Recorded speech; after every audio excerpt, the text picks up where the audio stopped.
Hey guys, good morning. Yoo-hoo. We're here with another day of Itza Deadfish campaign, part 4. We are 6-5-13. It's going pretty good. Eliminated the close factions and now just dealing with what's left. The goal of this campaign is to take over Lastria. That's the short campaign victory for Itza. Strange how, when they introduced this faction, they actually made it proper victory condition as well. The long is still beyond the extreme one, though.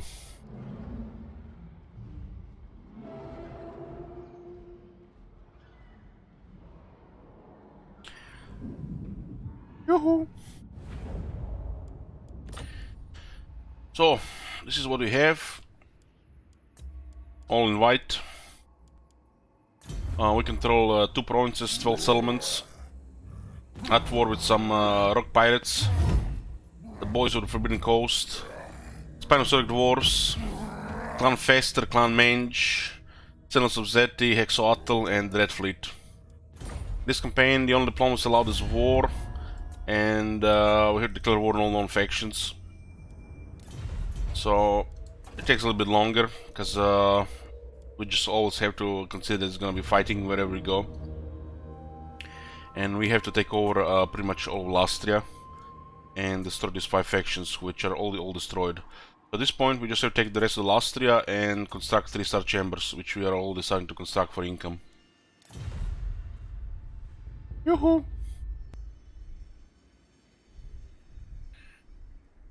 So, Gorok is finishing off Spinosauric Dwarves here. Gorok. Not likely. I guess we can get double experience here. It's not like we need it actually. So we can kill this one so we don't have to wait another turn. It might be a retreat though. No, train 2 dwarves will not retreat. Oh, they might. They won't.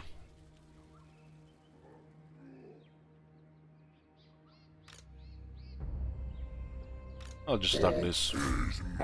Oh, they retreat. We don't even have to fight here. Had a siege on their capital and looks like that's it. I'll be forced to attack here. There's no walls. Sometimes they'll just be siege and wait. And then we might lose 1 turn to replenishment. Over replenishment, we can still move. Lord Croak doesn't have that many skills, and a lot of them are strong ones. You pretty much get everything with him. The training is too low value to even be considered, so take everything else. Imagine picking training when entering army with Lord Croak instead of replenished troops. Imagine that.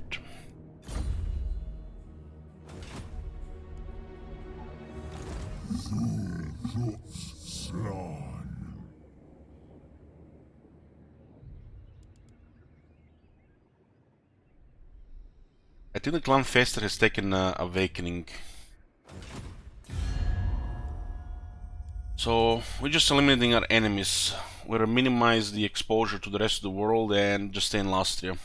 Because we only need Lastria to win, right? We don't want anybody coming here to just delay our progress. So Clan Fester and Clan Mange are next with Sentinels of Zeti and Hexoatl. We're probably gonna be just fighting off the Red Fleet. We have to discover are they really at Awakening. I think they are.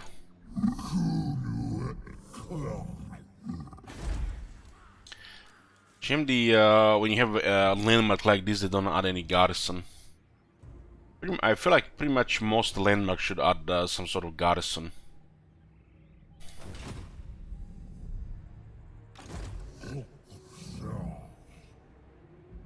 Especially, Lizardmen would definitely allow some garrisons on their landmark because their original garrison not even good. I guess we go from below.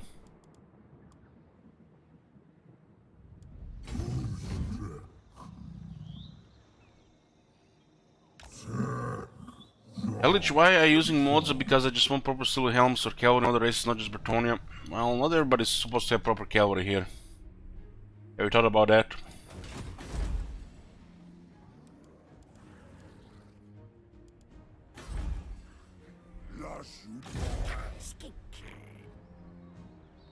Okay, Gorok will go for the green Skaven here. Maybe we actually ignore green Skaven and go for the Hohon Desert first.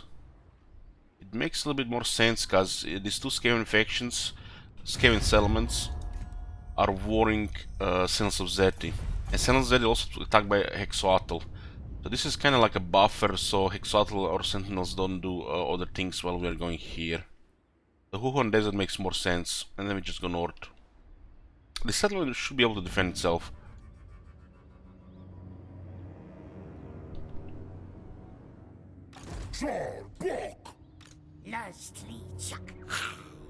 Yeah, we'll just pretend they don't exist here and try to defend the settlement other means.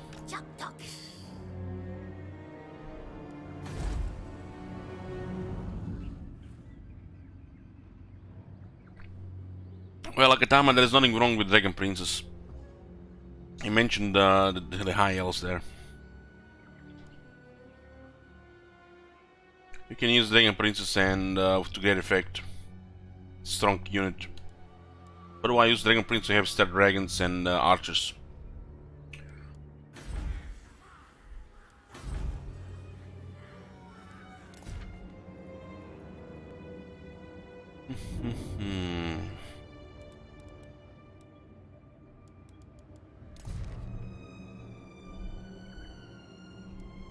This is all good. It's pretty much just moving into the right areas, and hopefully they don't attack our weaker settlements. We'll let the creeping jungle and the northern green jungle be exposed,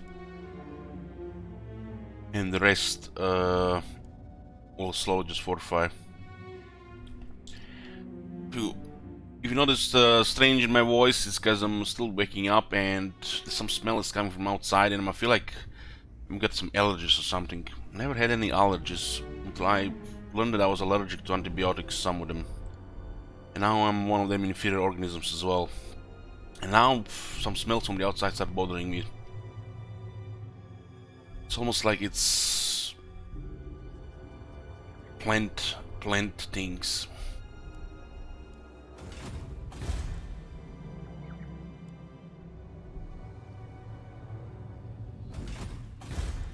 Yoo-hoo!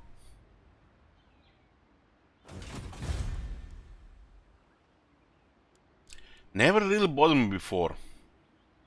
Man, getting older sucks. Hard to breathe.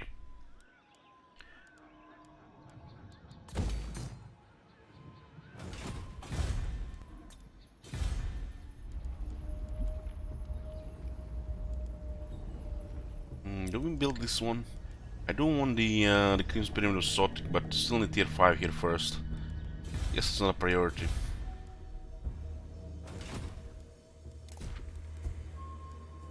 It's still 65. I'm looking forward to see if we're gonna meet other factions without a major city. I have a small feeling they bugged out the Age of Discovery. It's been definitely weird in the last couple of campaigns. Or for a while now, actually.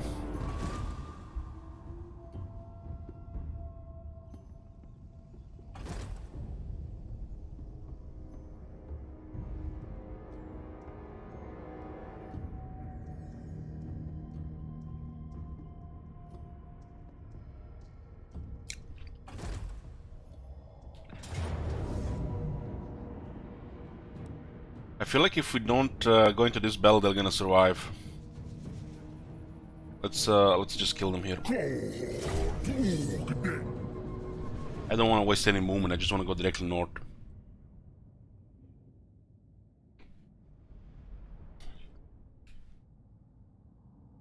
Gorok 1 versus 2.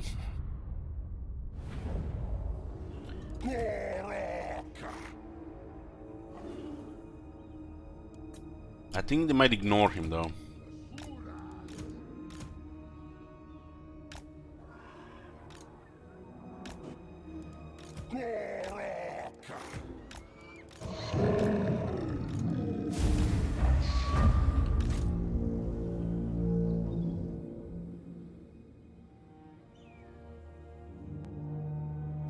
Just did everything else, but then Gorok made the route because of army losses. It's not unbreakable. I've tried some stuff like this in the past, and that's what happens. And then the chat just goes for head and Kekui.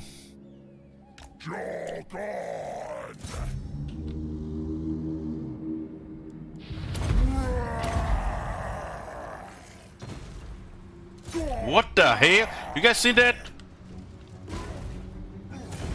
Did he just hit him with a T-pose? I'm waking up. Hold on, let me drink some more coffee. What's up with animation in this game sometimes? Flip that shit. I feel like it was just a T-pose body slam.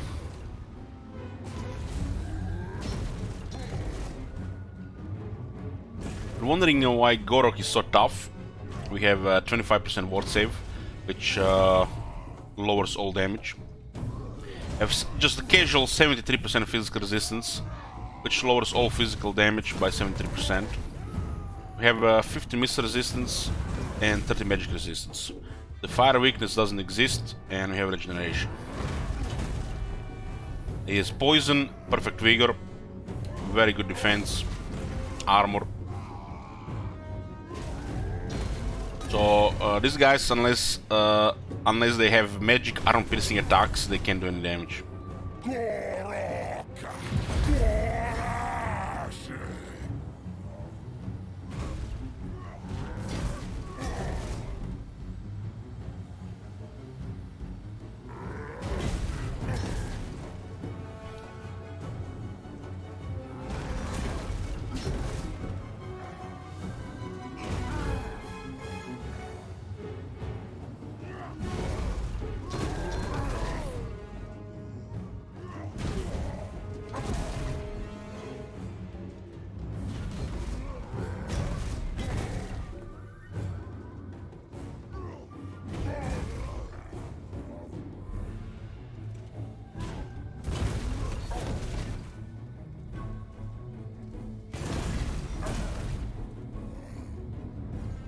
What is this? Wool of Warhammer. We are dueling some stupid PP 1 versus 2. It's like everybody has healing, nobody can die. You know, cause it's 2020.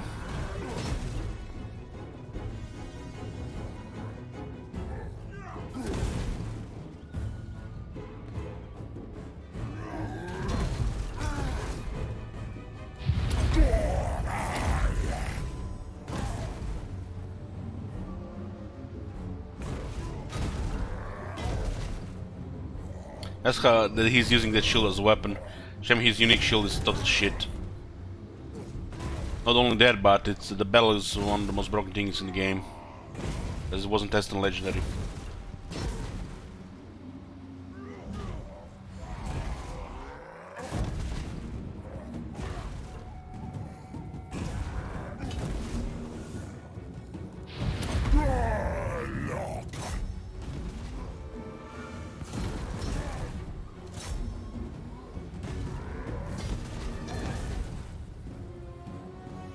Look at Tane terrified. That's something you see every day.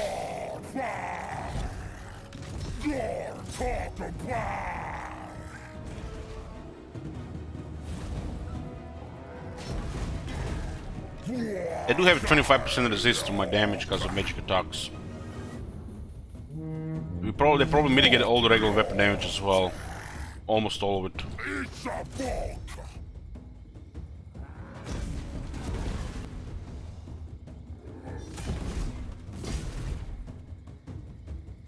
Maybe in Warhammer 3 when we mouse over weapon strength we can actually see attack interval.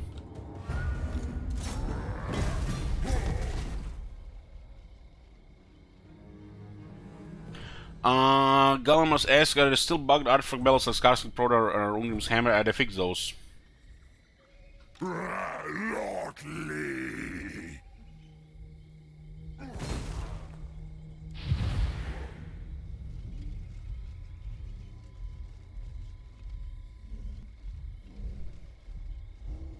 And with 24 speed he was running the same as we did. As a sync.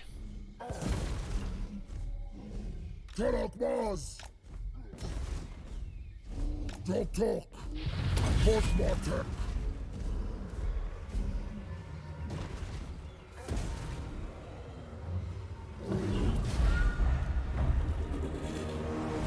Sometime the battle ends before the damage gets registered and they survive. But not this time.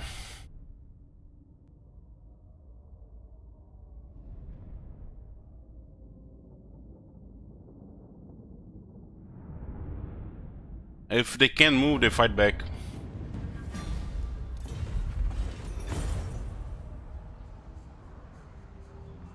Spinosauric dwarves have been destroyed. One less enemy.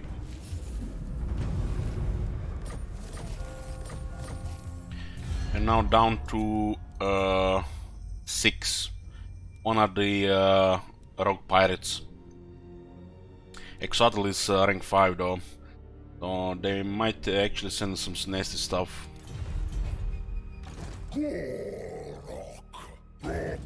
Are we gonna go take Huon Desert next?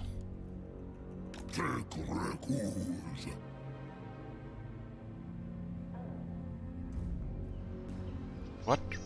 They're blocked here and we can enter the city now.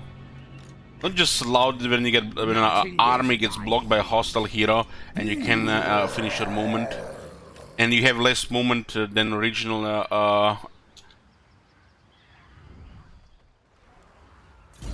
We didn't even see him there and he was in our territory.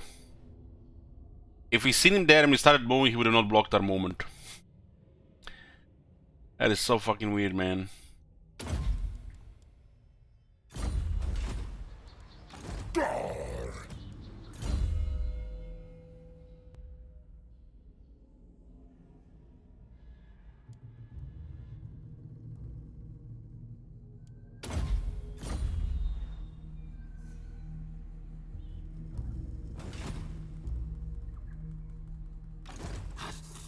Looks like he's going for Tlaxton here. We might just have to ignore this coast.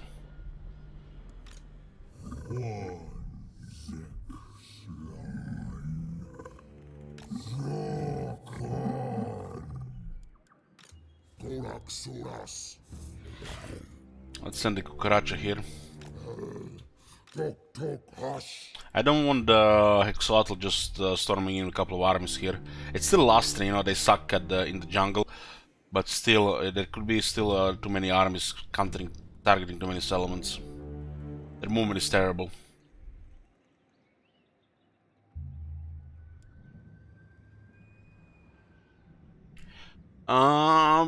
Is it possible to block the shores of Ultimate Hero so nobody who doesn't have ports can land on it? To some extent, yeah.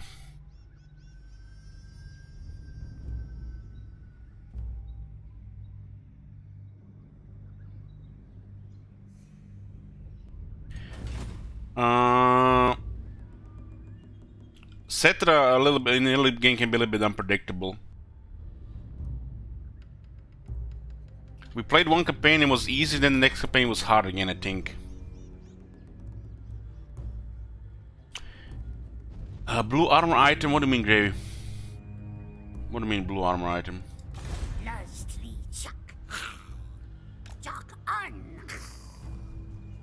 An enemy lord, glittering scales. We have a couple of them.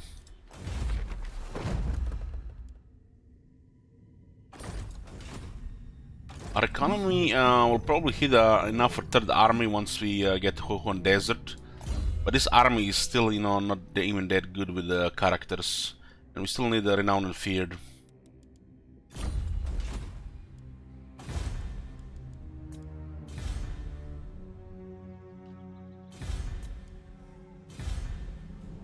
I think occupying that settlement could have been fine, just a small change to meet the elves. But maybe this was the safest play.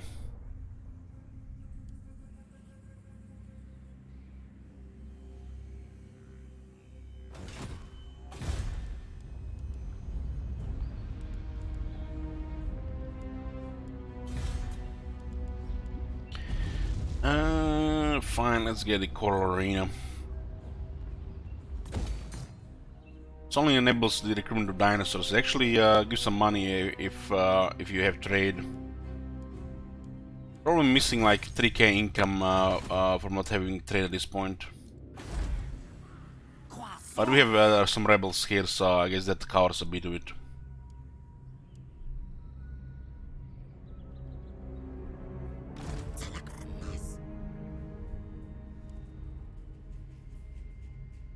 I don't think we're gonna get an army painter, because outside multiplayer it makes no sense. Total War always had a system of color schemes on the factions in the campaign. I would change one of the one of the core things if they introduce army painter for the campaign. It only makes sense for multiplayer, the army painter, not for single player.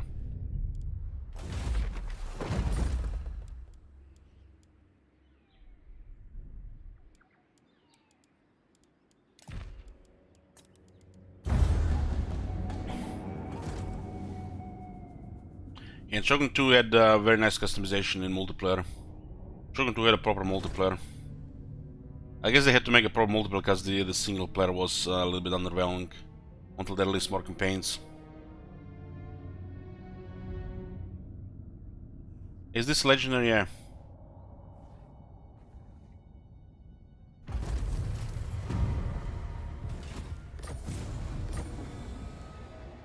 We have two armies coming here. One looks good, the other one doesn't look so good. So they're sending a big force here. I have lightning strike and shit wizard, but we have no battle skills. Hoping we can reach the city before they take it.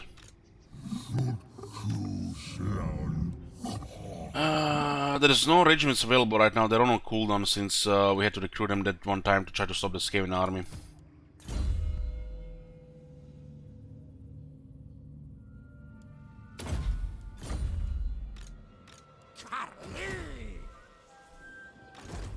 This must be Skaven. Yeah. Clownfester, sneaky bastards, look at that. Well played. Well played. Blame you!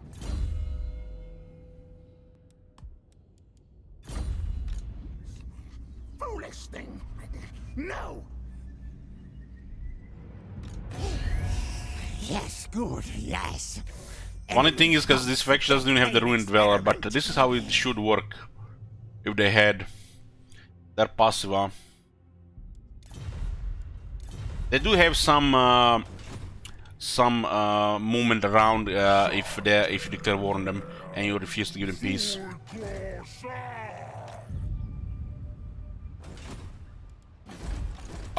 Some freedom, what I want to say.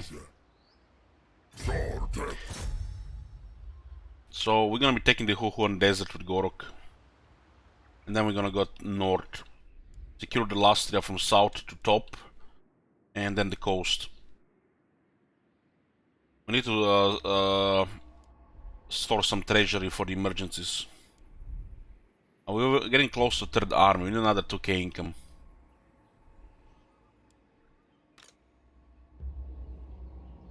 Conserve.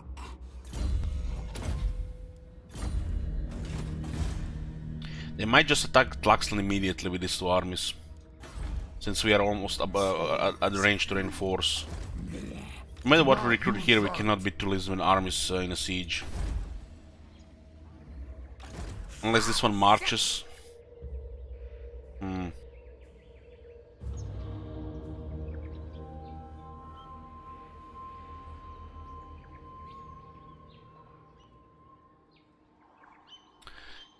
Do high elves have the most expensive armors in the game? Well, depends what you go for. You mean like the high tier stuff?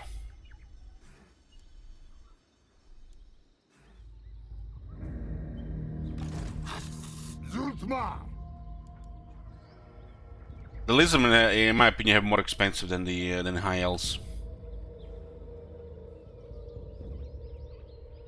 Is Lisbon army that expensive or is their economy that shit? No. We have no trade and we have to war everybody. So it looks like we are under economic pressure. I probably burned over 30,000 gold on unnecessary regiments renown, which would not be needed in the in a standard campaign.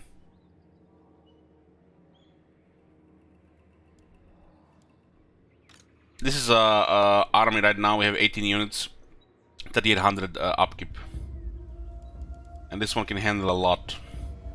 We just need the battle skills and some healing spells.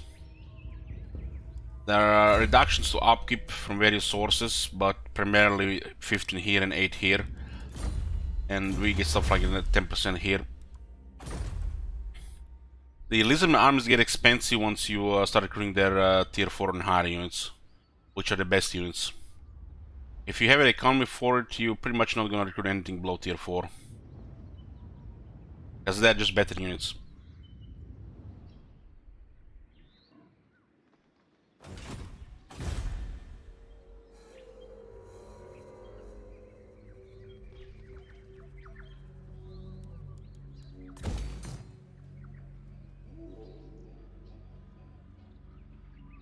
Yeah, the Lizardmen do get money from battles as well.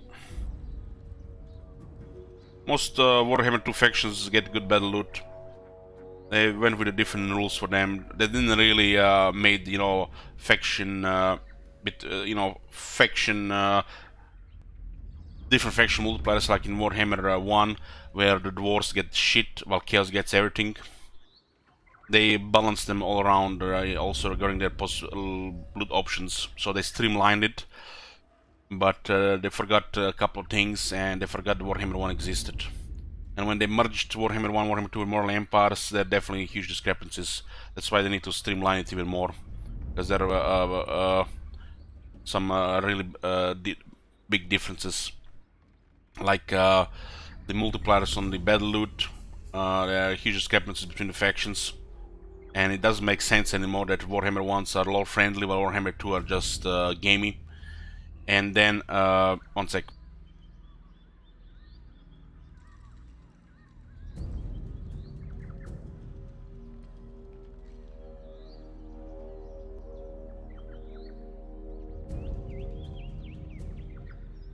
Sorry, got interrupted.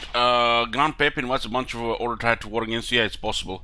So what I'm saying, the biggest discrepancy is Warhammer 1, like, what about the captives?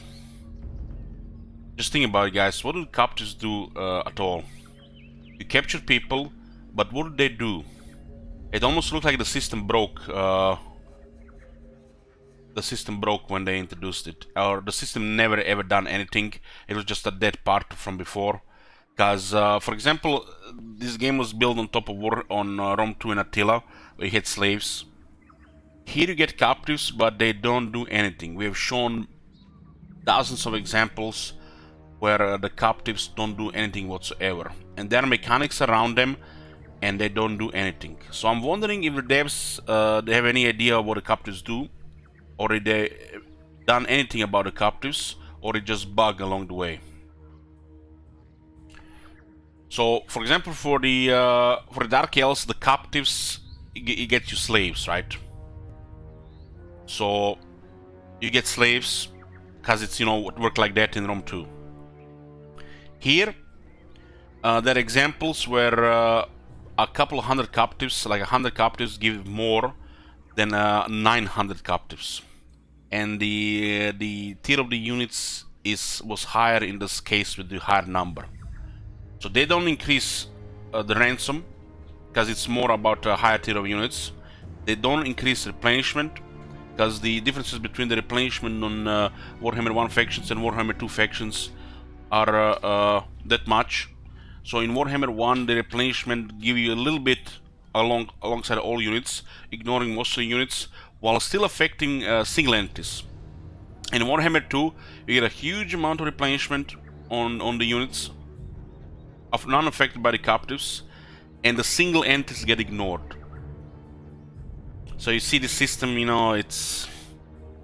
I guess you might want to even say, you know, too long don't read. It's half-assed. And it's a huge discrepancy between Warhammer 1 and Warhammer 2.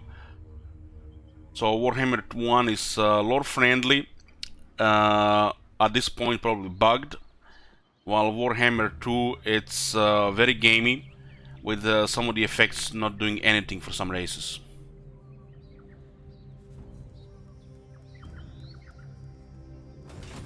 So somebody should really ask the CA what is the point of captives, and they should definitely look at the numbers, because it doesn't work anymore for most factions, or it never worked in the first place. And of course, they need to fix the replenishment on post battles for the replenishment of the units when you pick the replenishment option. So just think about it. You have one guy here. You're telling me after a battle he will not heal a bit, because you know you get some recuperate stuff. Look at it from the make sense things. But 77 Saurus can become 100. So it makes more sense for 77 Saurus to become 100 than Shield Wizards going from 89 to 100% as a single guy. So it's easier to resurrect guys, make them out of thin air, create new entities instead of a guy healing from wounds when the battle is over. It just thinking about it gives me a brain damage. And these values are so fucking off that sometimes a small amount of captives just gives you massive heals, just because of certain factors which I'm not gonna go into them because they're broken. But defeating a proper army gives you almost nothing.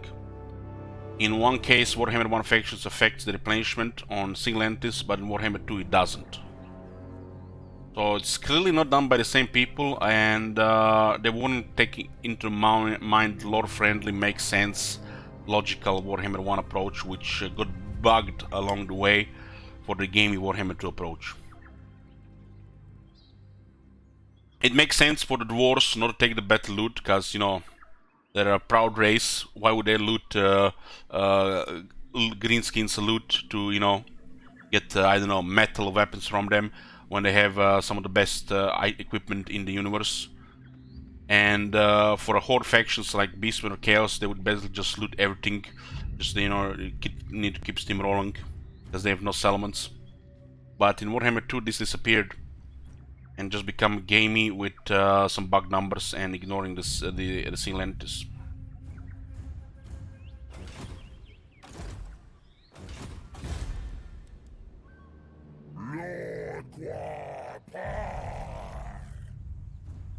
So they definitely need to do a pass on the post-battle options, just streamline it along the old factions. They don't even have to make lore friendly. If they're not gonna make it lore friendly between the factions, they just need to streamline it. The factions should definitely have different multipliers. The Horde factions have the highest, but the effect, because of the post-battle options, the elves can recover faster between battles than the greenskins. It's beyond ridiculous. So you have discrepancies like that.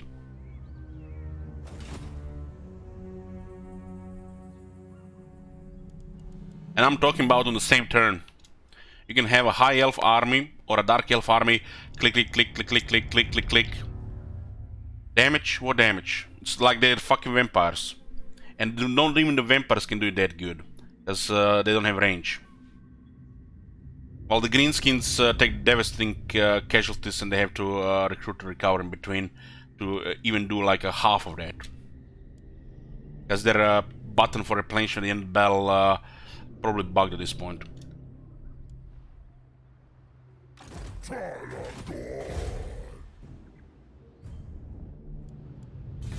Not to mention that some races don't even have that option for the replenishment after the battle.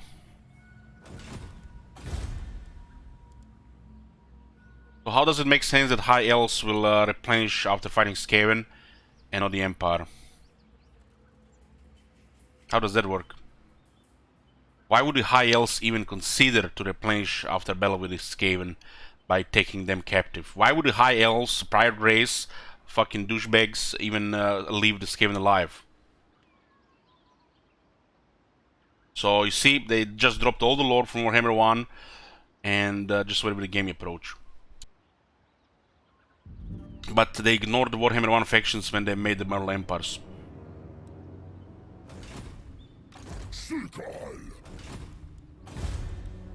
Because the High Elves, when the battle ends, they don't eat them.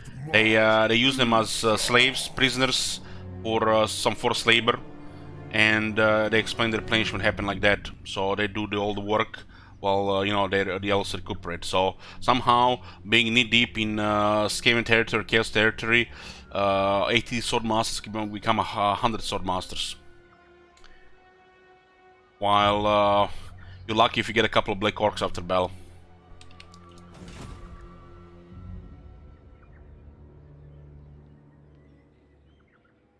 I think like a role player, no, it's like just how it works.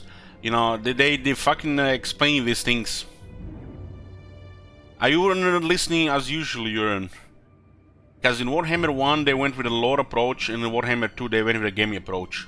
And when they merged the games, so the shit stopped making sense. As usual, Uran, you're not listening shit.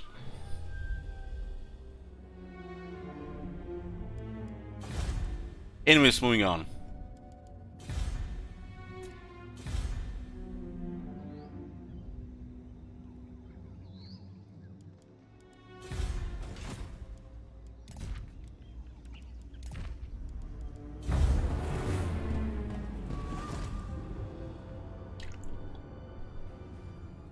Oh my god! Have you seen that shit? Holy shit! What the hell? Yeah, that is true, FX. Both Emperor and Dwarves can replenish fighting other Emperor Dwarves. Same for the Chaos. So they went with a, lore-friendly, makes sense approach. While they dropped it in Warhammer 2. But they didn't patch the Warhammer 1 factions while they put them in the same game. This is exactly what I'm talking about.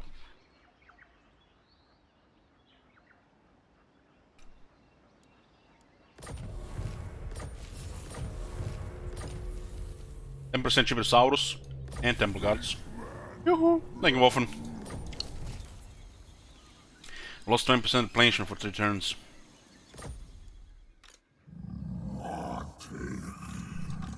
So what are we dealing with here? If we can clear these 2 armies before Mazdamundi arrives, should be good. This army is pretty much identical to our Shit Wizard's army. But we have healing at least. Oh man, we might not have enough movement here. We might like missing half the turn here. Ooh, sometimes lucky, man. If we didn't have the movement there, this would have been really bad. That would have been a huge setback here.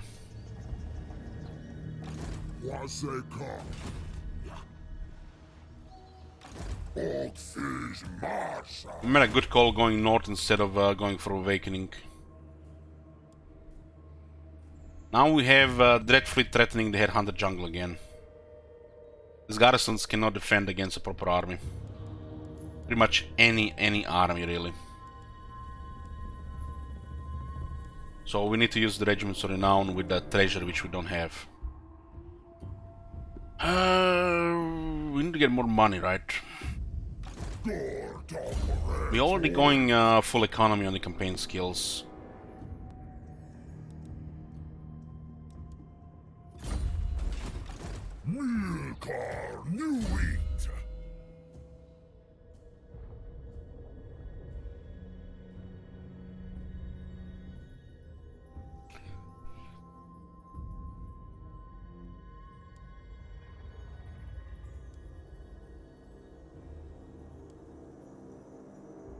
This is so fucking situational that I don't know why this thing exists. This one is pretty much better. But you might just go for the walls if you're gonna capture the settlement, so it does make sense that there are 2 options. I feel like the left option should be that it doesn't consume action on the turn, so you can simply put him in the army. Because the cooldown doesn't make no sense if you go for the left option for just damaging the walls.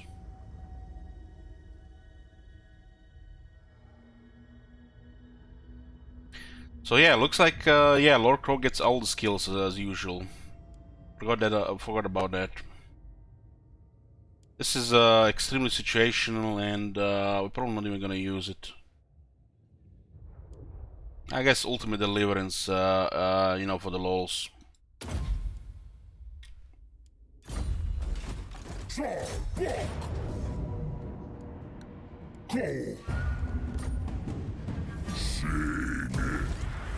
gonna have to spend like 5 turns in the Wuhan desert.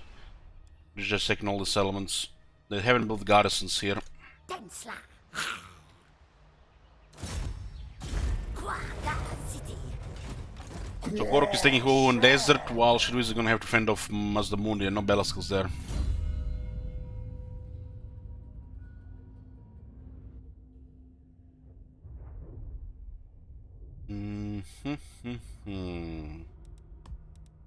I have 71 melee attack now on him.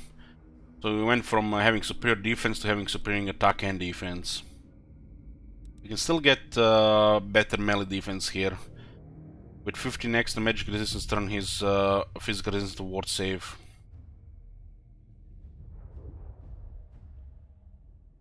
But this is pretty much it. And we have another 4 skill points.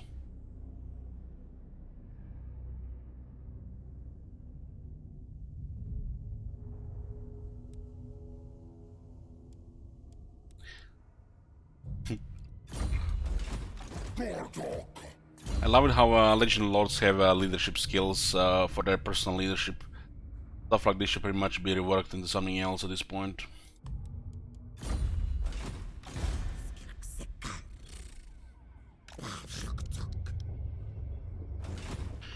Hexoatl. Look at that, rank 3 now. It's almost since we declared war on them, they dropped everything they're doing and just went to send everything they got against us. And they had another 3 enemies. Oh my kidding, that's exactly what happened. But this is good, cause we defeat them and then the rest of them just start to dismantle them. And then instead of having one strong faction fighting us, we have a couple of weaker ones.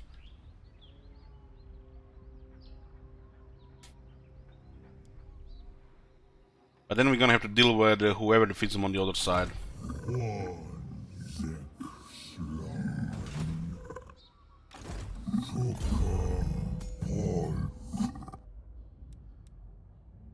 Well, Alariel is in the game, so it makes sense they put Ariel into the game. Because they're pretty much, you know, from what I know, nearly the same.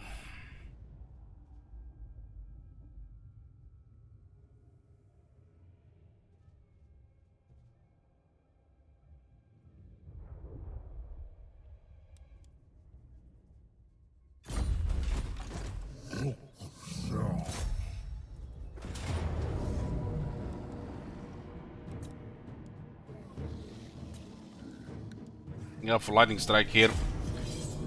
This is where we get total advantage against Hexoatl.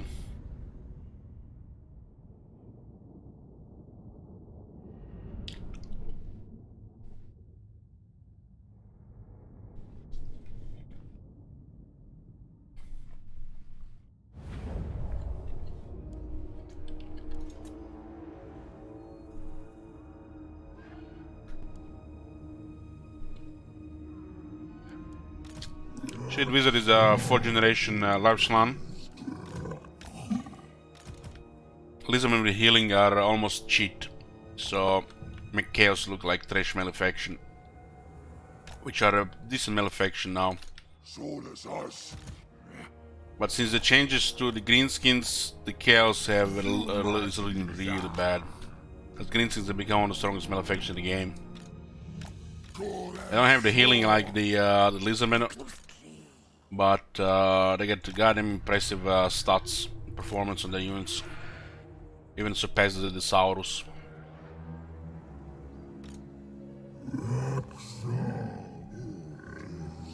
I don't know in the lore who's supposed to be stronger, Saurus or the Black Orc. But then again, in the lore, the Greenskins the Lizardmen were unable to defeat the Greenskins.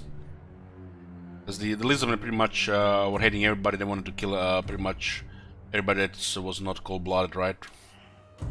Part of the grand plan, and the Greenskins just wouldn't die.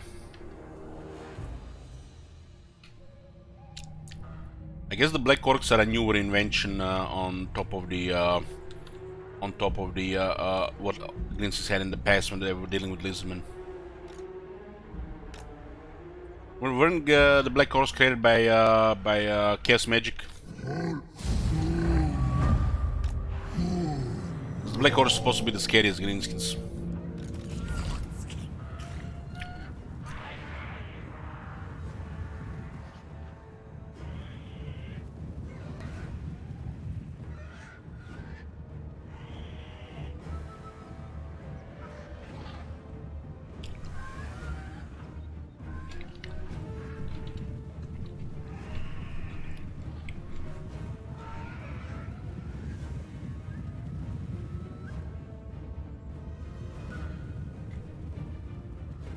I like to think the Greenskins cannot be defeated because of the size of the world. And since this world doesn't have, you know, modern warfare, the Greenskins will never be defeated.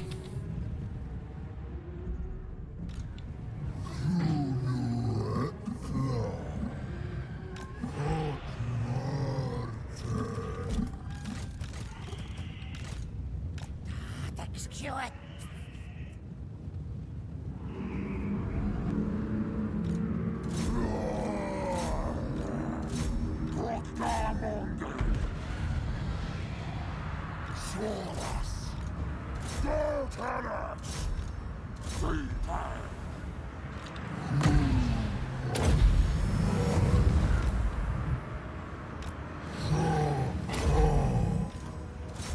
This is not a battle, this is execution.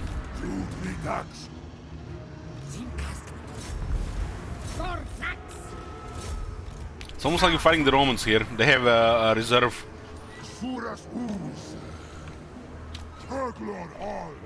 Imagine the AI actually using the reserves like this all the time.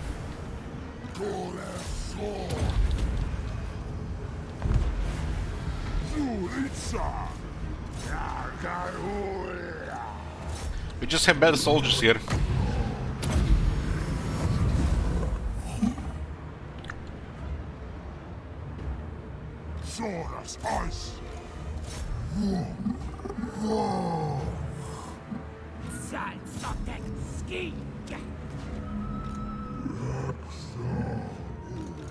They were not part of the great plan.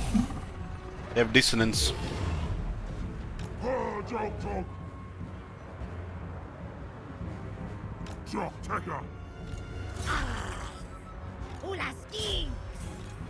Now, how they were deployed there, it's pretty much it's like they were honoring the battle lines. I'm not sure it's because they are outnumbered in melee, or because we don't have range units. You get some of the best AI behaviors if you don't use range units.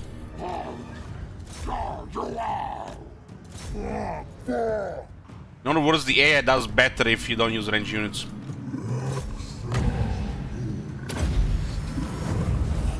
Especially if you are the one engaging them. It's not always the same though, depending on the rest of their composition, of course.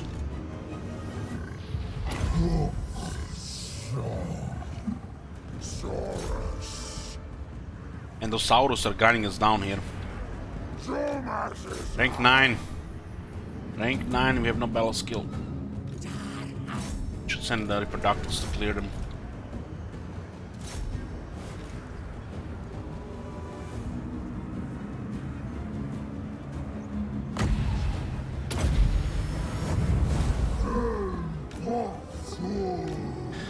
Rogue is better than Saurus, yes. You know, like here you have different versions of Terminators.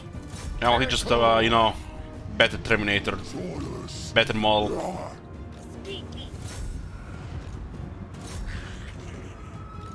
Without, you know, the Americans intervening to make it, you know, the underdog winning.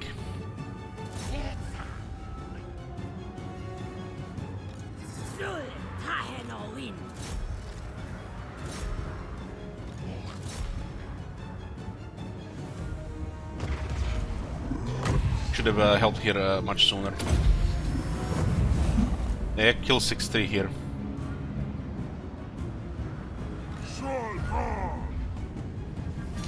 What country are you from? Croatia. Somehow they managed to kill one of the reproductives, damn. Must have been lucky, lucky surround.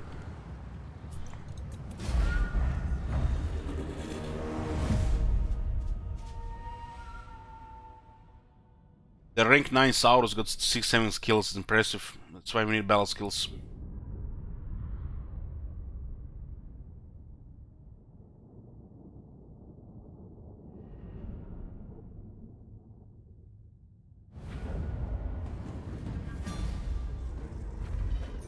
Thing is a German accent.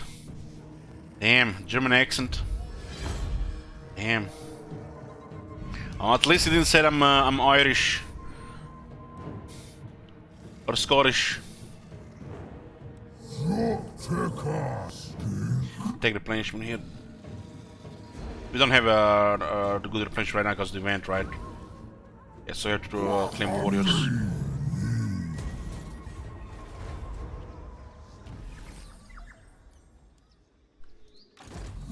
This is very good.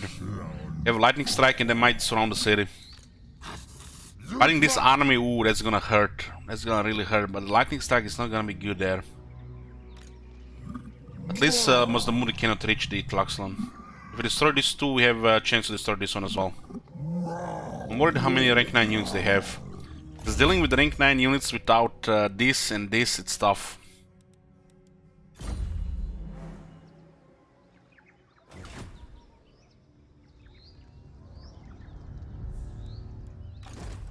There were no reinforcements available here. We could try to assault this army. We could kill a couple of hundred here with luck. Oh my god. Have you seen that shit? Holy shit. What the hell? This could be a little bit too much, but could be also amazing siege battle. Where everybody dies. Don't you just guys, you know, dying to see battles like that?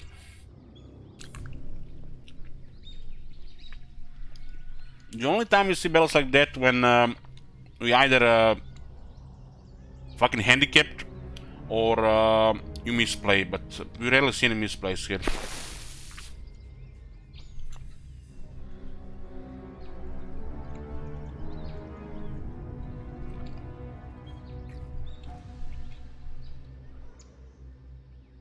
Western lines have been better since you killed the second army. You're not hearing what I was saying? This army would have destroyed us with another army. These guys are all taking heavy damage.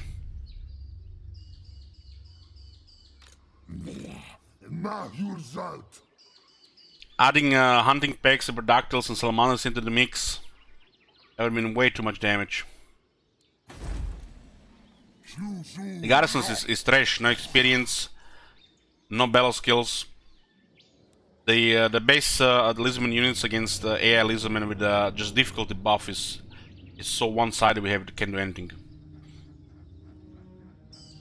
This is a mirror battle, which means unless we have the battle skills and everything, we're always behind. And remember, we don't have magic here. We have just our blood. We don't have magic that can just destroy hundreds of the units. When you have to ground against 1,000 Saurus against better stats, just stats win. There's no maneuverability or anything, just stats win. We don't have any ace plays here. 1, 2, 3, 4, 5, 6, 7, 8, 9, 10, 11. 1100 Saurus. Would make even this king's problem. This is just a mirror battle where we don't have the stats. No battle skills, no better magic. We have bare bones lord and characters. So even if we win, we would lose pretty much everything. Oh my god. Have you seen that shit? Holy shit. What the hell? Skank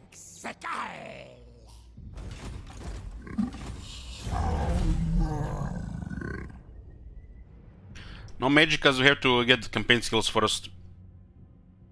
It's a priority to unlock third army above anything else. Anyways, guns. This gives armor and missile resistance to the Saurus. Pretty damn good. We have to get it. We need our Saurus to be the best. Sekasar.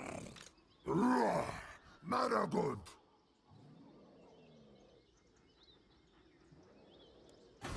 Oh, we can't lose the city. Then they're just gonna go for minus elements. This is where we have to fight them. Sick.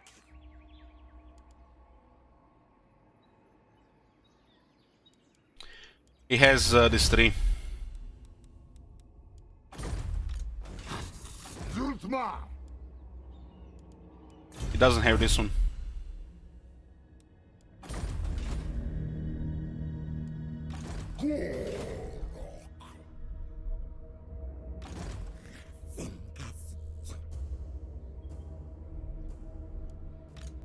I don't know when our regiment is going to be available because we really need them.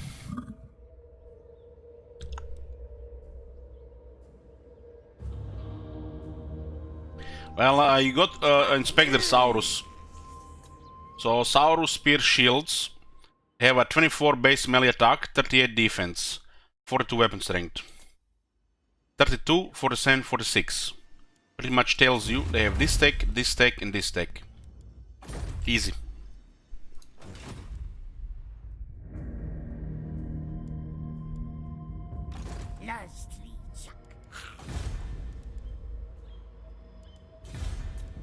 At least they're scared when they're fighting the purple lizardman. We could have taken the right of resilience, man. That was not good, yeah. I should have actually taken the right of resilience. The right of resilience here makes all the difference.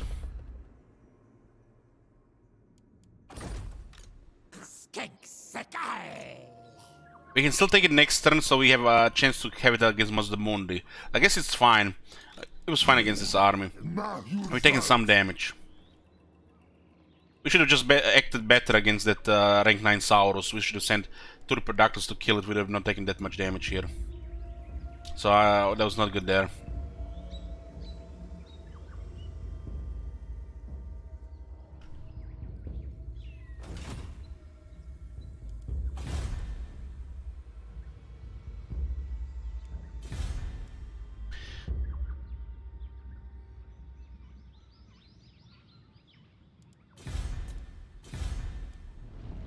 Other bad magic used for the high elves, life, fire, and shadow. Those are the best. Usually gonna have 2 in the arms because the archmage.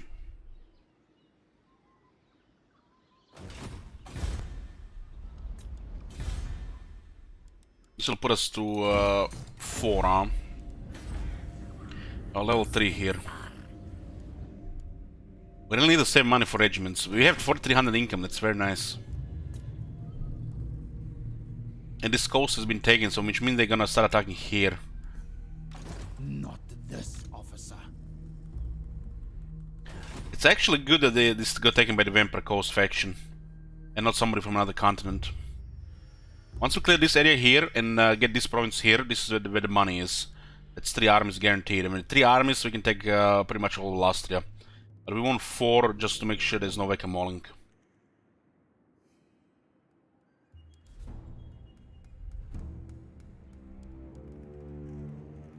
So this right is gonna be very good against Hexotl. This is a very solid right. It's amazing for the AI though, but in our case, because we have to fight like this, it's very beneficial. Otherwise, ignore unless you're in deep doo-doo. Usually gonna be using it against the chaos on lower armies, so you don't lose the coast on the garrisons. But in this case, this is very good for us. It's way bad for the AI though. For the AI, that right is crazy, because they only have the stats, bonus stats, like 20% melee defense. They get another 10 defense, and they get unbreakable. Crazy stuff. That's why early Gork with Clan Pestilence is very scary.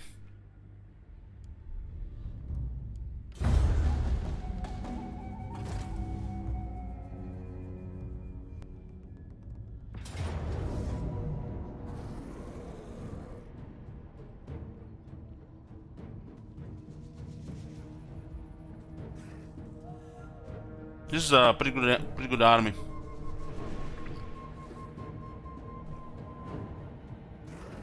The veteran reproductors can actually fight off ancient salamanders since they got nerfed.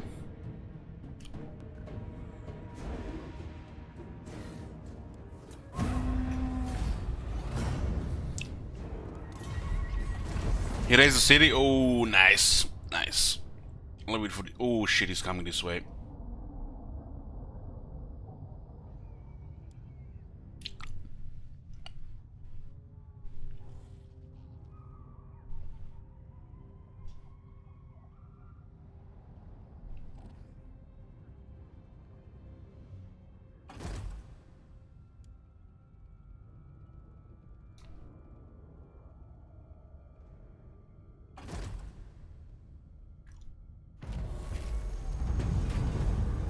How did he move up the raise? It's either the raise sent me to this direction or it was bugged.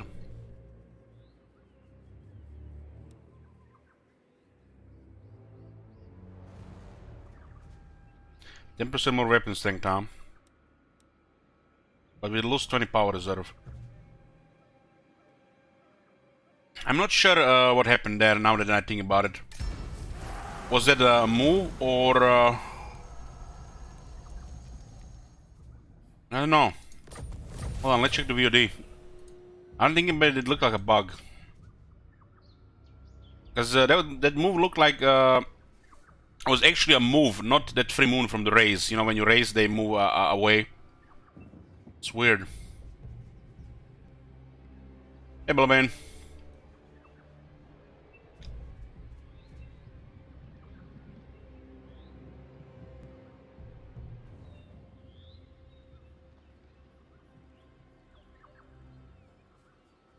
Yeah, let's see.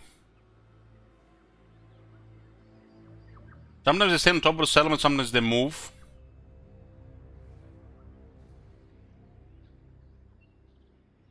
What?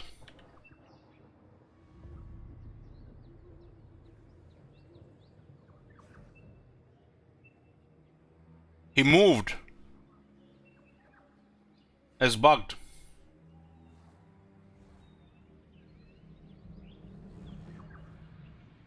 If you guys don't know, when you raise the city, you deplete your movement.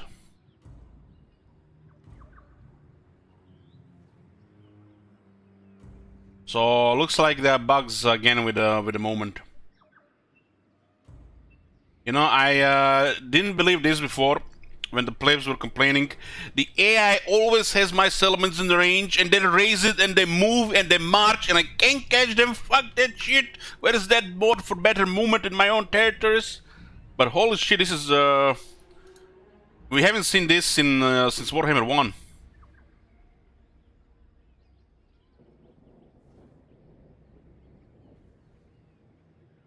Wow. That's bullshit. He basically just got a free half a turn, which means he'll reach the settlement faster. He should have been on top of this settlement. There's more than one turn between this area. He's cheating in Lastria. Cheat!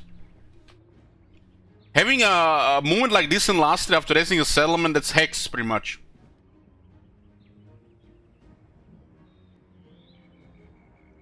To make the matters worse, he raised the settlement, he moved away, and then escaped and taken it. Lord Mazdamundi.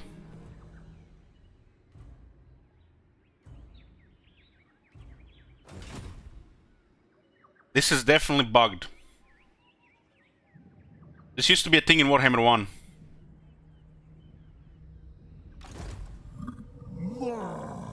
Well, we've seen something new. We have no mods on right now, by the way, guys. No mods.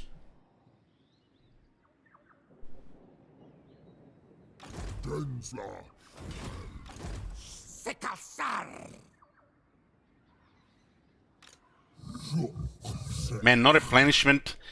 Look at this. One every turn, 47 turns to replenish. This event could have been in the worst time.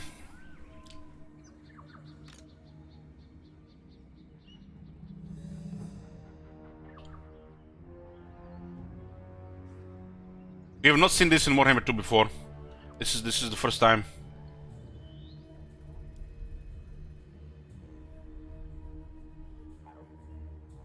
how does this get bugged and we haven't noticed it since the last patch? Did they ninja patch the game or something?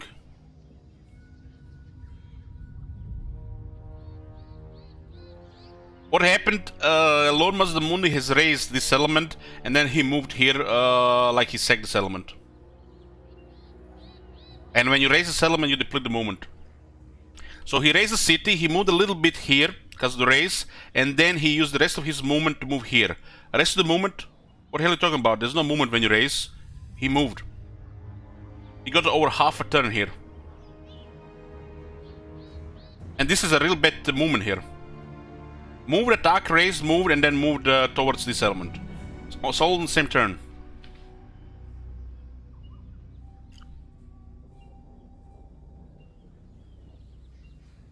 And this was not the auto move after the raise or the sack.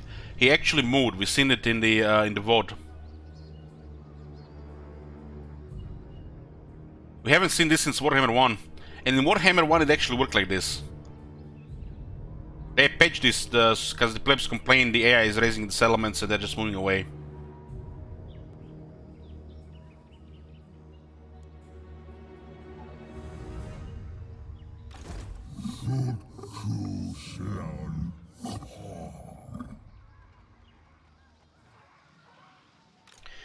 I think assault units here is better than being in the army.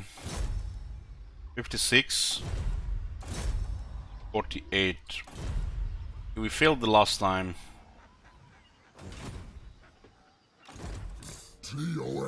This is another thing that seems like to be bugged or it never worked. You see when I'm trying to move here? Look at the movement bar.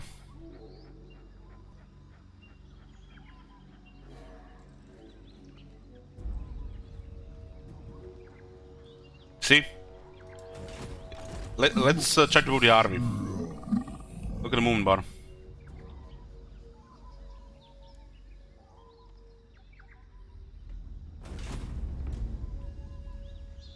It's not last yet, it doesn't register the movement range.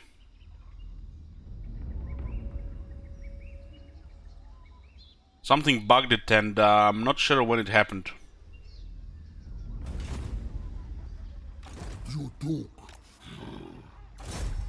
Come on, success! Nice. He killed 8 Tripodactyls. Not as good as the Troy agent, but almost there.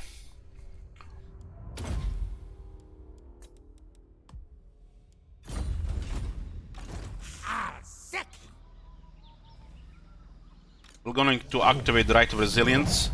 Give our Saurus additional 10 melee defense and unbreakable with the charge defense.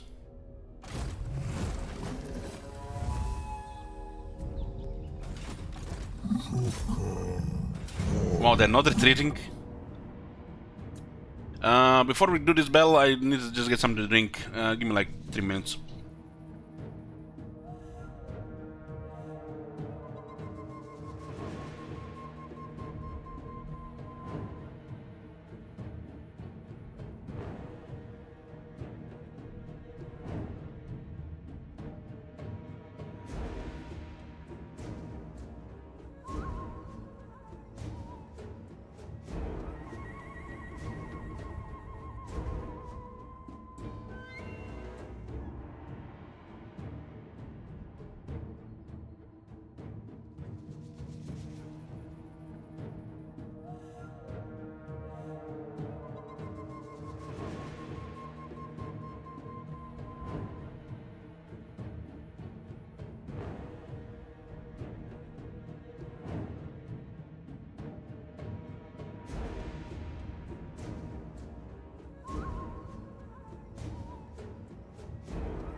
I'm here, boys. Let's do this. We have extra 10 melee defense here, but no battle skills for attack, so it's a grinder. They have better damage than us here. As long as the city doesn't get overwhelmed, is good. Doesn't matter if this army loses units. The regiments will be available. So guys, look at this. Slan on the left. What is this on the right again? Almost 50-50. Slan with superior forces, by the way.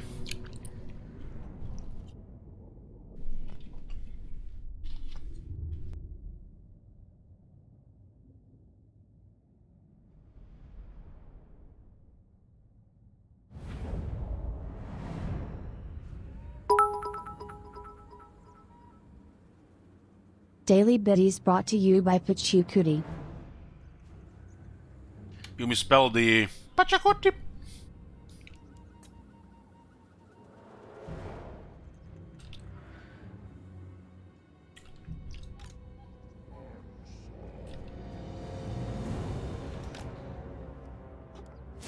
I think we use the garrison here. The replenishment is really bad. We have a really bad time right now. That's why we didn't want to fight two of them at the same time. We basically get no replenishment. It's 1%, so one soldier per turn. It's lasting like three turns. So we'll make the garrison tire them, do the most of the damage, and then we'll send in the army. Because we might need to fight Mazdamundi as well.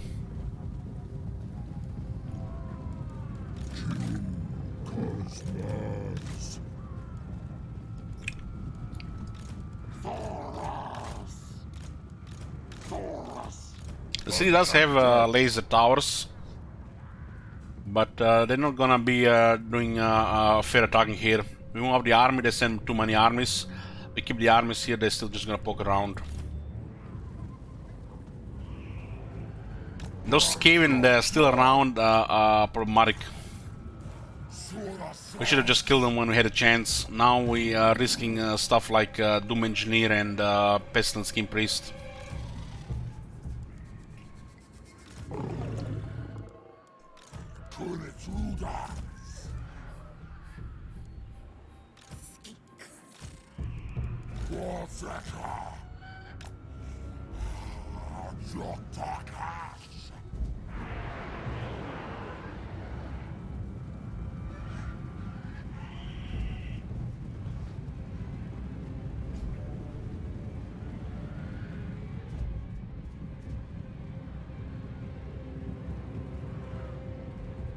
So we'll attack one side here with the garrison, other side with the army. This the Productals can do wonders. Just need to make sure we don't use the damage unit.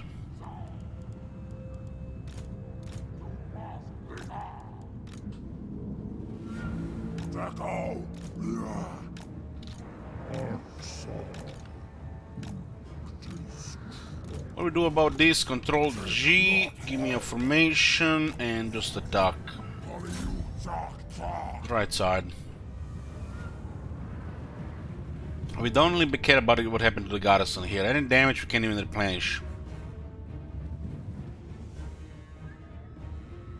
As the moon will not be defeated by this the garrison. If he gets more, it's gonna be the towers that are gonna defeat him. These units can't do much. They're just there with big health pools.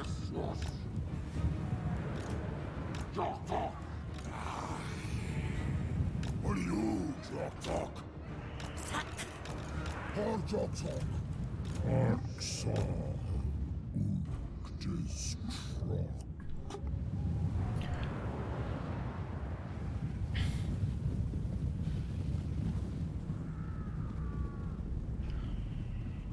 Even for Mazdamundi army, I wouldn't be surprised.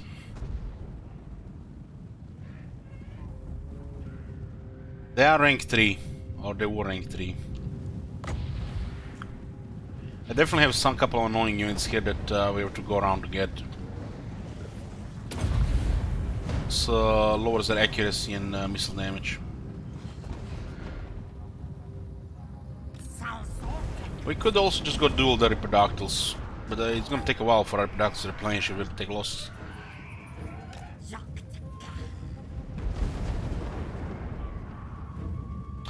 Why can you see it properly? Because we are using a quad HD resolution. Remember, we bought overpriced monitors, $1,000 each, and its US scale is at 150%.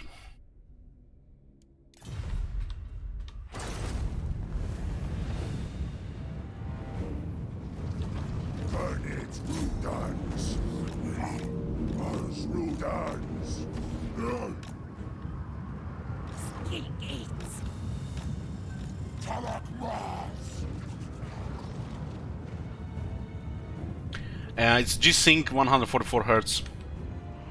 They can also go on a higher refresh rate.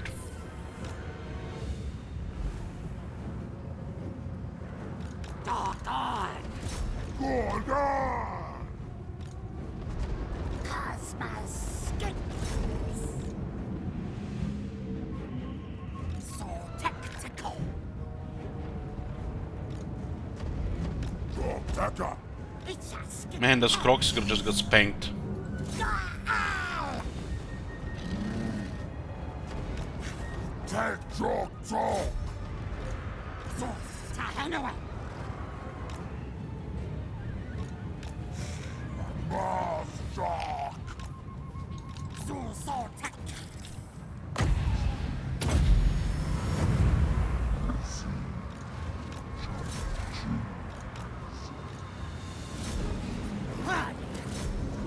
Can't let this thing shoot our flyers. Go here. And we cleared that. We got actually a charge there, nice. We have to get rid of reproductiles, so we remove the unpredictable damage here. They're really squishy. Sometimes they do good attack.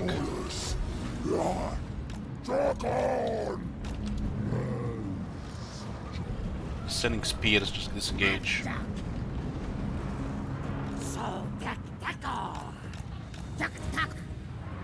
Disengage!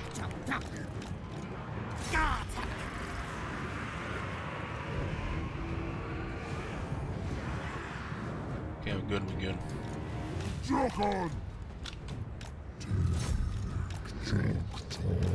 We need a little more stuff here. There's a priest.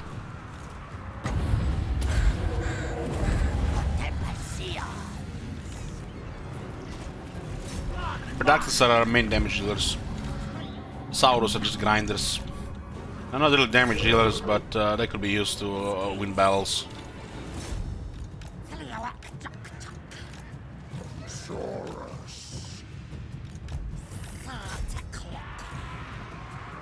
I'm not sure what we're gonna do about all those spears there. I might need to just engage here. Try to kill this one with the Pterodactyls.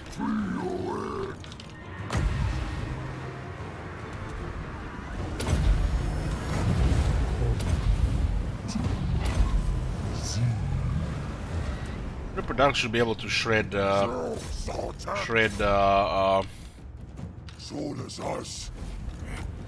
Saurus warriors. Steady bastard.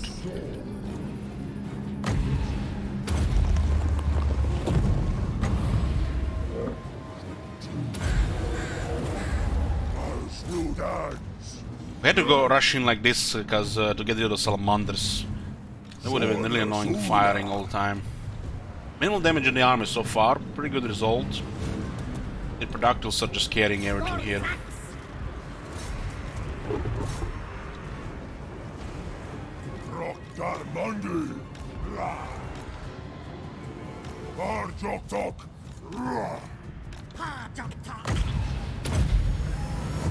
We don't have Live Bloom yet, so we're losing so much extra healing. I'm going around with fear first. Not having Live Bloom is really noticeable. Every spell you cast, you lose part of the healing.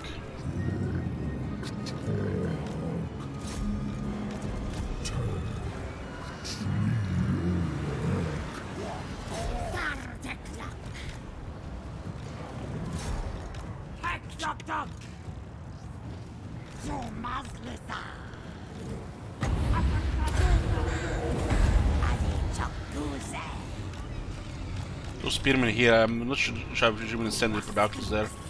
Like Pit of Shades here, stuff would be amazing. Or in our case, Comet of Cassandora. I think we can break them here, just going in.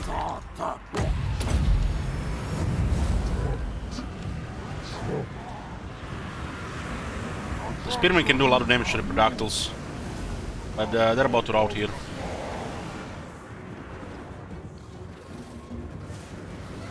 Very nice.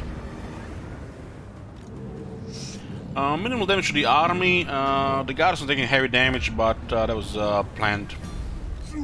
The garrison is still good enough to use the towers to carry against a small army.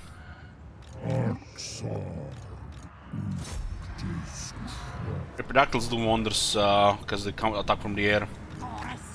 The Lizardmen don't have very good range. So we just ping their salamanders, and that's it. Like they can't do anything against these flying units. We have more, we win.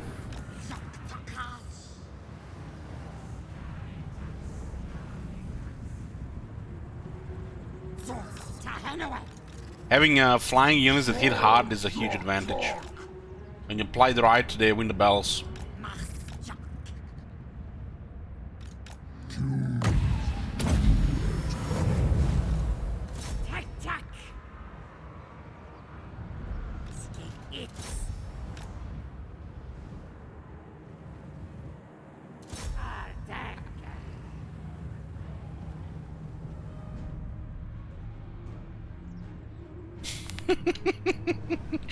Guys, what you doing? You just let shit wizard out of lurking.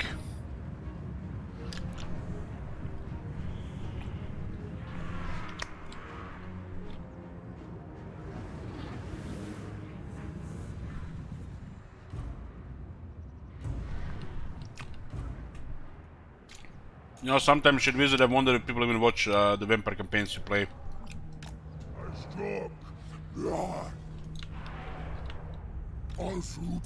I mean, they can't spam buildings like Greenskin, that is true. Greenskin surpassed them in the economy. Greenskin always had an economy like this. As long as you don't just spam tier 4 and higher buildings with vampires mindlessly, you should do fine. Vampire of Count's faction is rewarded for managing treasury properly. If you just spam it mindlessly, you're gonna get punished. Min-maxing the economy by building the right time and the right buildings is very rewarding with vampires. They cannot afford all the buildings. So if you build all the buildings, you're gonna just give yourself a handicap.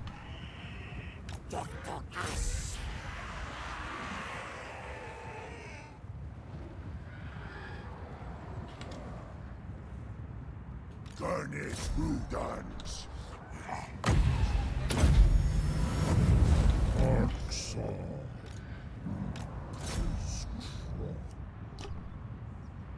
Hey, Rubio.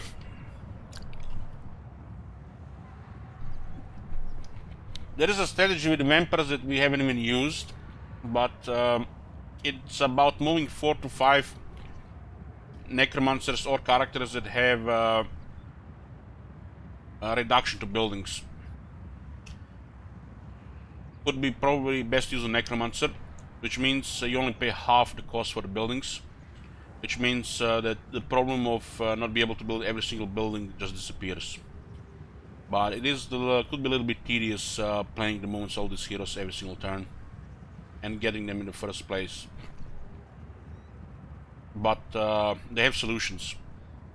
Either use your brain how you build your buildings, or use 4 to 5 necromancers to reduce costs.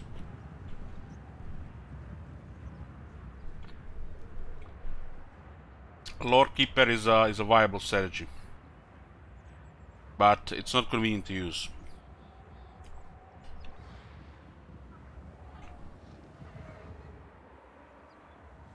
The vampires do have the cheapest heroes in the game, and their hero game is amazing. If you play with Kemmler, you don't even have to pay for the necromancers. If they're on the campaign map, they're free.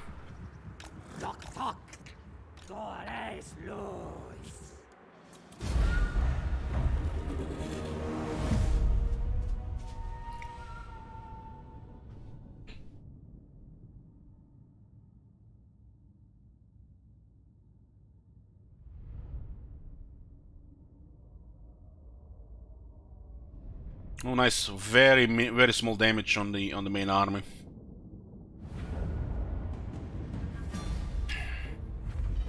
One of the Reproductors got 196 kills. This is without battle skill or veteran battle skill. Salamander still did good. Salamanders are very good AI units. Very good AI units. Sometimes they're really difficult to deal with. So Shield Wizard and Rubio. Something happened today that had never happened before in Warhammer 2. In my experience. Lord Mazdamundi has raised the settlement here. He got his free raise movement. And then he moved towards the city here after raising the city. We've seen it on VOD. It was a move like he sacked the city. He raised the city, the raise movement happened, and then he moved towards the city.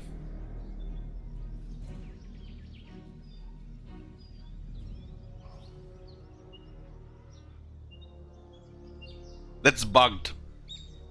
Movement like this hasn't worked in a game since Warhammer 1. They patched this. Because when you raise the city, you deplete movement. But he actually moved, like he didn't lose any movement. And we see it on VOD as well to confirm it. So he raised the city, he did not lose the movement, and he just moved like he sacked the city. The old Warhammer 1 style of Whack-A-Mole. Moving after raising. You got a clip of that? You guys can clip it. Hold on, let me find it again, cause it's really unbelievable seeing something new after so many hours. How did they fuck this up again? Let's find it again. Was this battle here?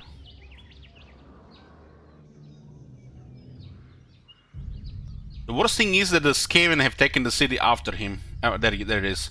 If you guys want to clip it, it's now. Look at this. Just watched. Raise the city, he moved after the raise, and then he continued moving. So you raise the city, your movement gets depleted, you move a little bit from the city automatically, and he continued moving like he sacked the city.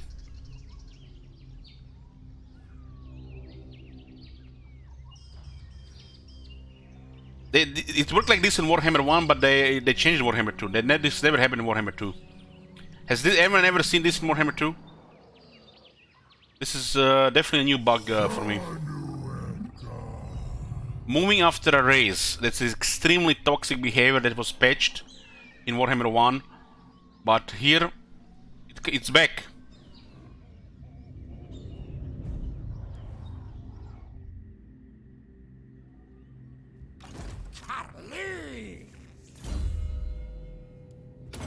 Okay, we got the Renowned and Feared. Very strong campaign skill.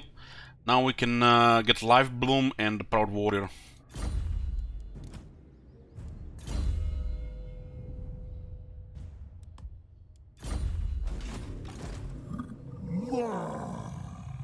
He has only one battle skill, so he doesn't have the battle skills here, but he has some rank 9 units. 4 Ancient Salamanders. Still don't have this available, huh? It was supposed to be next to this city here, not being here. So, due to a bug, he's already in our face.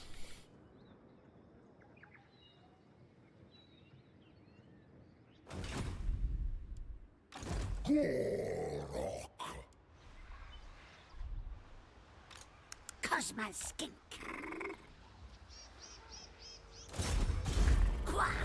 City. I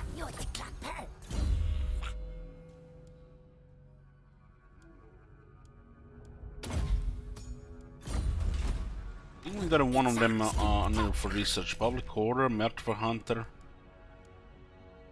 Temple Keeper. We're taking Hohorn Desert and then we're going north. That looks fine. Go. Shit. Talk. Gonna have to spend extra 3 turns here though. But taking this part of the map is very good for us. Get a veteran skill for the dinosaurs. For the big ones. What building do we even have here? I have the Geomantic Spire. It's connected to New Itza, nice. Star Chamber, Monuments, Industry, holy shit, all the good stuff. We'll take the Golden Colossus and then go north.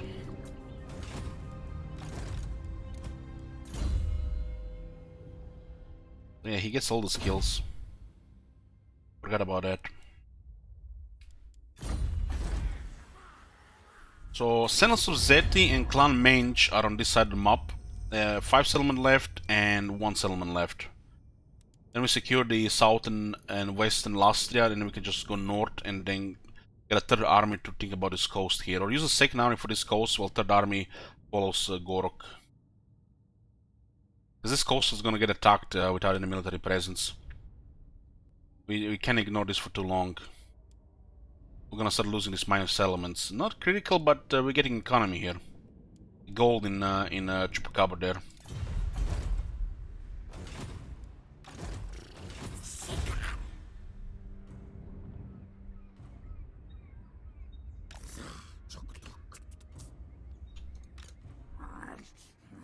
Should have destroyed Clown faster when we had a chance. Now they're becoming so annoying. What can you do?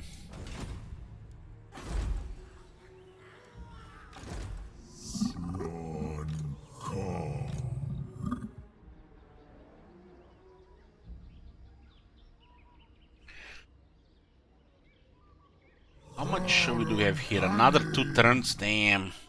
This event could have been in a worse time. Look at this. No replenishment. No replenishment. My own territory. I even have a replenishment follower. Heck. 2 of them now.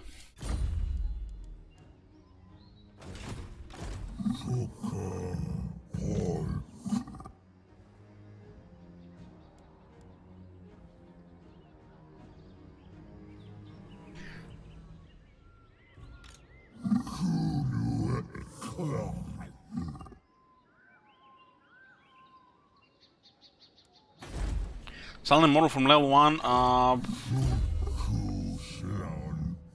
They have immortality. I think they should be immortal from level 1. They do disappear one from the battlefield. But there is immortality here. Somebody confirm, I don't remember. They should be immortal from rank 1, but there's immortality here.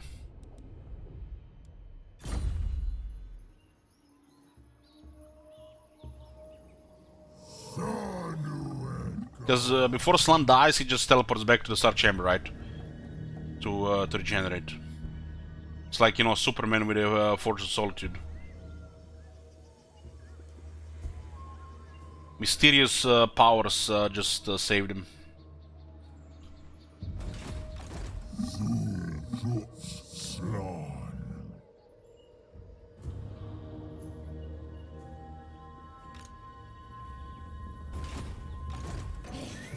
Stop! No! Now you fight.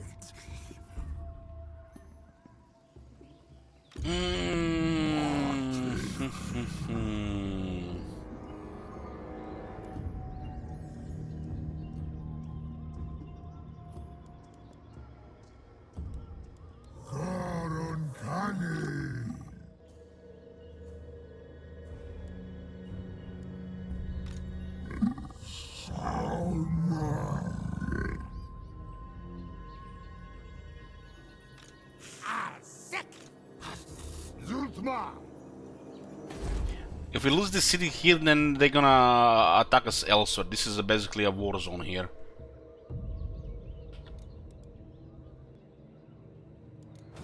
He was not supposed to be here this turn. That's why it's so annoying. The only reason he's here because of a bug. So I can't really finish this off without risking the city.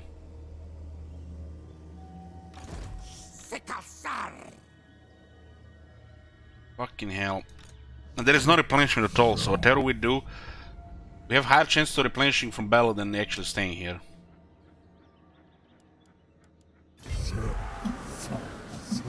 We get 3% replenishment if we in camp. 3. Fucking hell.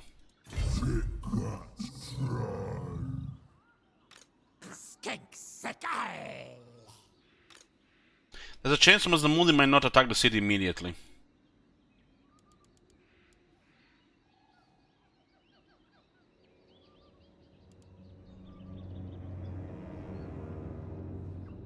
I Grand Pepe, we lose half our units in that battle. We have no magic, no battle skills, and his experience on his units. 4 ancient salamanders.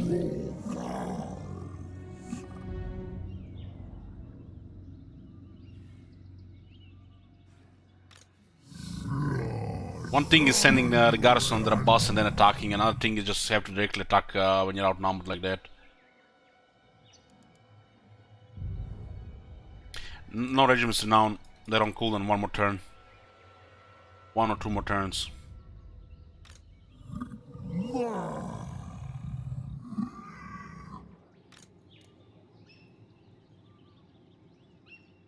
Can only recruit Saurus from the Temple of Pachacoti.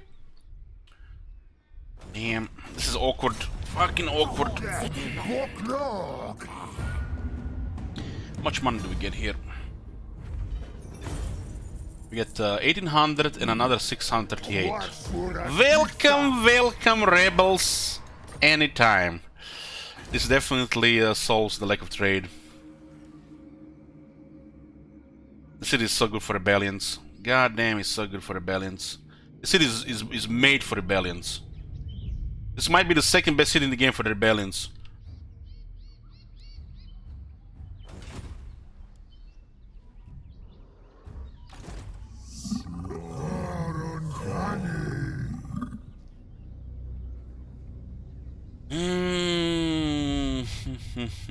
I think I'm just gonna attack this in a follow-up, huh? We put the city under risk a bit, but look at this, no replenish for 2 turns. And the Reds are close now as well. They might also bring another army. If the regiments are available next turn, then we can attack. I just get shit of Lastria and just bully his army, right? What would the best city then? Of course, Nagashizar. Nagashizar is the best city for rebellions.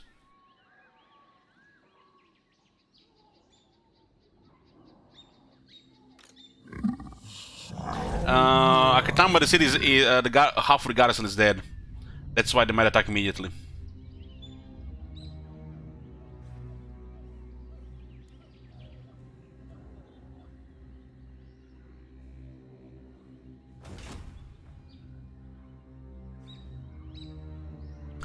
So outside the city you have 8% replenishment. In the city you have another 8, about 15% actually. And this removes 20% replenishment. So outside we have exactly 13% replenishment. So we currently have minus 7% replenishment. By encamping we have almost the same replenishment as in the city. It's basically between 15 and 60%. So if we encamp we get a little bit of replenishment. That second follower will give us some replenishment.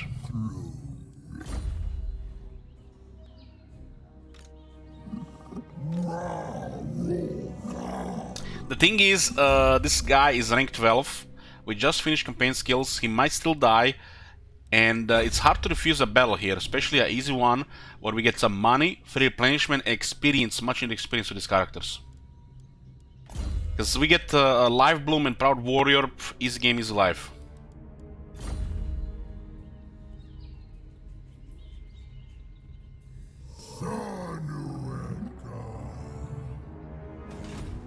I think we can refuse this experience.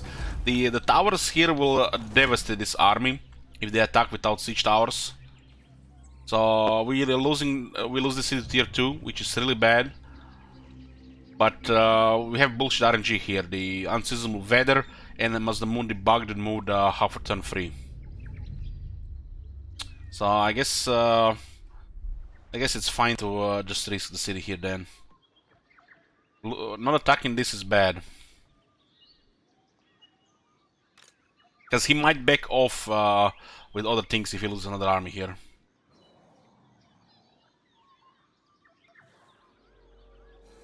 Yeah, we attack this. This is just too good not to attack. We get experience, much needed one, and we might even get some replenishment.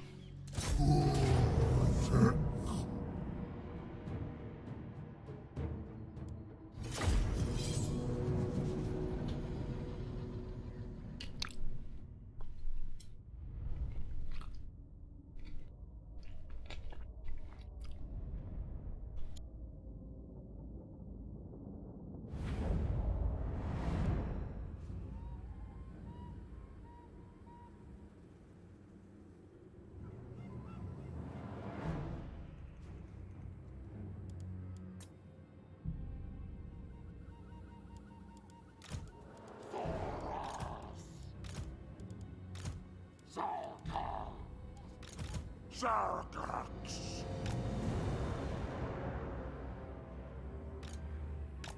Polka. You Celtic. Do you have the BB Legend Battle stored anywhere? We have the highlights of the Monolith battles. I didn't make a highlight of Ijirok, no. Search on YouTube. There's a highlight playlist, should be there.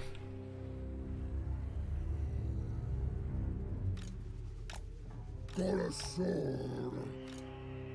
So tactical.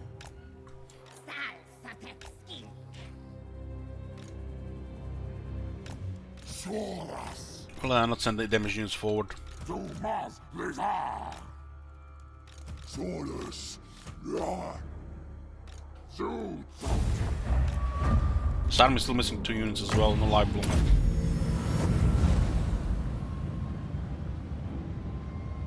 Well, they really fucked up when they patched the slants. They didn't patch Mazdamundi. Mazdamundi should have the strongest trait of all the slants. And he has one of the worst traits in the game. It's really shocking. I'm really pissed about that. Don't even remind me, really, just depressing.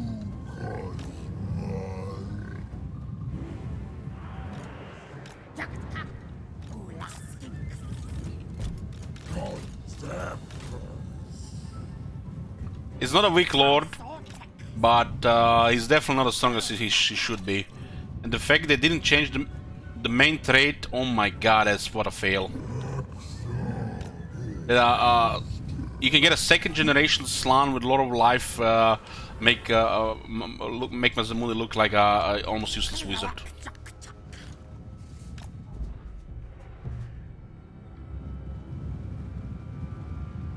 Mazdamundi is like a god melee expert, almost as good as High King and a lottery wizard. It's because of fucking multiplayer, man. The ruination of city is so stupid. I really need to get 3 more lines on that spell.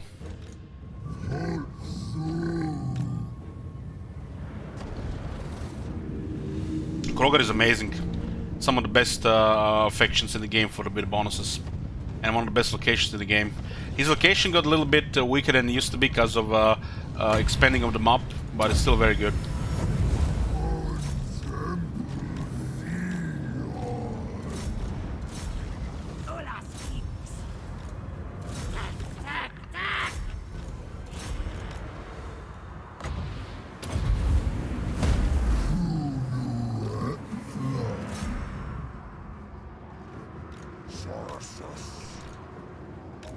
But we are going to do Jibber Jabber with wars eventually.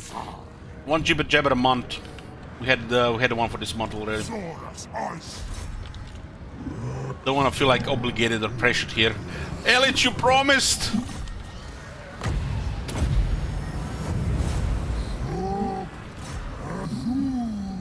I've never fought Kraken in this game, no. Ever since they spoiled the Kraken exist, I've been terrified to even consider fighting such shit like that in a game like that. Must be one of the most brutal things in the game.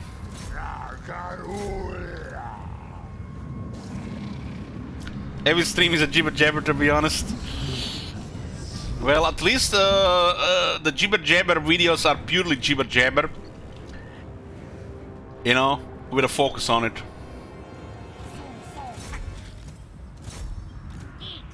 Are you telling me Shit Wisdom already 85 years old and senile? God damn it. Now my channel will never grow anymore.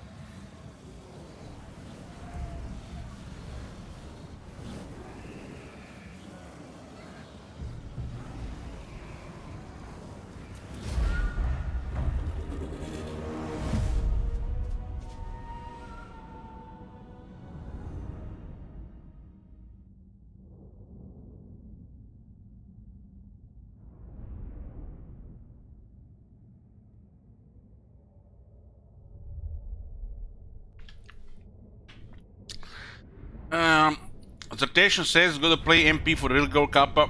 Well, the only growth you get from playing MP is growth of cancerous cells in your body.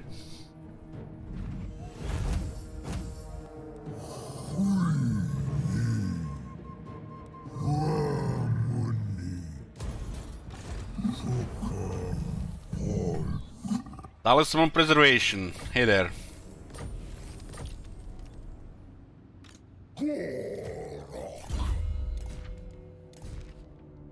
God damn, god damn. We already have the best items here.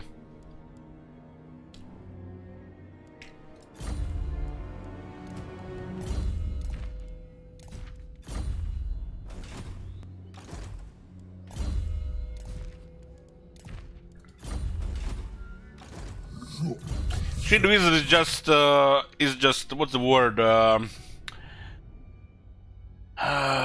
Man, that's why I should not be doing zombie hours. He's not happy. Okay, we'll use the word not happy because he's a 4th generation slan.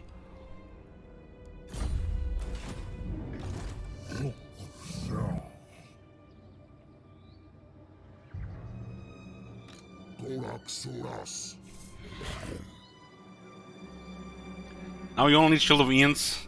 Shield of Ians is garbage. And the quest bell is broken. Imagine doing a Deathwish campaign and going impractical army for the campaign just to do this bell for a shit item. What the hell?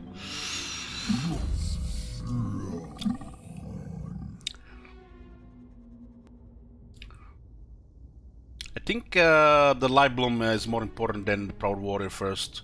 Only 2 skill points.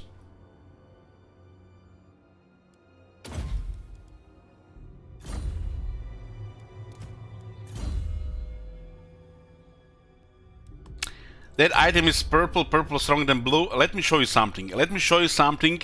And don't you give me that blue face like I said, you know, fuck you. Okay. Let me show you something.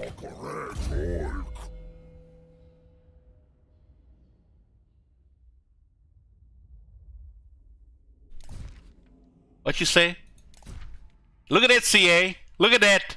Fuck your purple item. Fuck you. Standard of the Sacred Serpent. Unique. Purple. Using green. Not even blue, but green.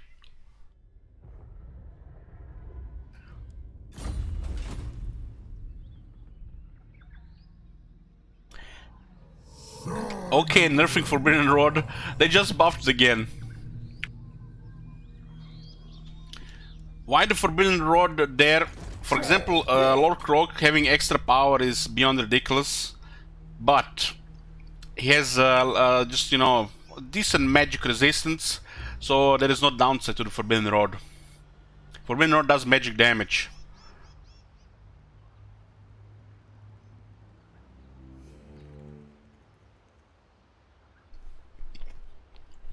What kind of arm do you need for that quest battle? Horned ones and reproductors probably, with some dinosaurs.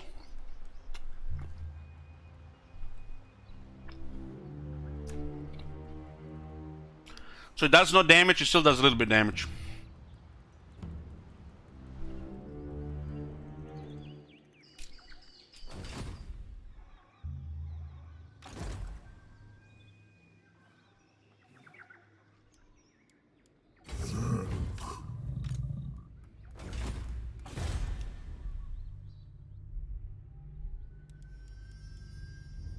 Have a little bit of money now going here. We can expect an attack here soonish. Don't need regiments there and blessed units.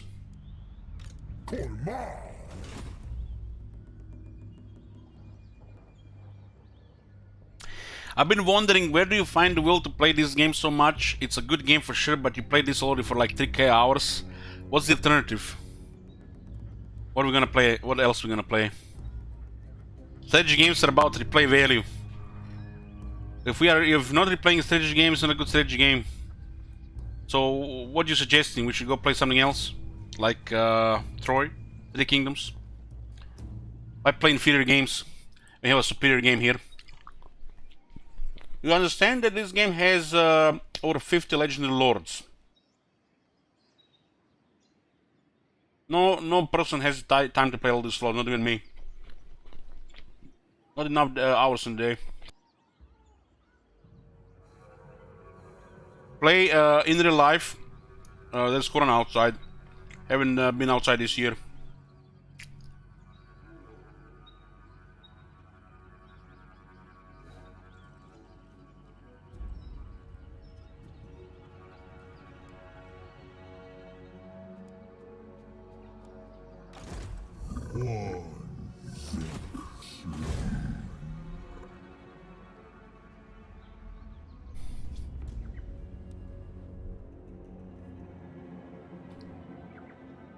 Real life is the worst game unless you high roll in the beginning. Something like that.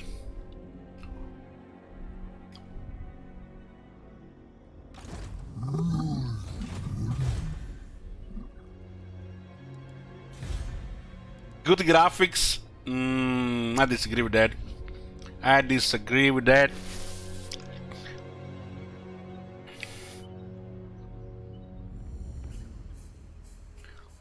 It's a tedious gameplay. Tedious gameplay. The graphics have nothing to do with it.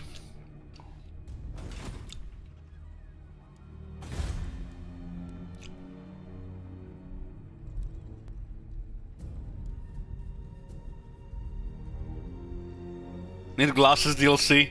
I only got that one. It was very expensive. 500 euros.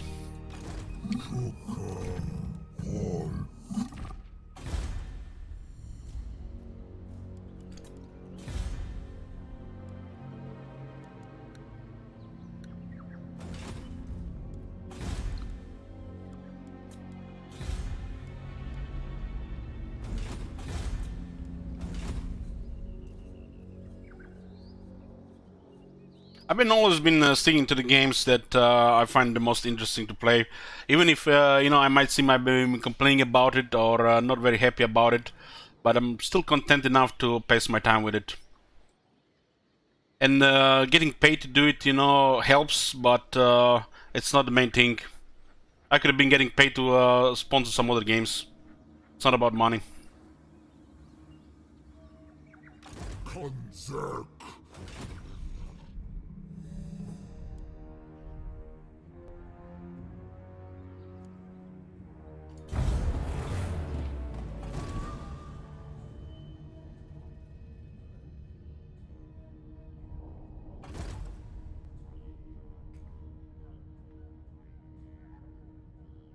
People enjoy this for sure, we're just worried about you. Well, I could be miserable off stream or on stream, I can't be pretending and fake.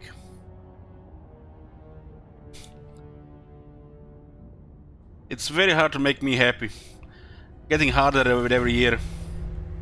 The moment of happiness are short and fleeting. Too few in between.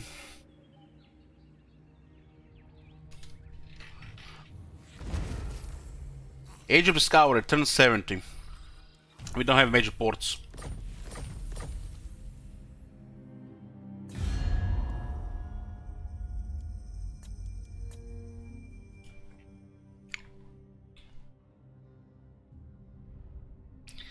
Ellen sound depressed? Probably, yeah, sounds like that. I'll be happy. I'll be really happy just when I'm done with this stream today and open my daily 4 liters of beer. Pure happiness, liquid, ice cold. What do we have here? Elish has been said ever since he got rid of the red name. Now I'm back to the red name. Literally all grumble dwarf.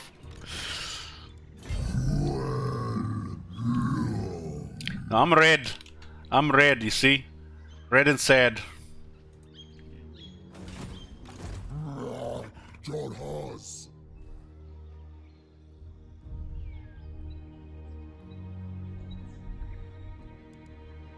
We have to waste a turn here. I always wonder why you have to waste a turn here, because usually who controls this. And we have a decent movement. It's not like there are two different factions controlling this, so why is such a bad movement here? I mean, look at this road going around. And there's no problem going some of these roads going through the jungle.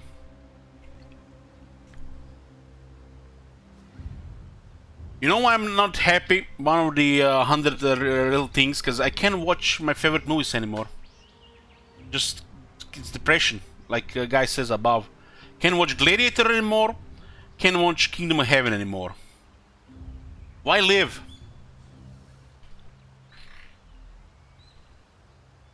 It's just a reminder that we are in 2020 and there is no fucking medieval 3 or a proper historical war. Compromise.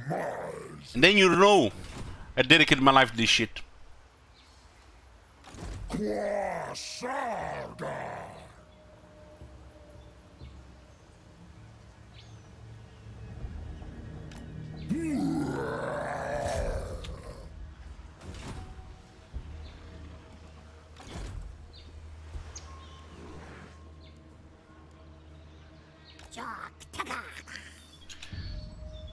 Decatrophy says Kingdom of Heaven would be a great movie, didn't have Orlando Bloom in it. You wanna get banned? Kingdom of Heaven is a great movie because it has Orlando Bloom in it and the Crusades.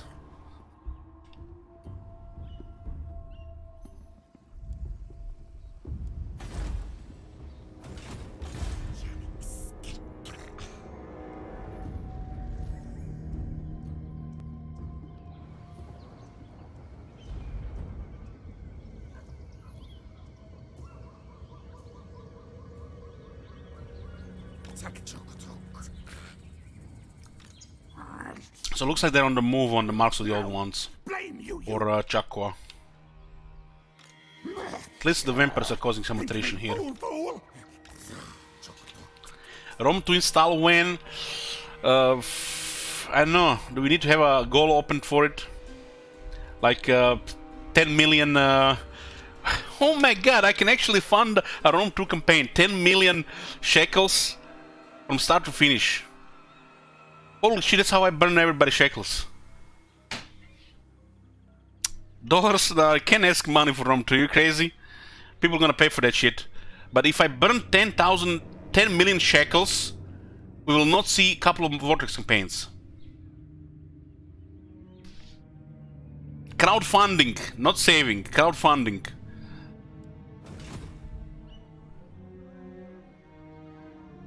God damn! That's like unretire from Rome 2 for burn 10 million shekels. Are you saying Vortex is worse than Rome 2? I didn't say that. I didn't say that. Don't put words in my mouth. I didn't say that.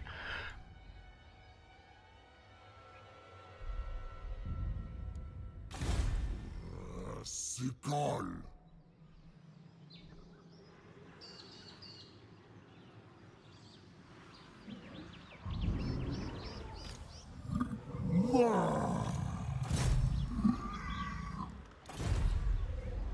Tech joke talk. Tech cohorts of destruction. God damn, this Kakaracha is useless. 3 fails. So guys, if we open channel points, shekel funding for Rome 2 campaign, who would have funded it? Let's see, hold on, don't say anything. Let's pick Yep for yes, Dance Game for no. Wake up, chat. Stop lurking. So you go Yep for yes, Dance Game for no.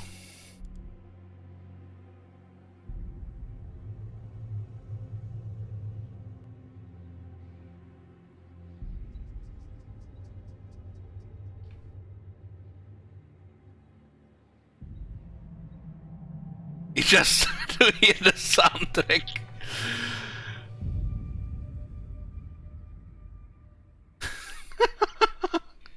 God damn.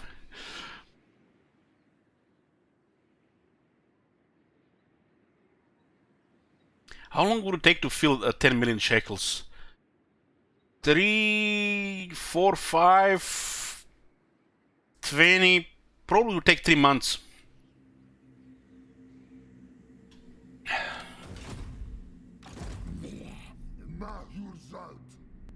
God damn, this is an amazing idea. We can just alter the whole campaign as well. Damn. I can complete the Rome 2 campaign before I complete a short campaign Victor with Warhammer 2.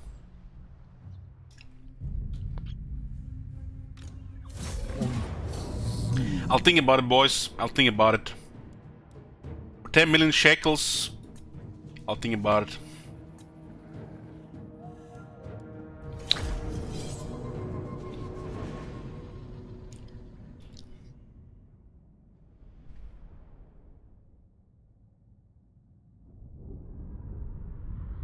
Hesitation, go away.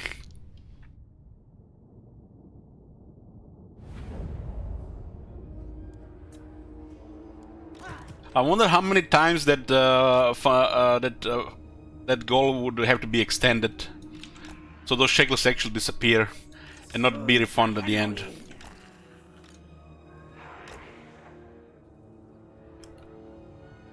But guys, 10 million shekels can get us 10 Warriors campaigns? Not really, not really.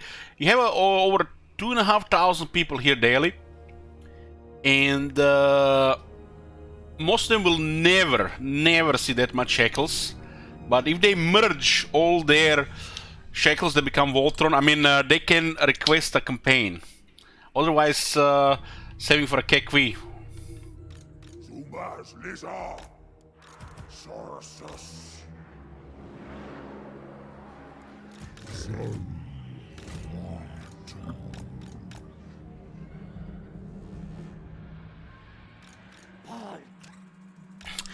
Katama says, I find Vortex enjoyable of 2.2k hours of ME. Go ahead, ban me, I like it, it's different. Well, there's a reason why Kerosene put that much effort into it, you know, they want those 20 hours per Pegasus to buy the game.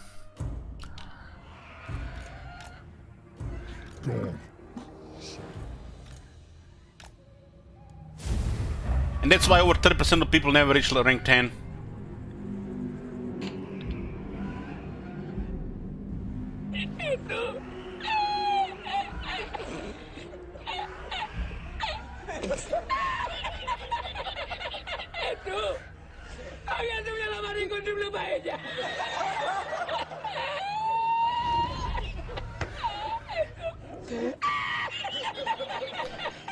I see my plan with discounted KQ works.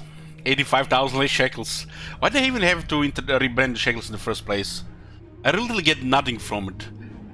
I doubled my tier 2 and tier 3 subs and it's still under 50 bucks a month, I think. God damn. Can pay internet bill with it. And we have to have shekels around. Twitch baited me with this shit.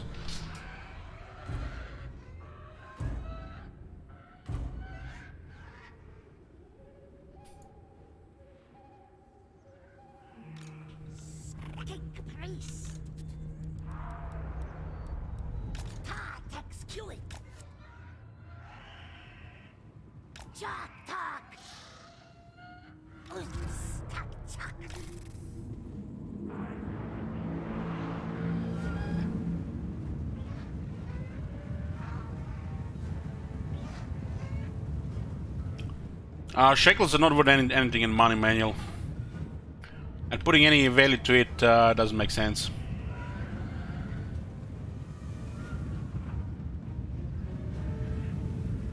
What button do you just press for the gas operation 0? Control 0.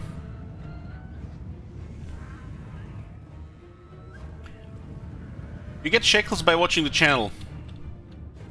Subs get it faster, and sometimes they can do, you know, be used to influence what we do on stream. They have literally no monetary value. It just exists there to reward viewers with the various waves the streamer intended.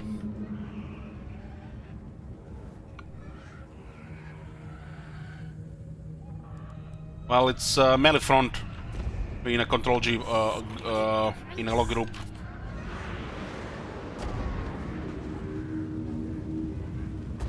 I still remember my my Vortex Mazdamundi campaign. It felt like I was in school, and school is fucking boring. But maybe like 2 or 3 good subjects, and everything else was draining my life force. I had a cooldown on my neck.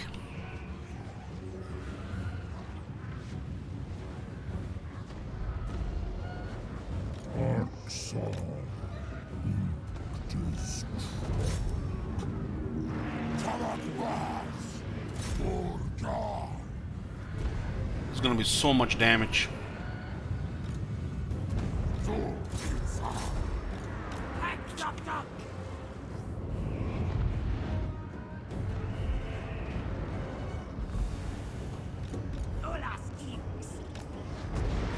Holy shit, what the fuck is that damage?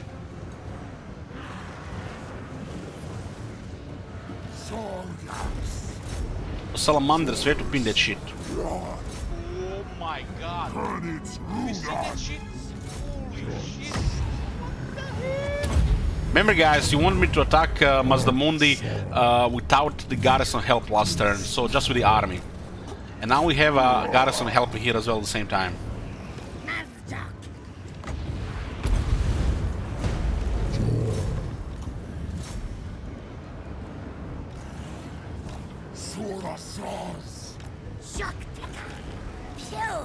We have to kill those Ancient Salamanders with the Rapidoctals.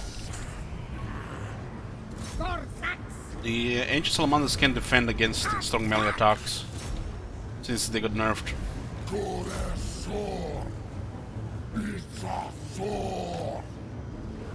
Hey Grasdro.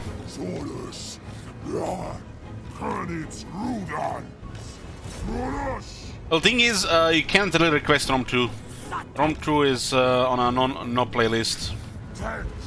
There's some games you can't request, so if we put it through the Shekel founding, if it ever gets passed, you know, you can see that people still want to see it. And gets a good memo out to resolving for one campaign.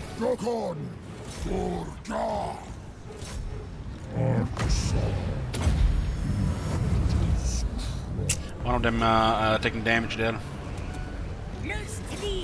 We have to push this Rapidoctals so we can get rid of the Salamanders.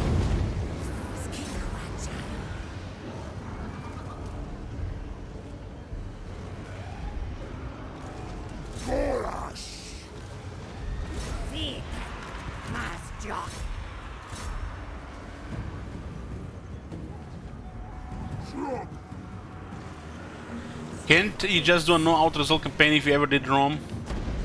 Well, I could, yeah. No auto-resolve whatsoever, you know. But if I just auto-resolve everything, I can finish the campaign in 3 days.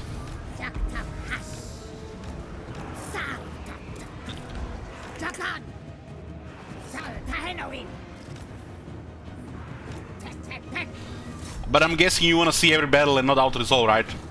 That's what you're saying. Because auto-resolve in ROM 2 is abusable.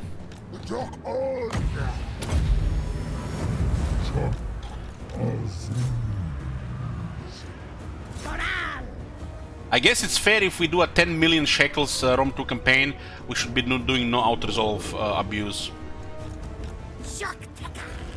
Rockard, Is that what you're saying?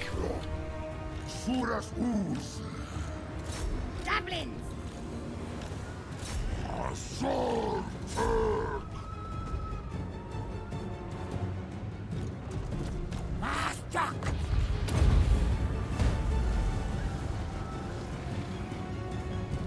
Yeah, understandable. Understandable.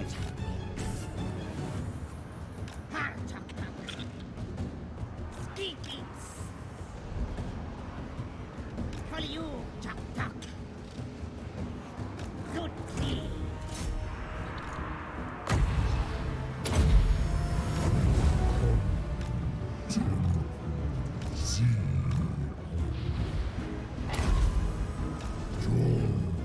Well, I'll think about it after the stream today. We might open a goal for it.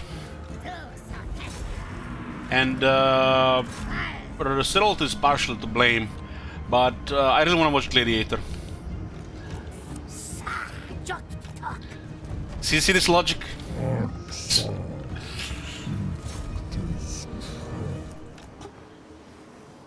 Man, we would have gotten, we would have got murdered without the garrison this battle. People say just attack. What can go wrong?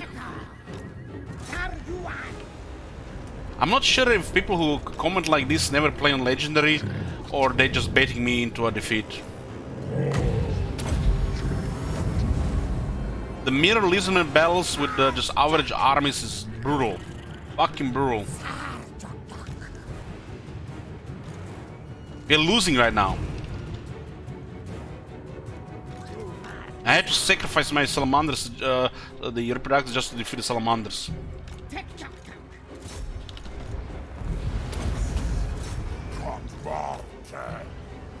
Holy shit, my army is rip.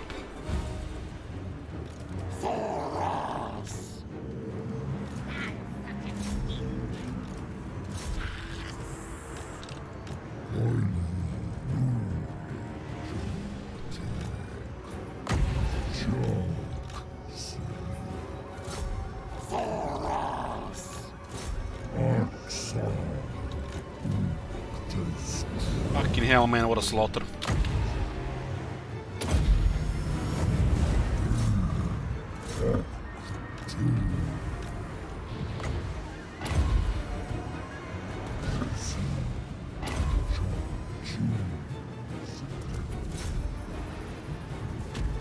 Well, at least we can get Temple Guards now, right?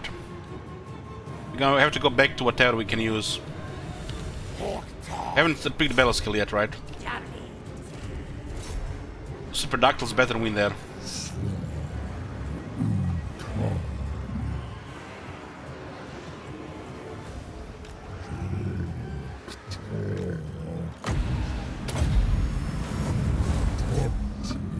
Melee without the battle skills against Lizardman versus Lizardman is just hardcore, man.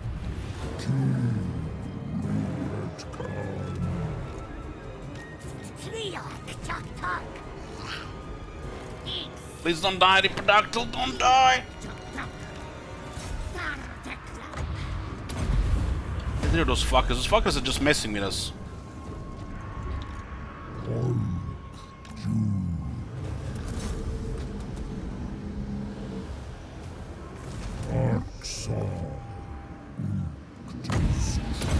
We have never had any chance to actually win this battle outside the garrison. Never had any chance whatsoever. And they ask me, why not attack both?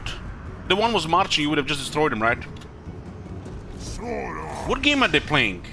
What fucking game are they playing?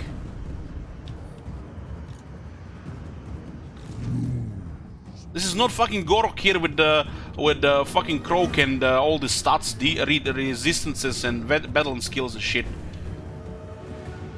They're just miscalculated.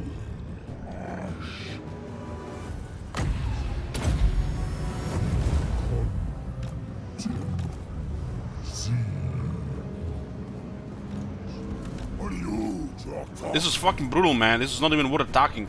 We should have just waited for them to attack us. The towers would have killed half of them. Brutal. Those goddamn salamanders are just too much, really, without a proper counter.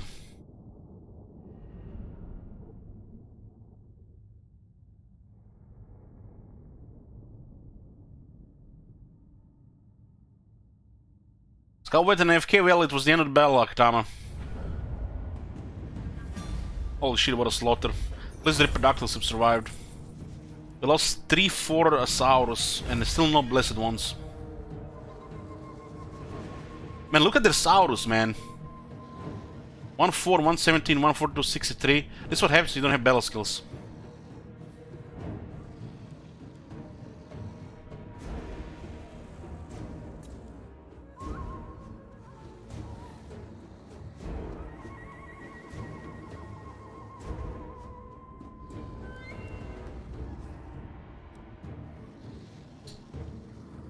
Nice bait, Akatama, nice bait. I give him a couple attack orders.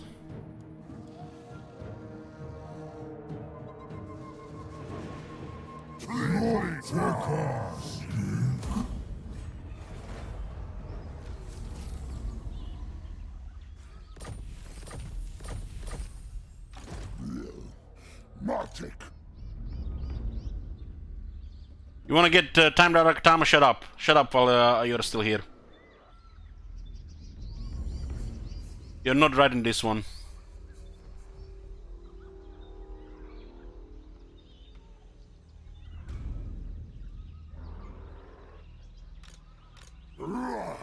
Maragood. Turns on this unit is full replenished 81. Still have one more turn on seasonal weather.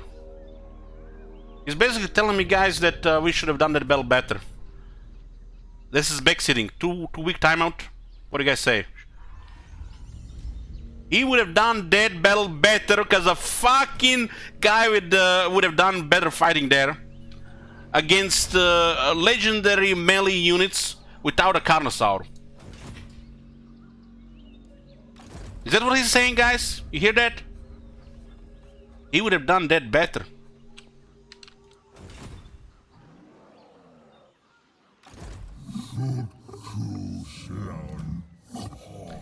You know, there's this thing called glittering scales, aura and shit, you know. He comes here in the last second of the battle and, you know, he sees the guy AFK and all of a sudden, man, you should have done that battle better, because you haven't microed the shit out of your Saurus Scar veteran.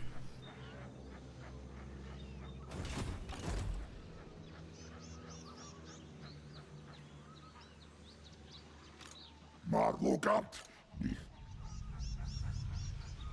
One of the most useless units to micro in the first place, because we were using Reproductives. Martic Mar. Sarmar.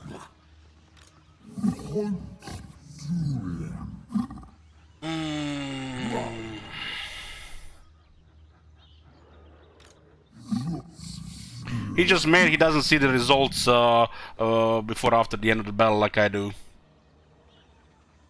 Some people never acquire this skill.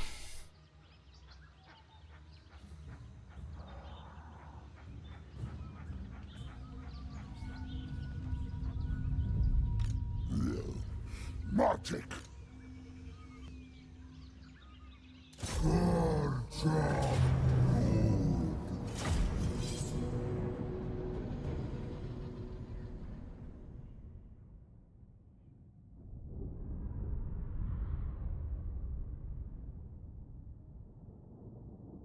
Just one second, guys, I need to get a drink. Take a few deep breaths as well.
Sorry guys for the wait.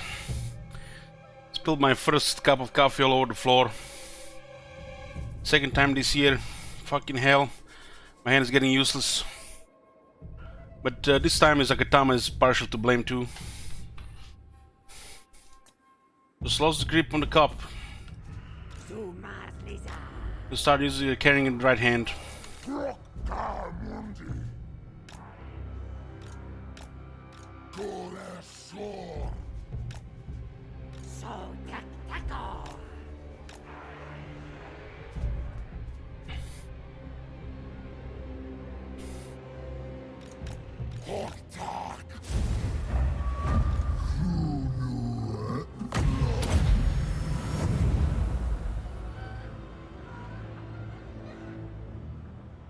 What happened? We had a very difficult fight.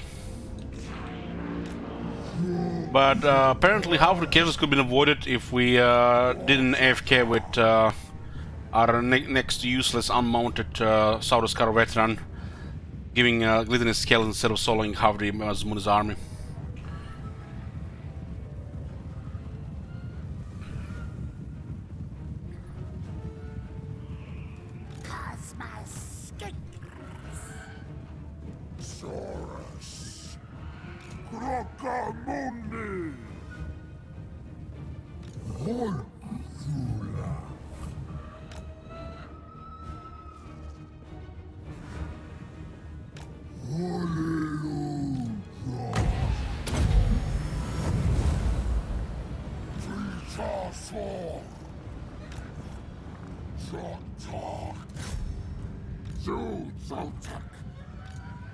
It's a miracle none of the reproductors got killed. It's a miracle.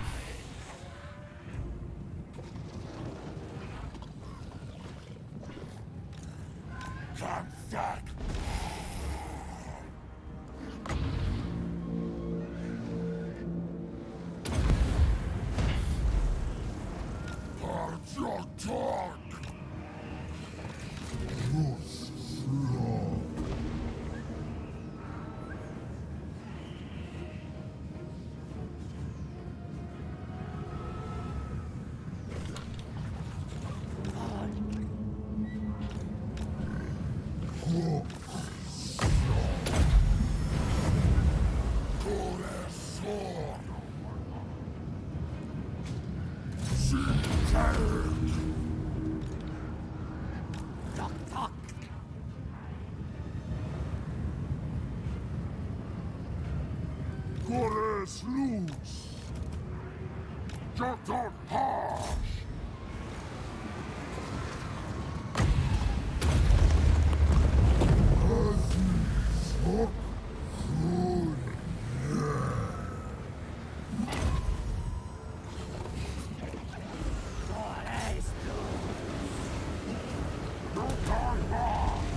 Something.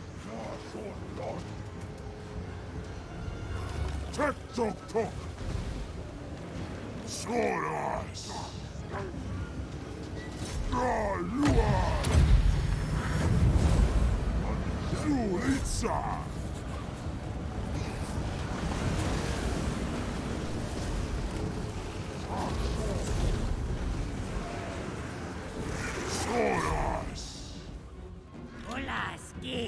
Fucking hell, man, 90 speed unit can catch a couple of skirmishes there.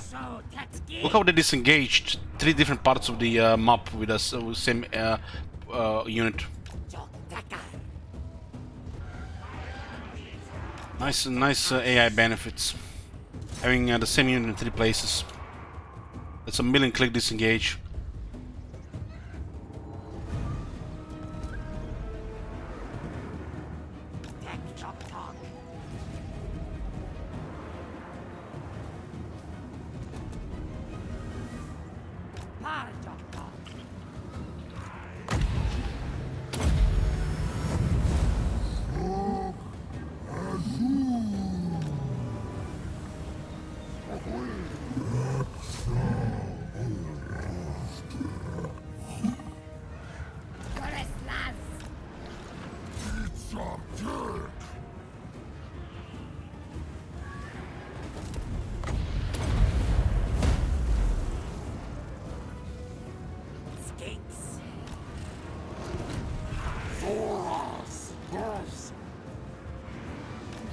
These high rank skins are extremely annoying.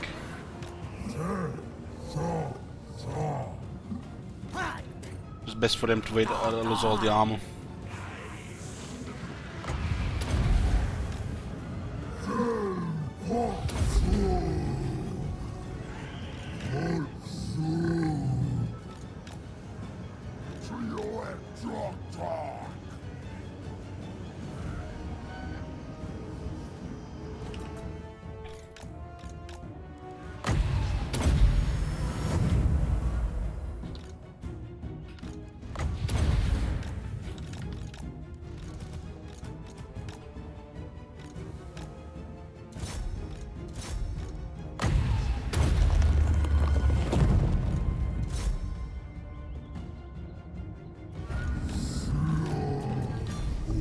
At least we got rid of the immediate threat from Exotl.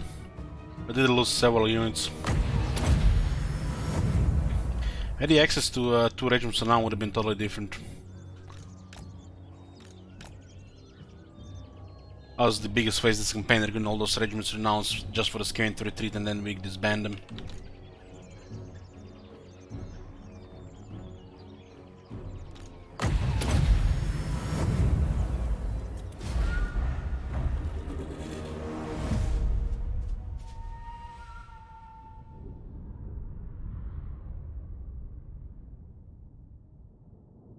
The big ground pepper, yeah, this is what the remain of the army. We had the garrison help as well.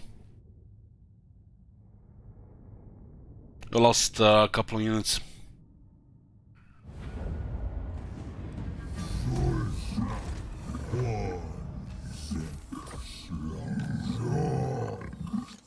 The best thing is we don't even get replenishment.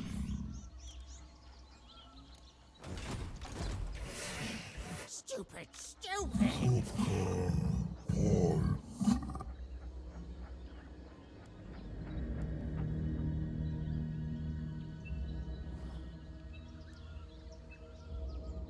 I guess we're gonna get some salamanders here. Not that we have much options. The regiments are available again.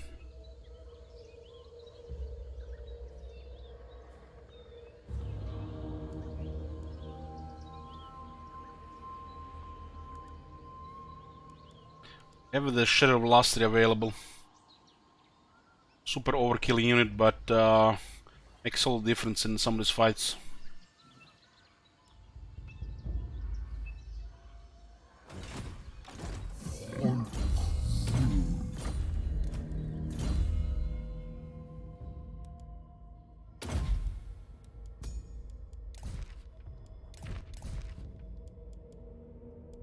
Seventy turns of a campaign, not a single follower yet for the Sour Scar veterans.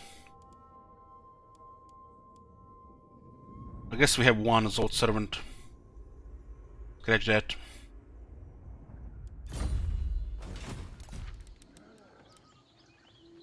Four blessed skin skirmishers. Jesus fucking Christ. God damn, what up?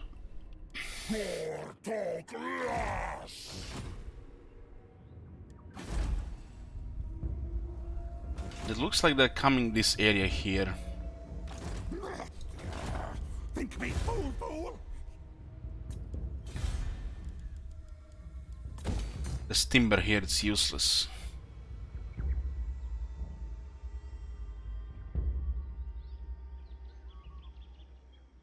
Timber definitely needs to be a little bit more for the lizardmen. Look at this. No unit buffs, no gold. It almost looks like it's bugged, right guys? Timber and iron should definitely do more for this faction. You soul rock! So, this is medicinal plants, look at this. This is medicinal plants. And this is timber for the lizardmen. They definitely have to add more text to this shit. This looks bugged, right? Even iron is bare bones. I mean, having resources should give you advantages, right? But look at this. And the fact the trade is getting bugged even worse than ever before, it's even worse.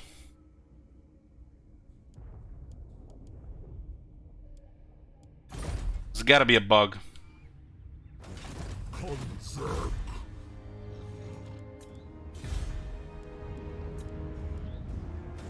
We have the money for the third army now. Who do we have? We have a third generation rank 7 now.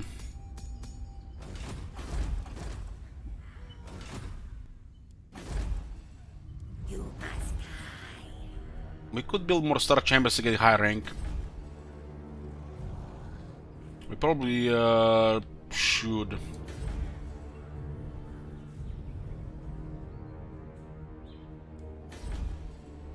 You must die.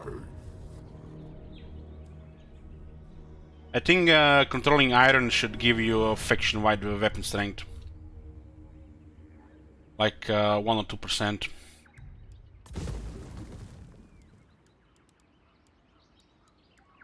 It's 5700 though. For 3 ranks. It would be very nice if we get a rank 14 Slan immediately.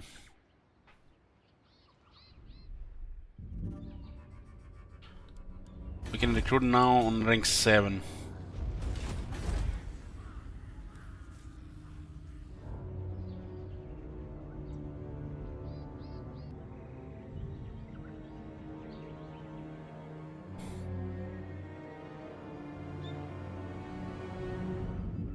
The third army is gonna be even slower on the level up than the Shit Wizards army. But these guys are coming down here, so we have to do it now. Otherwise, it's gonna be a new wave of whack-a-mole here. We can wait 1 turn, so we can use the alignment of war. I guess we have to wait 4 turns so we can get the veteran units. Yeah, we'll time it with the right of ferocity, and we'll use alignment of war.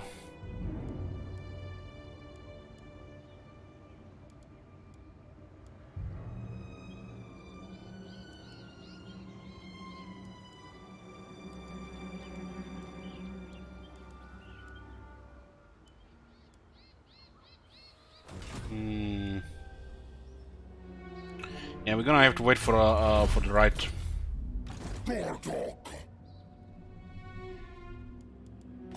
We can also get Draft Master by rank 7, right? So we can get an additional rank and capacity. Yeah, we can get veteran units. I think rank 7, if not rank 8. For the third army. And third army can get some Stegadons. We have Stegadons available here. Since we dropped the Reproductals, because it was not worth keeping the slot.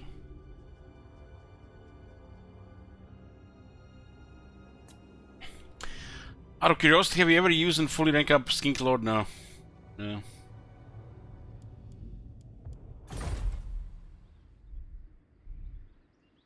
Slants exists, the other lords don't exist. Unless you're playing multiplayer, I guess.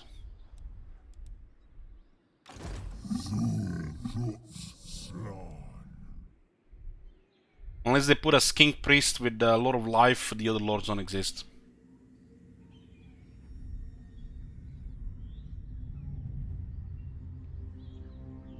Making a Slan have a Lord of Life has limited the options.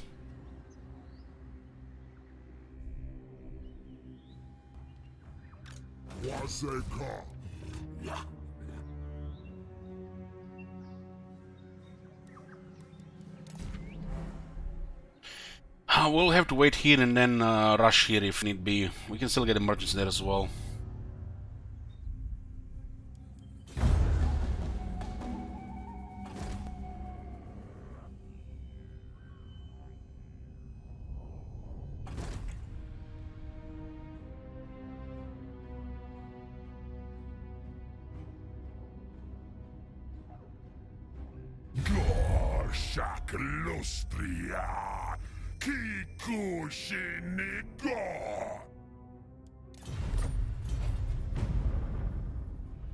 One thing you also have to understand, which I keep saying, so people remember, The main lord wizard means you find arcane items. And arcane items are powerful. For your Slan and your King Priests. Having a variety of arcane items gaining power of various abilities, it's almost as powerful heavy tier 5 units. You can only find arcane items if you have a Slan leading the army.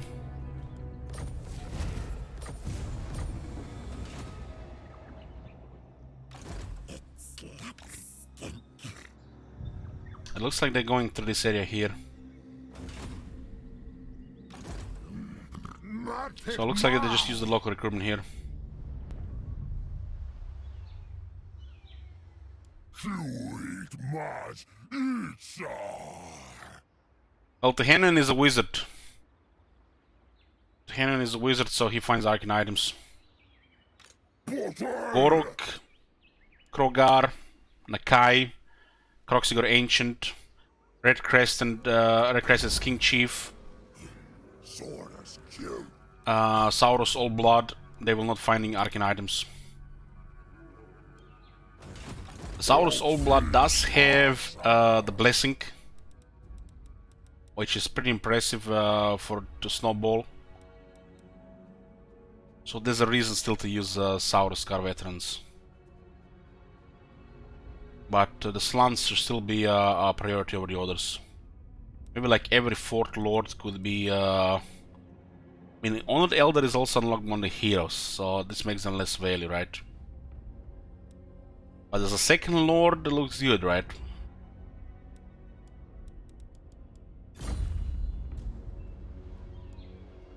Does look like some Whack-A-Mole in here.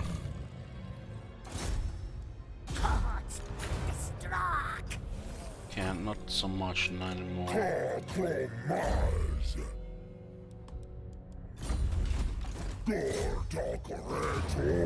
It's a shame we couldn't take this last turn. We're 1 turn behind here. This army could use a little bit more units. I'm hoping we get blessed units unlocked, but who needs blessed units when you can just play Hearthstone?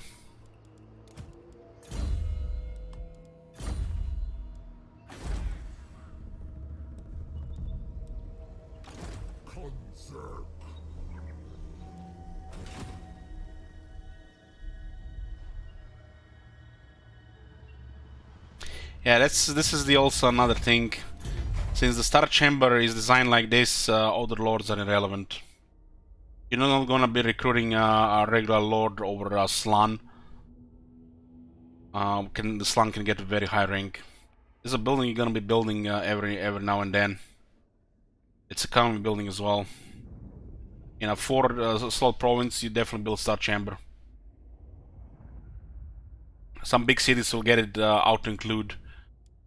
The other economy buildings are very expensive, like Al-Sotic building and the Revenants of the Old Ones. So if you, these are the economic buildings. This two, this one, the Geomantic Web, and then here's some base.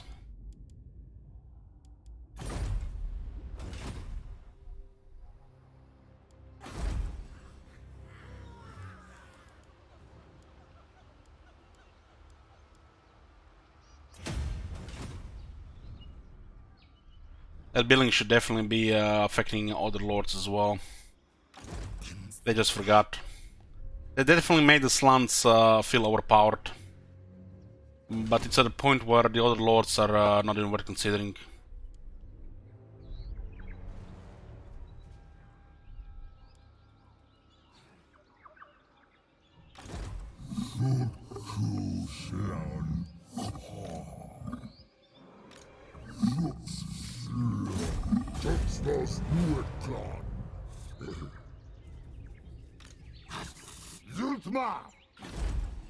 Man, this garrison is such a bad shape. We should stay outside the city so we get replenishment. This way we still reinforce the city, but instead of them blocking our replenishment, we do get replenished. So we can check the line for reinforcements here. So they attack the city, they besiege the city, army will still help, but we'll be getting replenished instead of being just locked in the siege.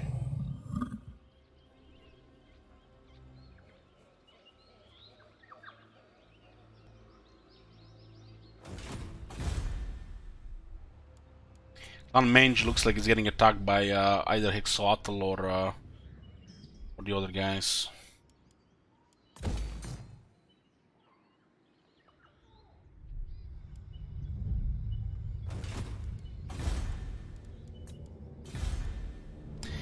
Lizardmen are a melee race, which means most of the fighting is done with melee, unless you go some kind of imbalanced armies, which are not recommended. Makes the healing very powerful, and it makes their melee very powerful. To the point where actually, when it's fully buffed and supported, makes melee look very powerful. There's no reason not to go live ever over anything else. If you want some damaging magic, use a lot of heavens or a lot of beasts.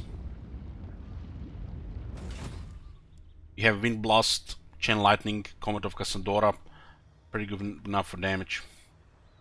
Or Heavens is damage with some support.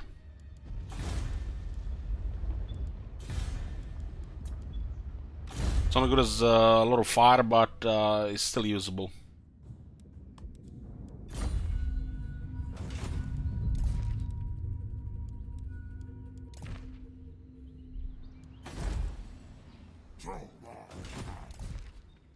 A lot of fire is fun, yeah, but you know what's even more fun for me? Units not dying and having an advantage in melee.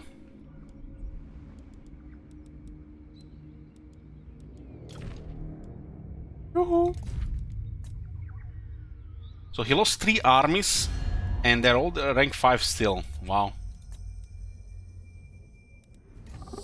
It doesn't look like Cult of Pleasure and Clan Rix are doing anything in the north.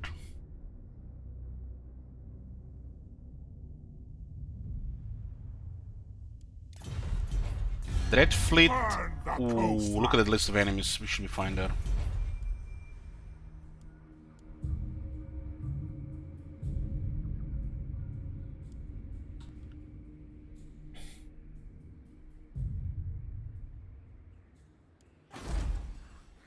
Los humains.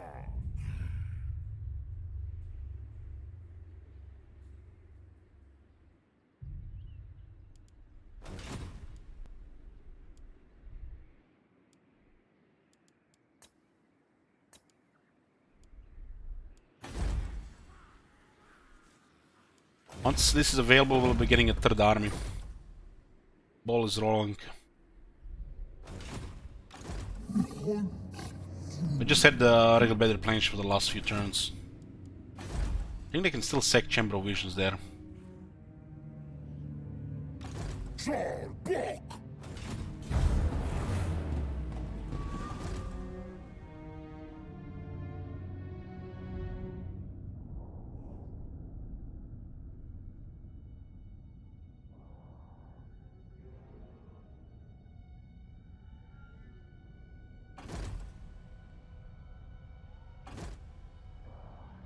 So looks like the Skaven are underweighing around.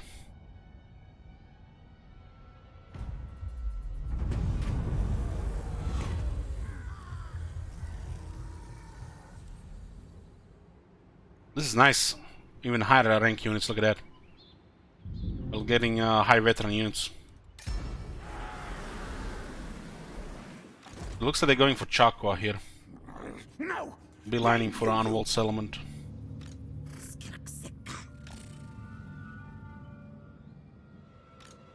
Not enough warpstone. We didn't even have time to build, even if we missed one turn of building. Against council orders.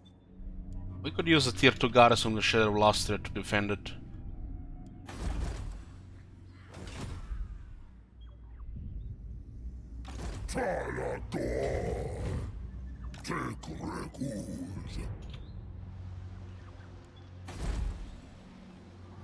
This is good money here, look at that, 1700 and very safe as well.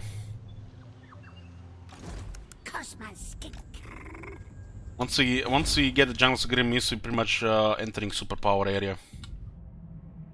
It's like we need Lizardmen with 3 armies already should be enough here. With the 4th army, nobody will be able to do anything anymore.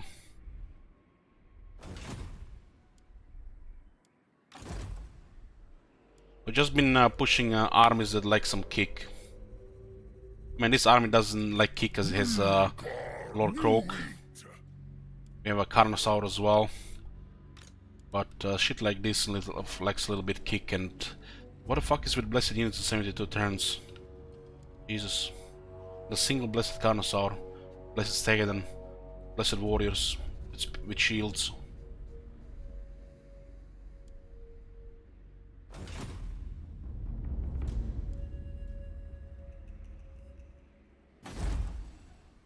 Little soul rescue. So here comes a new army. 3 ancient salamanders, 1 feral Stegadon, 2 feral Bastillodons. With 3 flying units and a unit of salamander hunting pack. It looks like they really want to take Tlaxlan.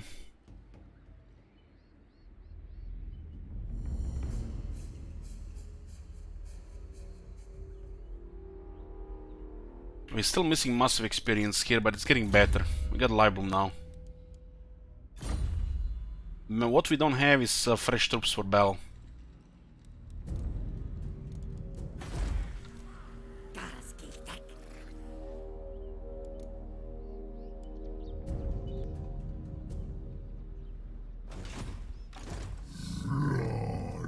There's a big list of regiments renown. Lisbon have very strong regiments renown.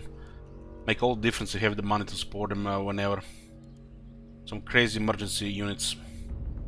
When you add the dog shit blessed spawnings as well, just amazing emergency units.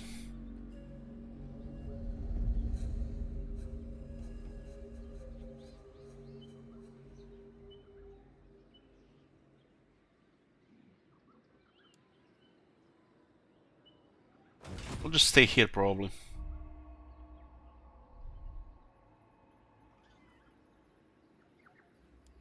We need to replenish and we need to hold this city until Gorok goes north, and then we just push Hexatl. I don't want to lose this one, so we'll get something to defend it.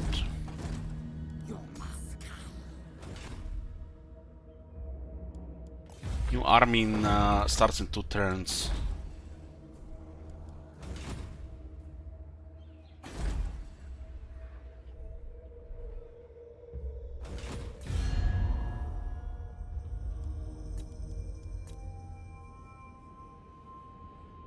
Rank 4. They recovered the military like nothing happened.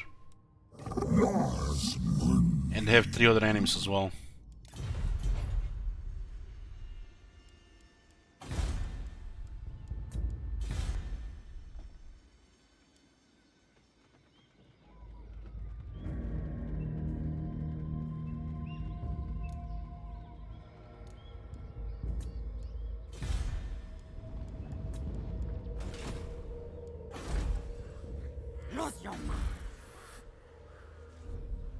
We have 3 provinces now.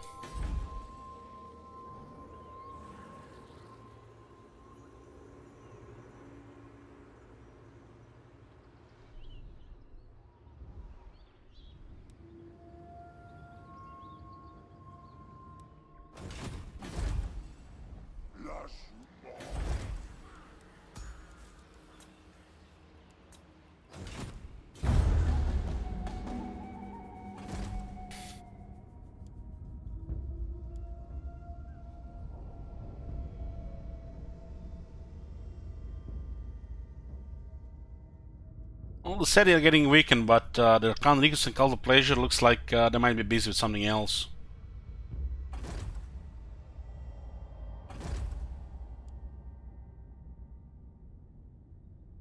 We have 2 Skaven armies attacking.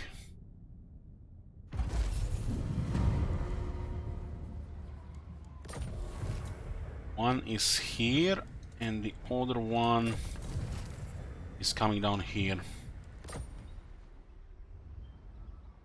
Thing is, these regions are separated, and we kind of need to go after both.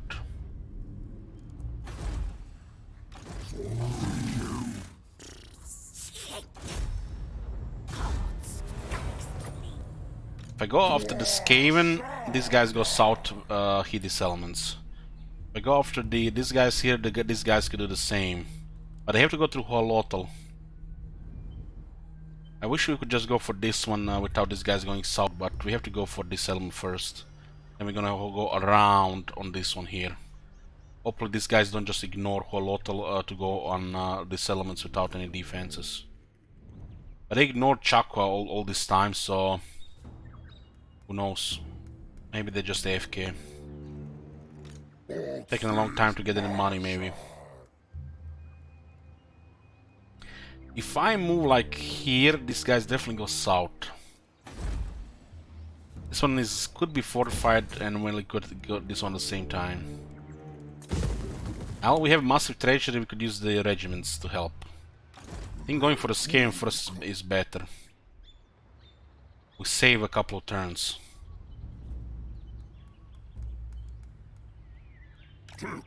They definitely don't go south now. The moment we go north, they might consider south again.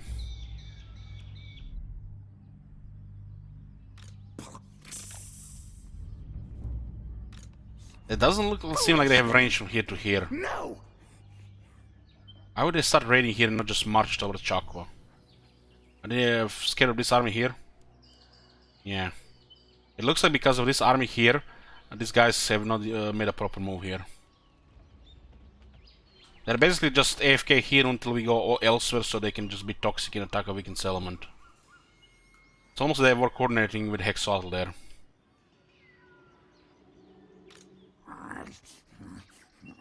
No! Blame you!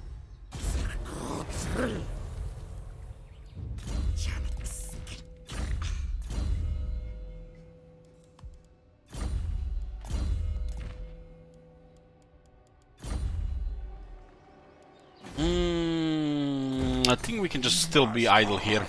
Doesn't look like the settlement is under threat. When you look at the movement, they're up to here. So their full movement could go up to here. The fact these guys didn't make a full move here is because of this army being in range of Chakwa, even with the march. So they're just basically waiting for an opportunity.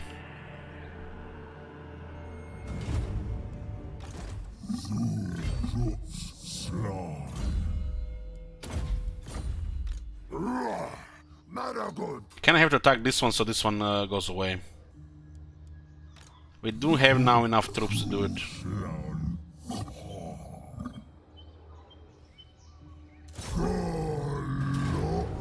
And they're not even retreating.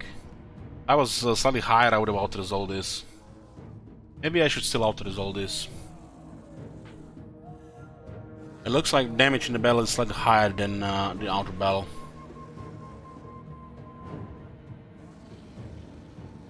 How did they take attrition? They went through the corrupted lands of the vampires.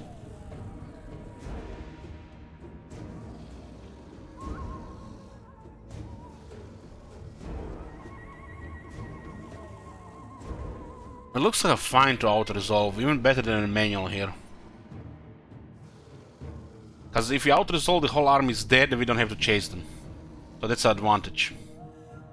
There's a small chance one of the Reproductors get killed, but Reproductors counter these units on battlefield and in auto-resolve. Okay, almost one got killed.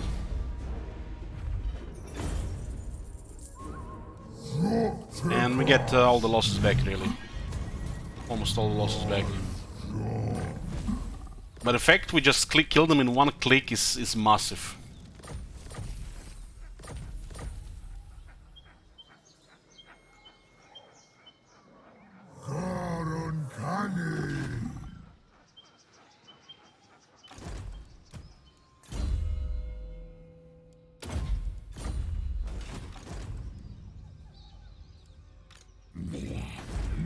The city got one more turn of replenishment. It's getting better.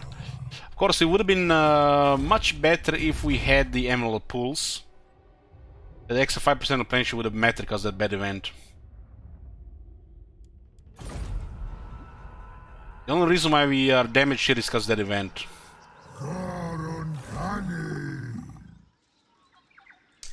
We have to do this again the same. Just stay outside the city, in range of Chakwa. These guys will probably try to get more help. They have an army which could consider attacking the city.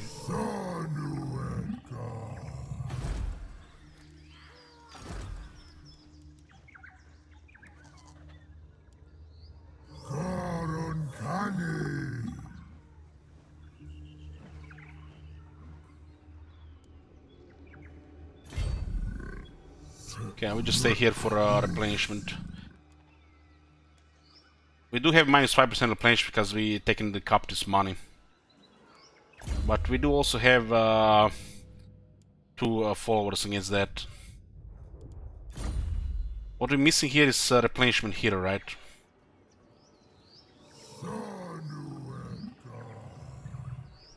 Hexatl destroyed Hans Marshal expedition. They went deeper into Austria. They're doing good.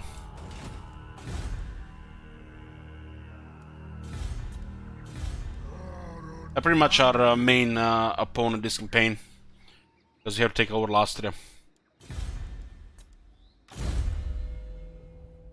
In a regular campaign we will be best friends, but here we have to destroy them.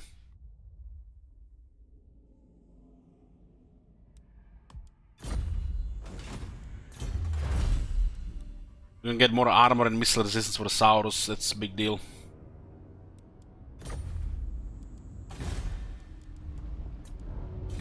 I'm saving treasury for emergencies. We'll need the money. The next army we recruit is gonna kill all the income.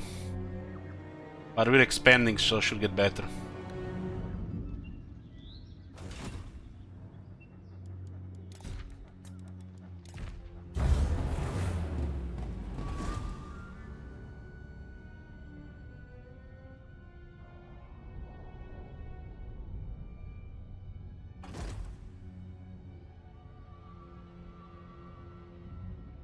I feel like the Dread fleet does not attack High Hunter Jungle because of the Fuming Serpent having the rebels.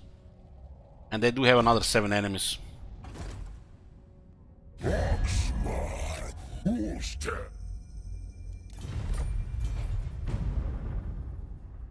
Oh fuck, the Henry rebels. What they get? Please tell me it's all skinks. Yeah, they got a strong lord, but all skinks.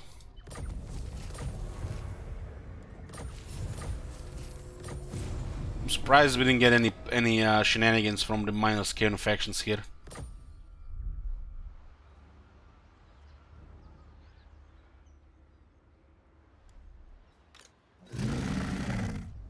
Does look like they're gonna go south.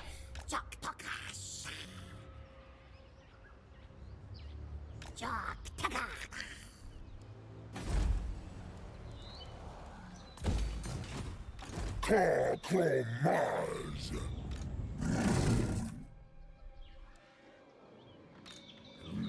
Matic Mar. So we need an emergency garrison here.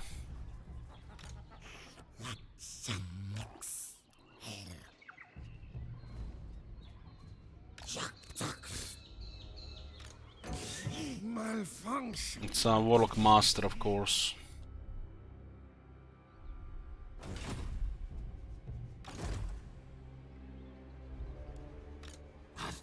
Yutma. That Laxlan will be replenishing for ages. We can go right of ferocity in this, so we can start recruiting the next army next turn. I forgot to switch last turn. So alignment of war and this, and we start recruiting the new army next turn in Southern Great Jungle.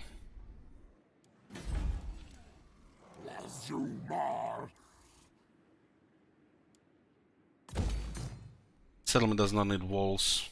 They could respawn here though, and then it's annoying. Yeah, better safe than sorry. We have to declare war on them, right?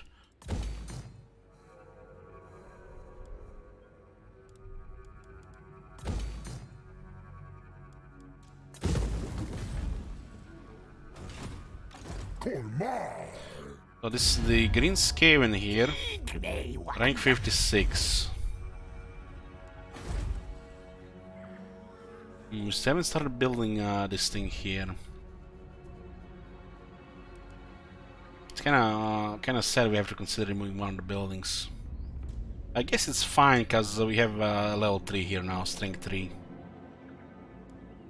It's gonna be strength 4, right? Why is it not strength 4 yet? We're gonna be next turn. Yeah. So we're gonna get even more public order income here.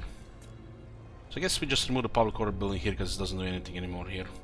Especially with tier 3 buildings. There's gonna be enough public order then without the public order buildings. This one is just temporary there.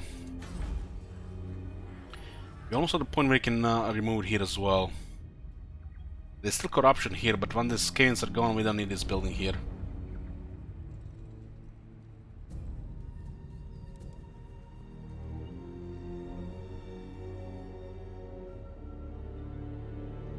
I just love it how we have all this at max and we don't see shit here. Wow. What turn is Chaos Spawn again? It's gonna be about turn 110 this campaign. We have very slow expansion.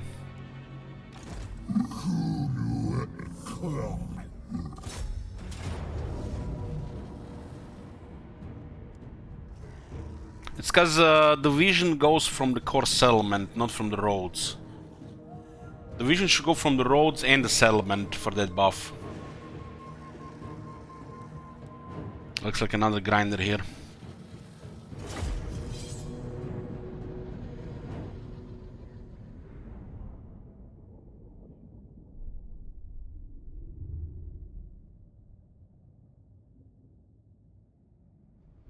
It doesn't make sense that the division goes from the core settlement because how the settlements are placed on some continents, especially Austria. It makes sense in the Empire, for example.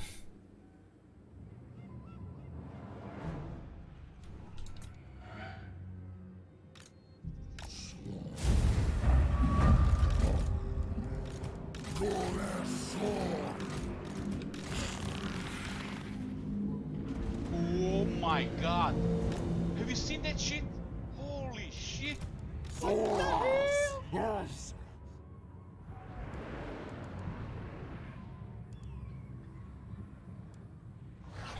Hey, Douglas. You still have this outer side? No, it expired.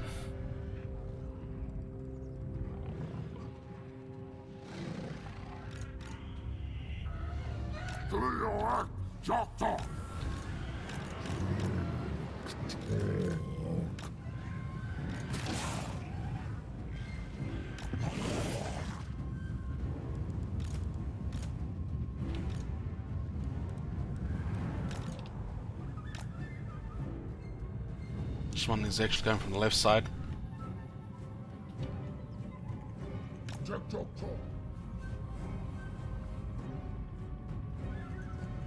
You know, some harassment salamanders while the reinforcements are coming.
Reproductiles, yeah, reproductiles just murder our units, so we have to disengage.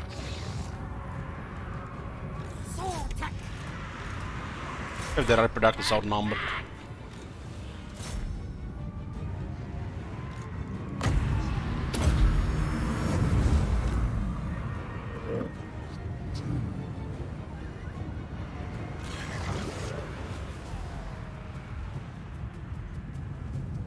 I don't care about the garrison here. Eventually, you're not even gonna have to do anything. The job done. Thoras. Yes.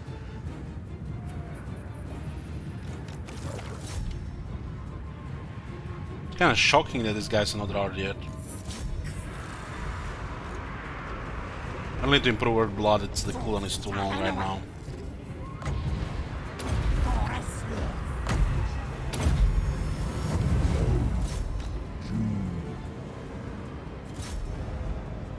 You Itza. Hard on top. Bastok. Itza.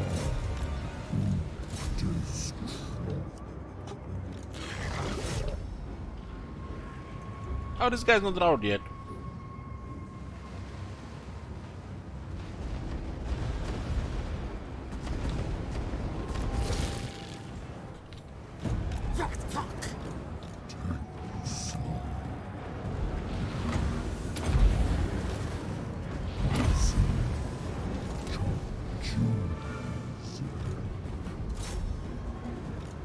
Tega!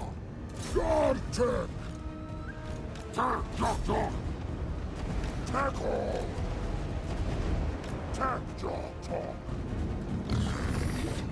Uncanny dog.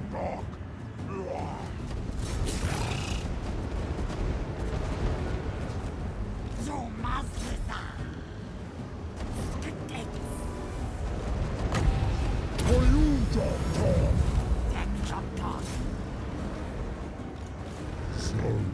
Man, our Pepe is in a bad spot here. How did he even get there? I'm just slide with that chair. Right surrounded by a unit that can kill him.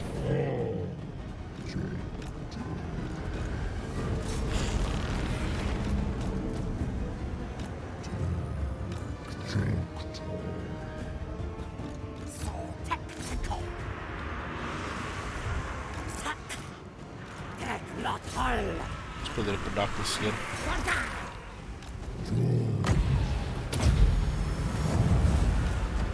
Zeka! Saurus!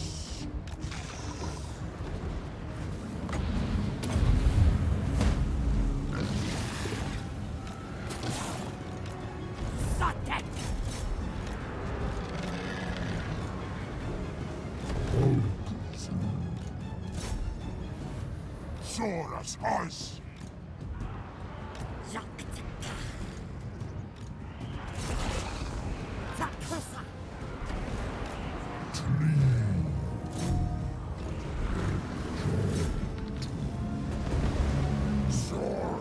Holy shit, the leadership in these guys. Or 100 base leadership without the debuffs. Gores luz!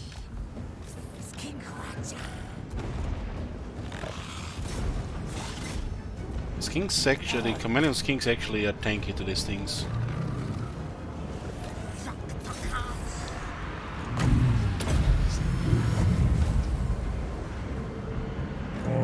They're about to get routed here.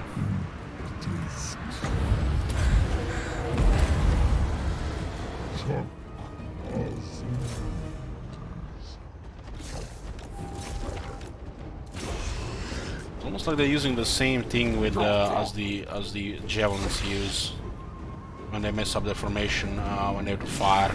Sometimes they go like this instead of staying like this. Don't obey the formation they are in. This happens with javelins and it happens with the hunting packs.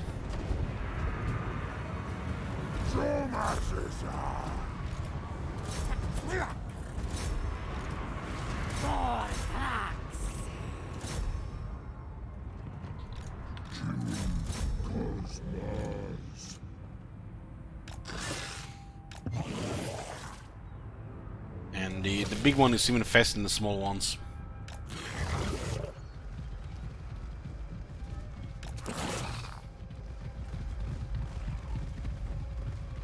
I just love how fast this unit is. Even it's like maybe the fifth best one to micro with Lizardman.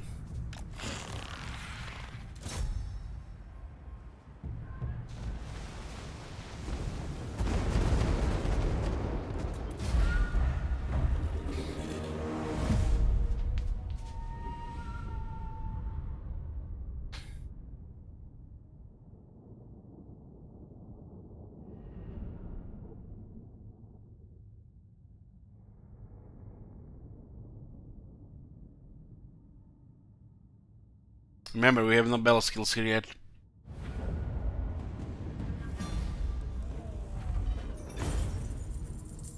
We don't want to click this, it's just gonna weaken us further. We are waiting for the original one to expire, right?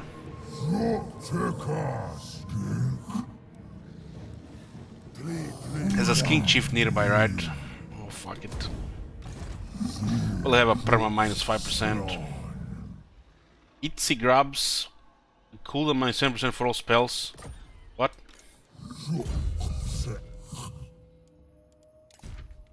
Oh, hello. Spam healing magic.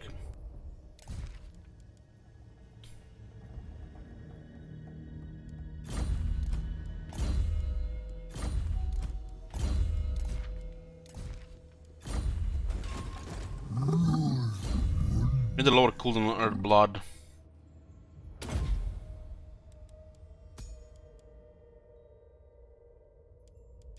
I guess I'll just have a permanent ransom penalty, 5% replenishment here. It's 1800, it's just like, can't say no to 1800, we only have a penalty for 6 turns. Have you seen that shit? Just put a Skin Chief in the army, right? What the hell? Thank you, Mixo. Yeah, we'll put this guy in the army.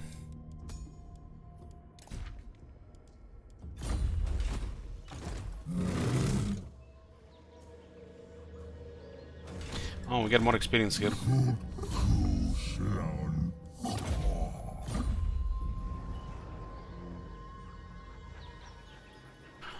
Well, you can calculate IC9 if you know the basics. Suitable climate outside is about 8%. Inside the city about 15%. In camp is pretty much almost as being in the city. Regarding your terrain. Cap is 50%. Then you just have to add or deduct the penalties and bonuses. The Lizardmen do have followers for replenishment. So ransoming captives is not a big penalty, and it just snowball the economy. So you have more monies for the emergencies or buildings. You can add a hero for 20%. You can have a technology for 20%. Lizardmen have awesome replenishment. We just had an event which prevented this army replenishing properly for a few turns.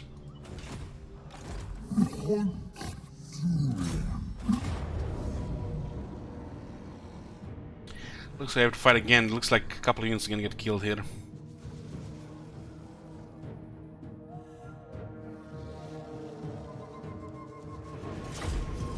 That event definitely slowed things down. We have to fight battles we are not supposed to fight.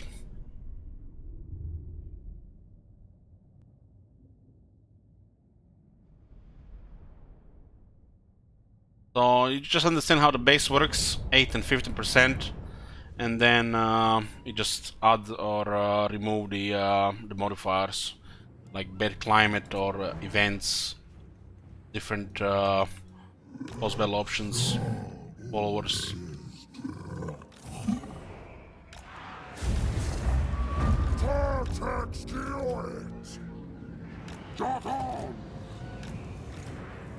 I'll put a Skin Chief in this army, will be fine.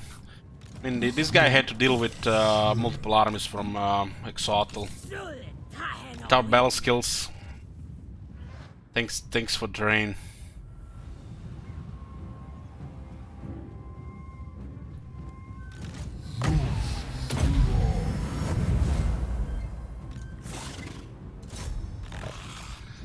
You like range units? You don't like salamanders?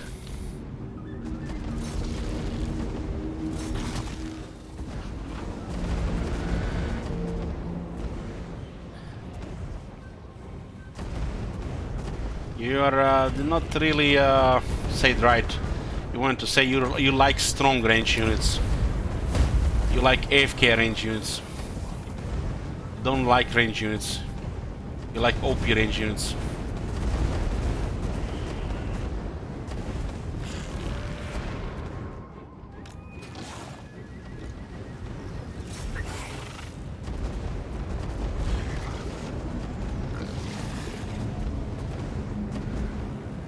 Who doesn't like OP? I guess multiplayer people.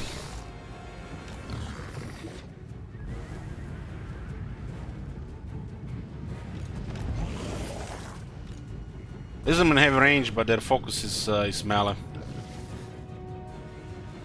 One day, when they remove 20% melee defense bonus from the AI, melee might actually be more fun, even for the normal people. You don't have to try harder 110%.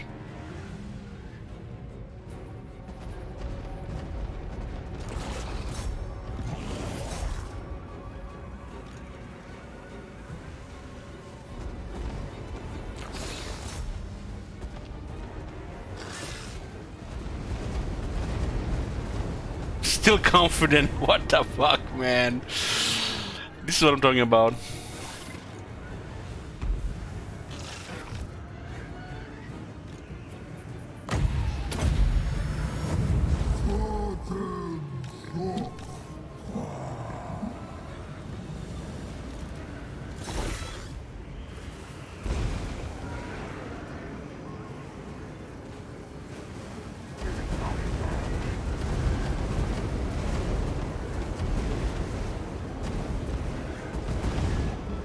Oh my god.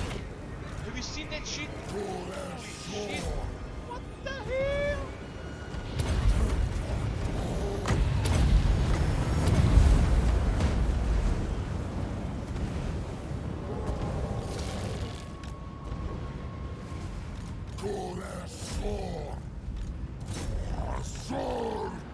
Hey, Aldron, live with T3.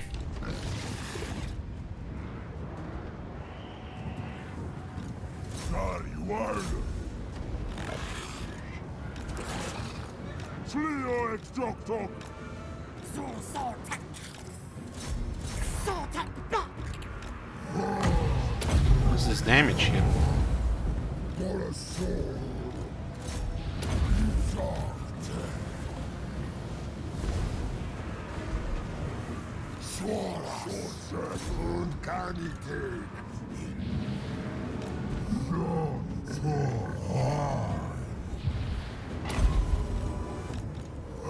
I'm getting better cooldowns on the healing now, so it'll be more noticeable on the battlefield. It was very notable so far, the healing advantage. But when you upgraded spells, it'll be noticeable because of spam available.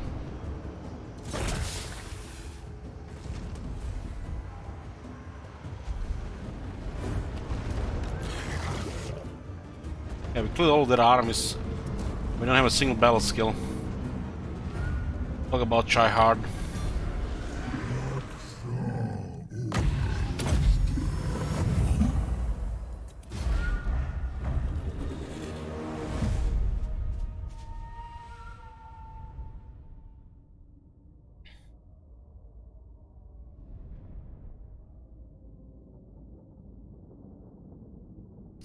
Wasn't the last month the only month where Elteron didn't win the Man of the Month for most subs gifted?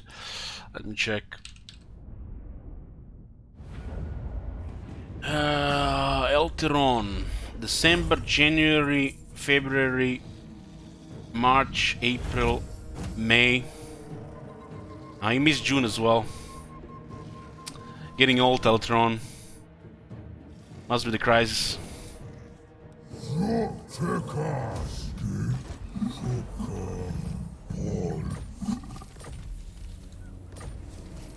Okay, we cleared this area right now. Holy shit, there was a lot of them here. We can't get in the city because this guy's standing in front of the city. Look at that. Fucking hell. Okay, we can. We just have to touch him first. Never mind. Okay, this will reduce the cooldown on the Earthblood further and make it cheaper. We wanted this to be spammable, like use all the time. And that's why we're getting the cooldown reduction on the Arcane item as well. They're rank 6 now. They lost one settlement too.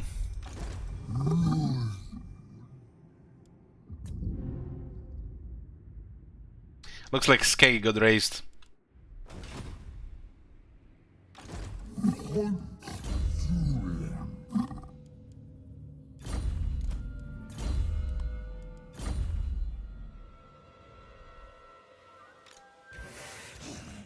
Sink the tide again.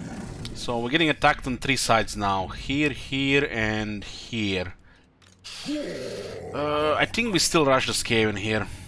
Kill the Skaven and then switch on the Populism. One minor faction at a time, and then we just recover if anything is lost. I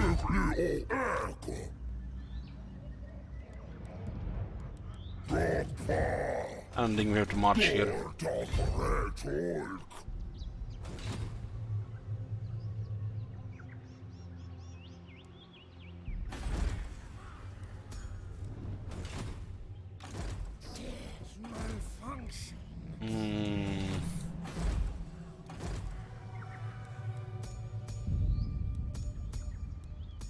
We can get this guy here because we have to recruit him in the Southern Great Jungle next time to recruit a new army. So we have to get somebody else here. I guess this guy.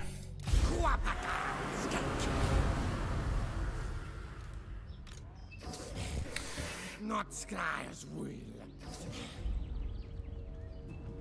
Bunch of rats with a Warlock Master.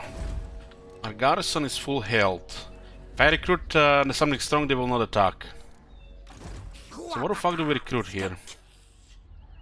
We're gonna be wasting money here again, I feel. Maybe I just get the Blessed King skirmishers. Don't cross wires. How much ammo do we don't have the tech, right? We have the 20% tech, which makes them better.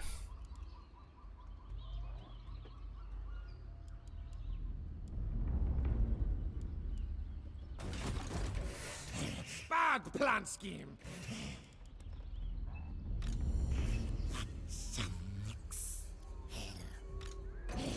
Forget anything else, they'll not attack.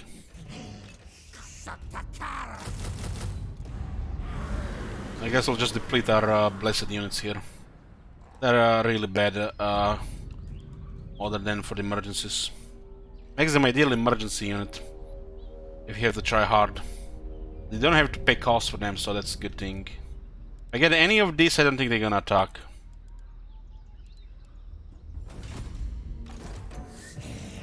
Malfunction. Okay, what do we get next here? Very impressive technology tree.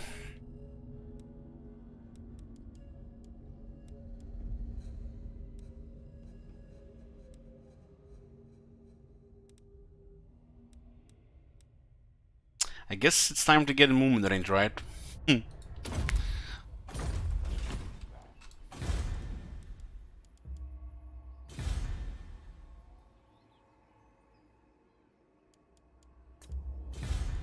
Oh man, burning Blessed Saurus warriors feels bad, man. This rebels here good, we're gonna get some money. I guess we can build here with this treasury. We're getting tier 5 here soon. You must. This will be a strength 4 then. Because we're just needing yeah, these cities are connected. This is a gap here. So this guy goes level 4, this guy's level 4 and level 4. Yeah, so we're just missing Itza here. New Itza.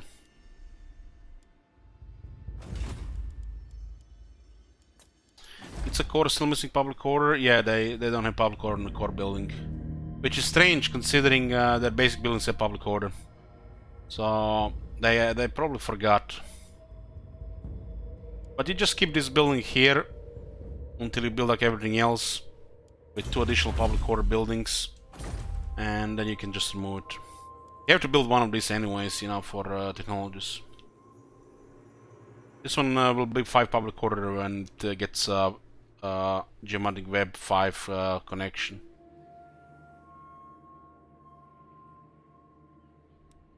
But yeah, they forgot public order on this building.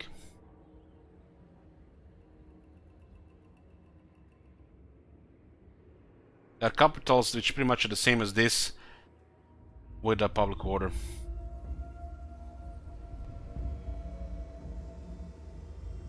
This is supposed to be like an Aldorf copy, because these are the Empire copies.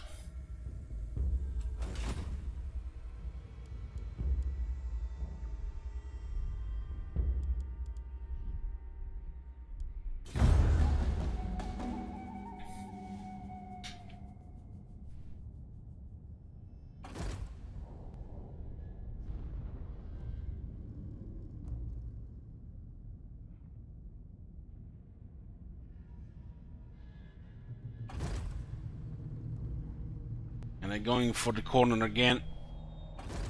Well, it's unfortunate for sure. But what can you do? We have to destroy these Skaven as well. We'll just go send Gorok back. A little bit sidetracking.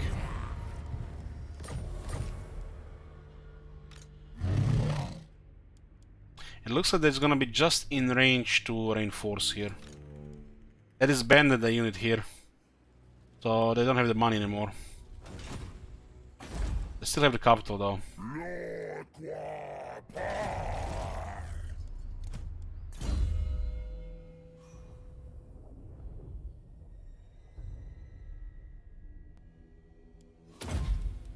Gonna be 5 weapon strength.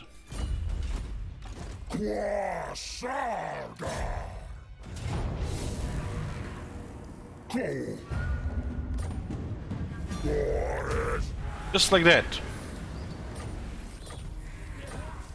It looks like they were moving somewhere.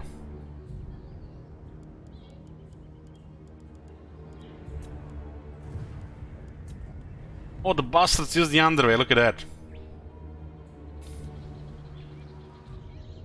They have no settlements now.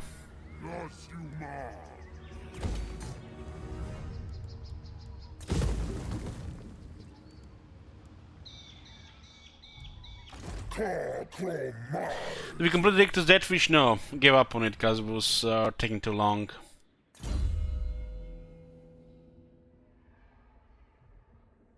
The victory conditions were beyond absurd.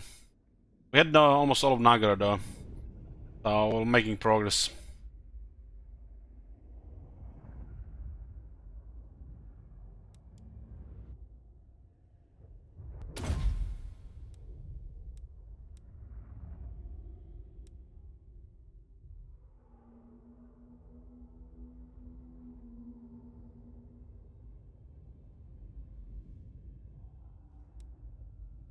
We don't really need this or this on this guy, huh?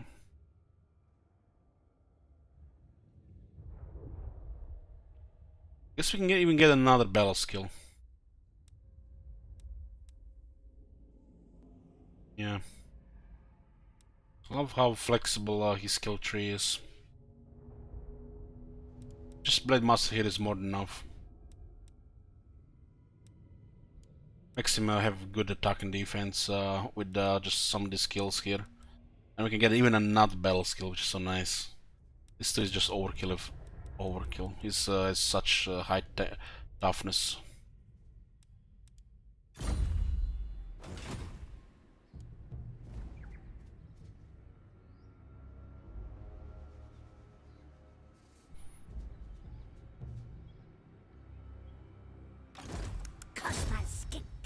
Please block. Goddamn Dig Dug, bro! He had one job! One fucking job!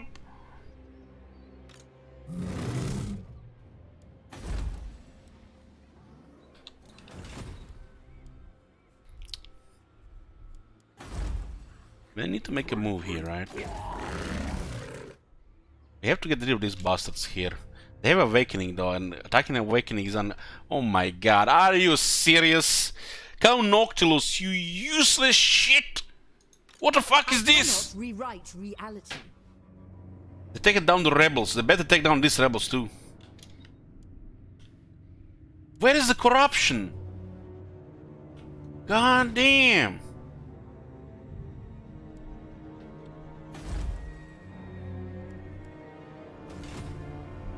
Oh man, I don't like the look of this. And we can't go there right now. We need to get the army, right? Let's recruit an army here. Terrible skink memes. Let's see. We have everything. +2, +3, +5, +7, +8, +9. Yeah, we should be able to recruit rank 9 units.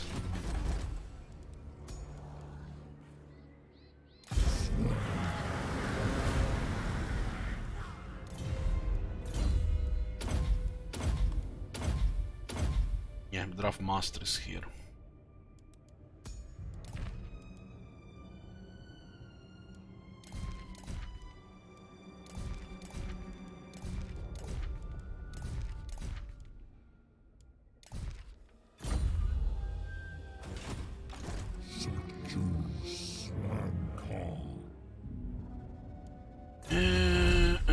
We do mix the technology, right? Where is it? We do have one for the Saurus, right?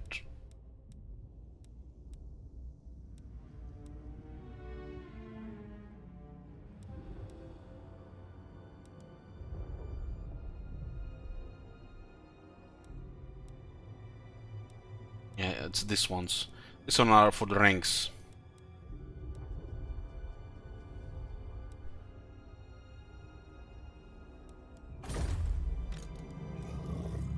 Section. 470 upkeep on the Temple Guard. Jesus. Jesus!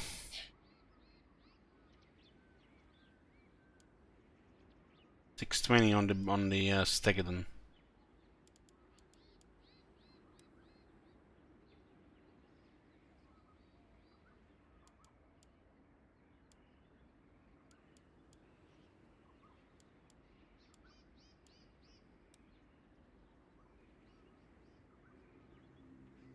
This is gonna be Temple Guard, Stegadon, but still an army.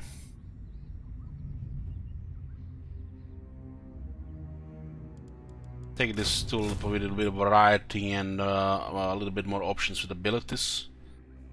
Take these guys for sniping and tanking.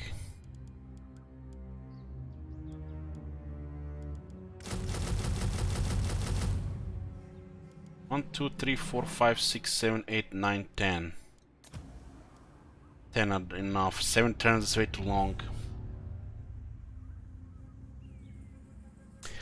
Playing some Dread Saurians. We don't have a single building yet that makes them available. We only have a Regiment of Renown for the emergencies.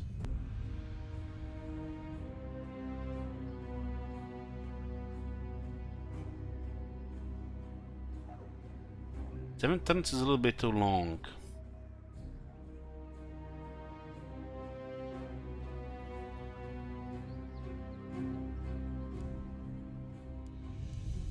But we have to queue them like this. We're gonna lose capacity in 4 turns. It's gonna take longer than 7 turns. It's gonna be still 7 turns. Still 7 turns actually.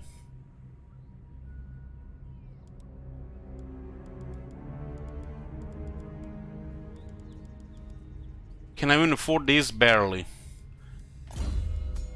We'll be getting a Germanic sustenance and renown and feared.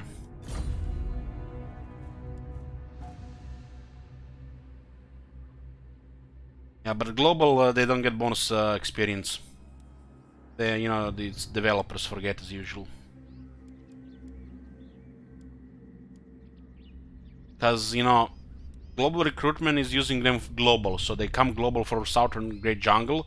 So if you recruit them global in Southern Great Jungle, you don't get the Southern Great Jungle bonuses because you're recruiting again globally inside the Southern Great Jungle, so the Southern Great Jungle bonus is not applied because it's globally, not so locally. Go get aspirin.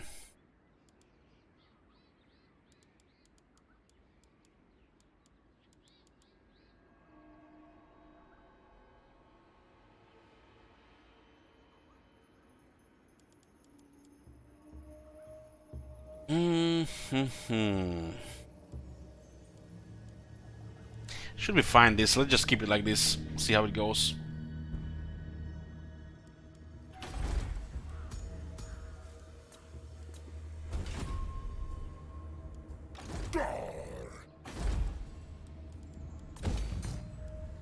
Charlie!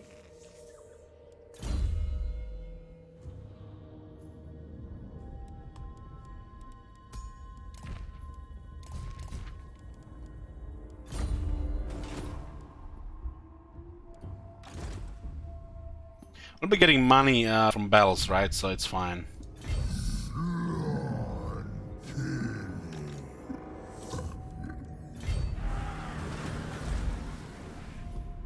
I don't like this though. We failed to block this arm, which is really bad.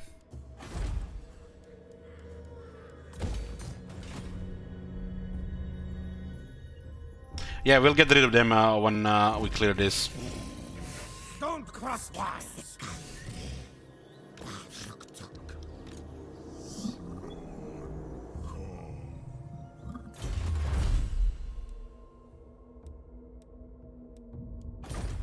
We're getting more money. This currently puts us 4k negative. But we are expanding, so and we have disbanded this one, so it should be fine. The battles also give money.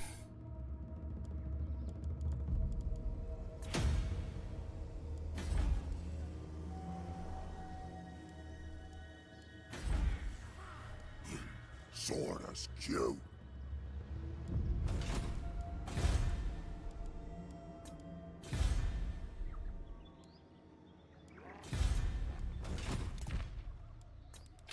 Nobody spawned in the last train a bit. It's a miracle. We are now at 4 provinces and 16 settlements. And we are building a third army. It's a little bit pushing it on the money, but should be fine. Our first two armies are not that they get crazy with cost. This one is just average, but it has strong characters. Well, this one is average as well, without not the strong characters right now.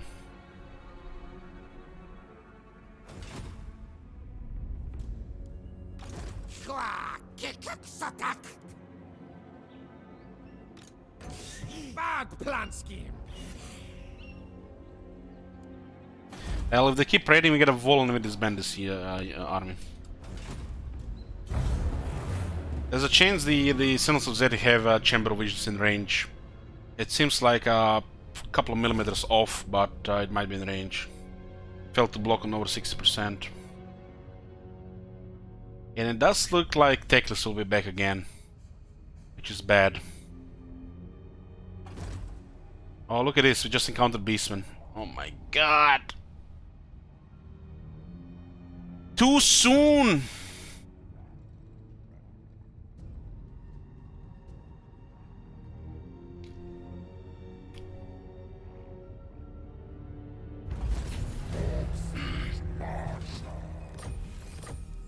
How did we encounter Beastmen?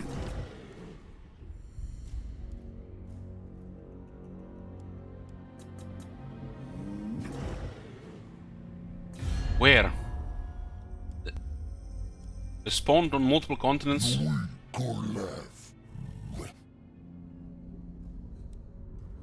Is this the bug with Age of Discovery? At least they have no allies.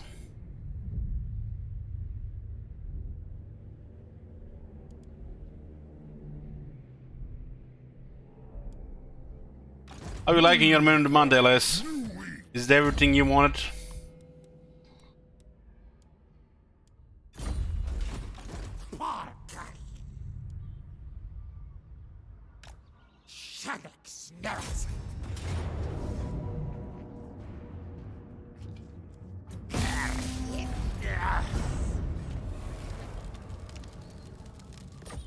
A little bit damage instead of just this band. We don't care about that guy.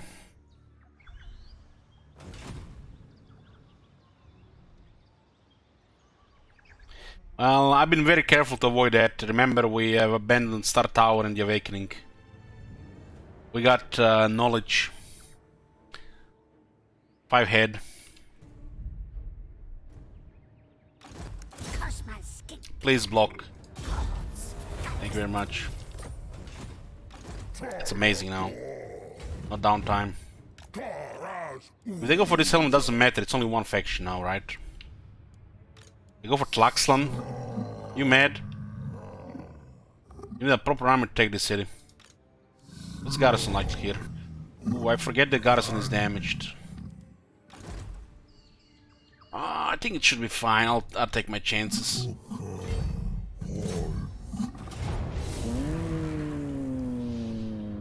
Ooh, there's an army here.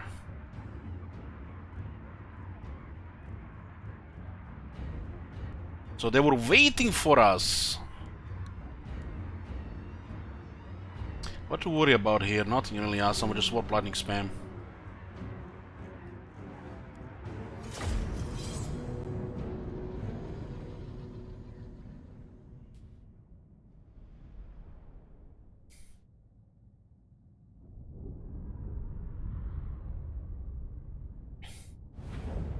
Has anybody watched the new Star Trek show? The one has like 3 seasons now. Did they had any Borg in it? Because if they had some Borg in it, I might actually watch it. The Borg episodes are my favorite always.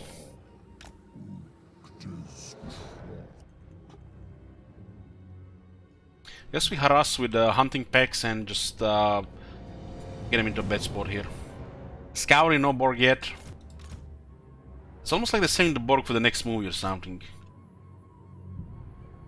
They're a Ferengi guy. I'm a Ferengi guy as well, you know. All about that profits and shekels. But the one episodes with the Borg are the most interesting ones.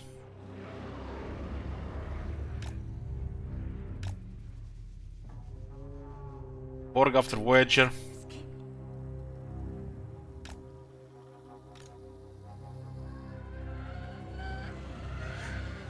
I've not watched all of the Next Generation. Don't hate me. I am considering watching the Star Trek from original series to the Next Generation after Battlestar Galactica.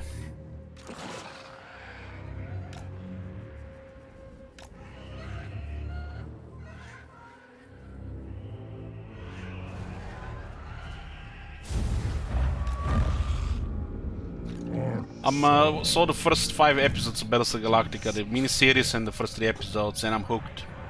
God damn, this shit is so intense. It feels like I'm watching Expanse, but 3 times more intense.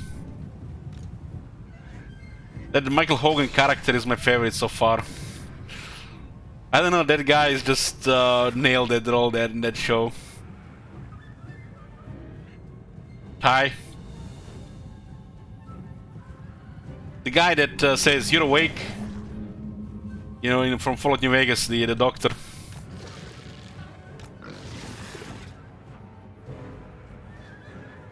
Holy shit, that character is so good. There's definitely some, you know, questionable acting, but there are a couple of characters that act really well, including the Colonel.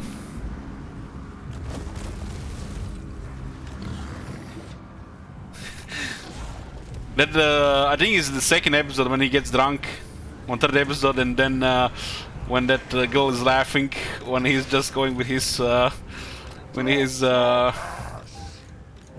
debauchery. That was really funny because I've seen that shit in real life. It's like he nailed it. Get drunk before you start working.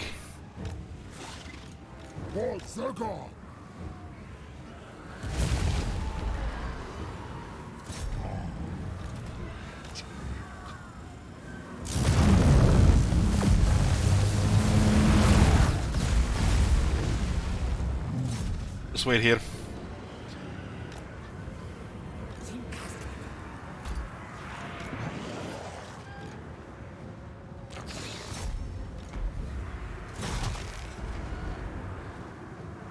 Should just cancel, it's almost waste of armor there.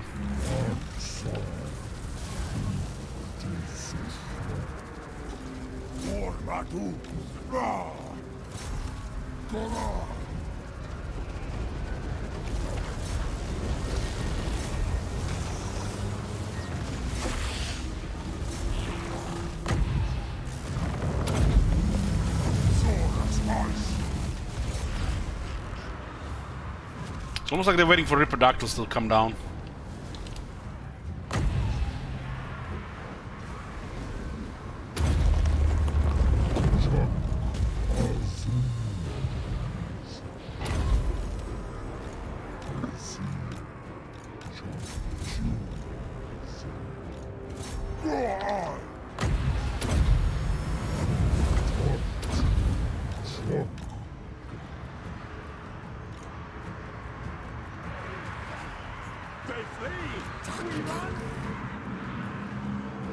I think we can keep Ripperdactyls here, just kill them, right?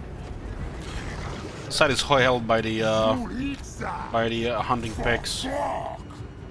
We countered their the Wolfire throwers.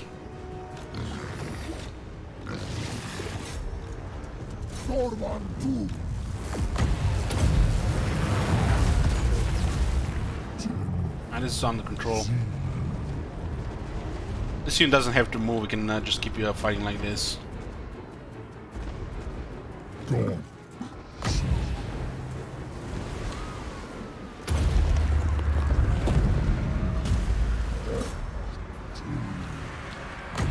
I'm pushing those Ripperdactyls a little bit too much there by tanking.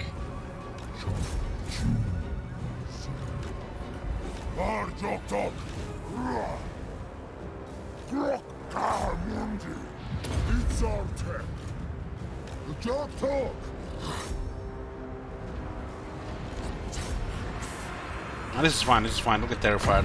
I mean, they'll get scared.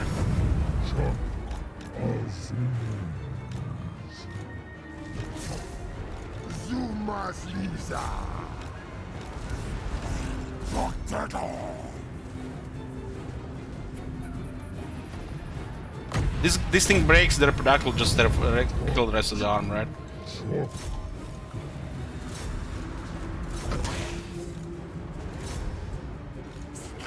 Okay, that's it.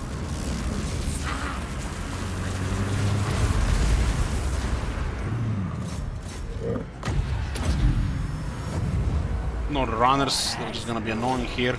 We'll just go after the infantry here.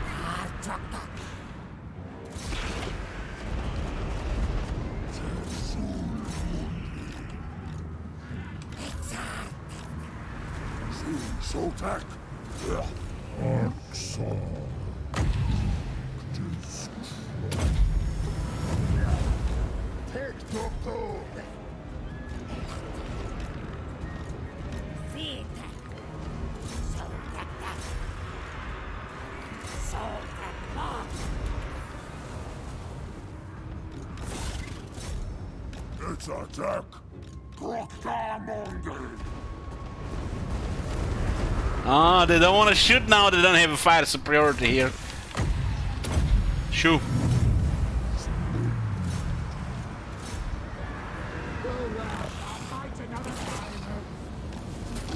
At least you guys get to see some salamanders after that slaughter.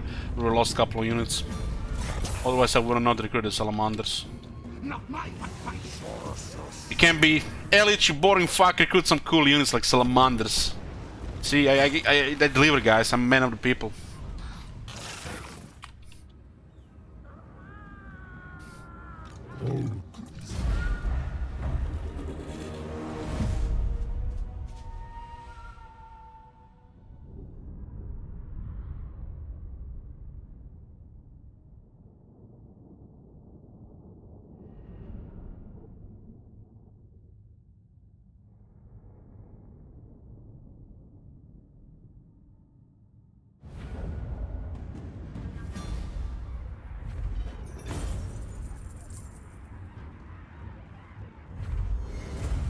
Yeah, the Crooked Moon, the first attempt was definitely a defeat.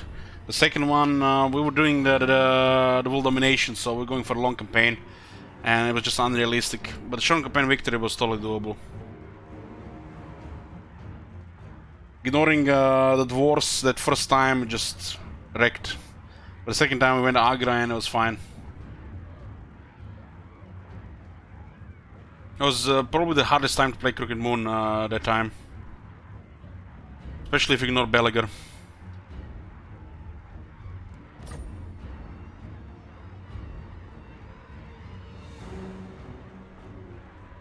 currently a rebellion happening here, so looting this is fine. So war seems. Yes, yes. Don't worry, we'll make you do Scar single domination after you lose Dread Fleet. Well, it will require some smart people with deep pockets to sabotage Dread Fleet, so we probably will not be seeing Crooked Moon, thank God. I'm not really wanna see Crooked Moon honestly, but I'll do it if it happens.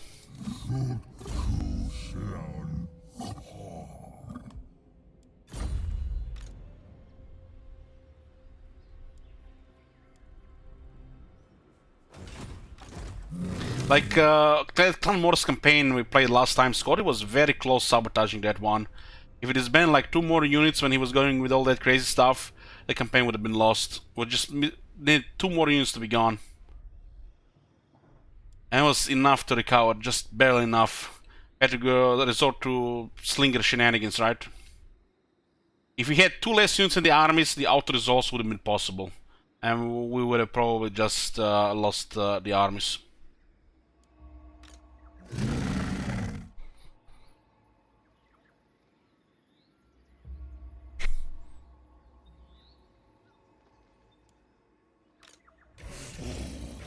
Think the tide again.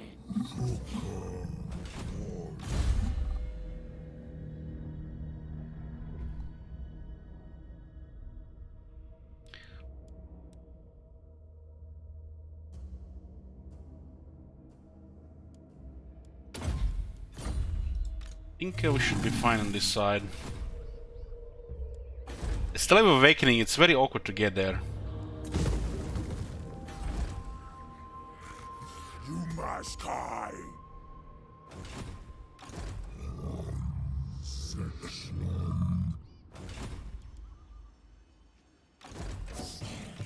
Malfunction.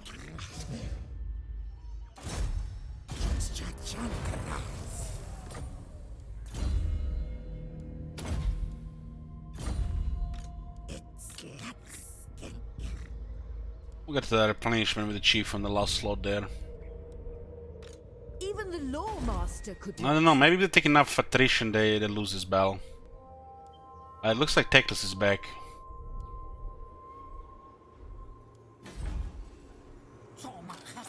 Had to disband his other unit as well, he's no more money anymore. This army is probably killing their economy.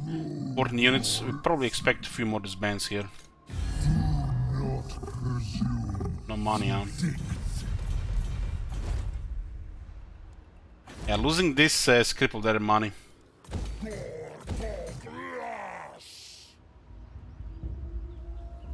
Hero action success chance plus 3%, this does help. Medicinal plants are not useful at all this campaign. We'll have to wait if we actually get a wall up here first. Otherwise this is just too expensive to lose.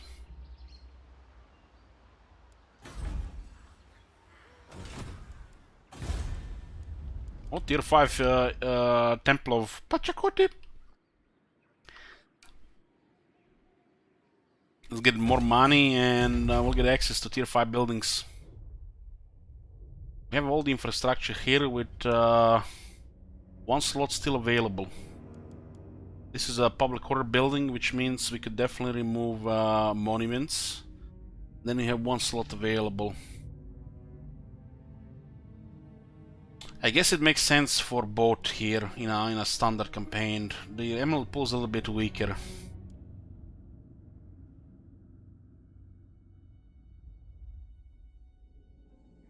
This gives us plus 30 leadership when fighting against chaos. What the shit, man.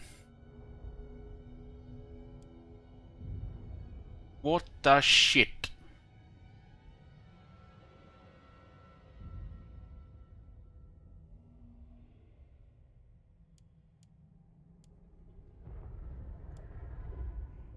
It's still a little bit available for Metal Pulse with replenishment, but as the campaign progresses, it's only when we have bad events, and we're not gonna have bad climate in last year, right? So we can remove this one for something else, but something else could be the weapon crafters commune, or back to reproductals. Because the Productors are a strong option to have with a slow ground army.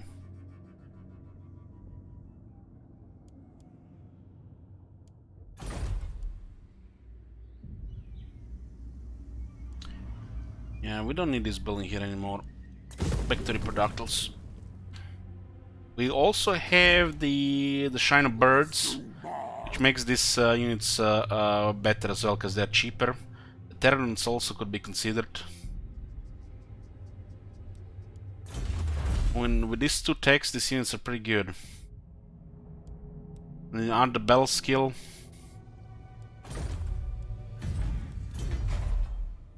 Or we can just, you know, open the Kroxigor option, right? Why get Kroxigors when you can get just one of the Ancient Stegadons, right? Makes no sense.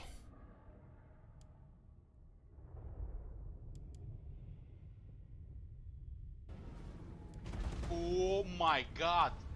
Have you seen that shit? Holy shit. What the hell?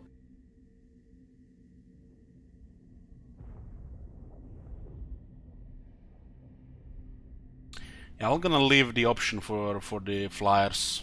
Flyers are pretty nice to have in the army. Now, without the Flyers, we're just a ground army with questionable range. With Flyers, we actually have some really strong options. Flyers are good. And the Lizardmen get one more Flyer unit, maybe like a tier 5 big Flyer. Wow, this is just gonna be contest Bretonnia and the Vampires with the Flyers.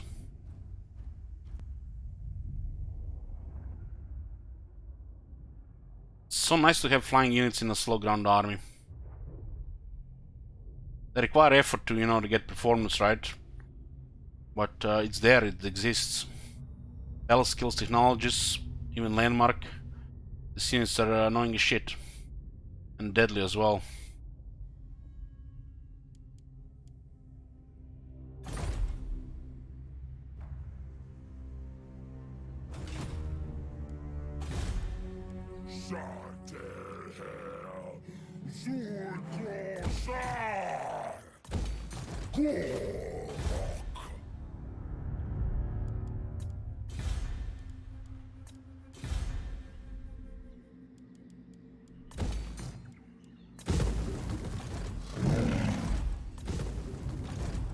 Who knows, the rebels might actually attack this cave in here.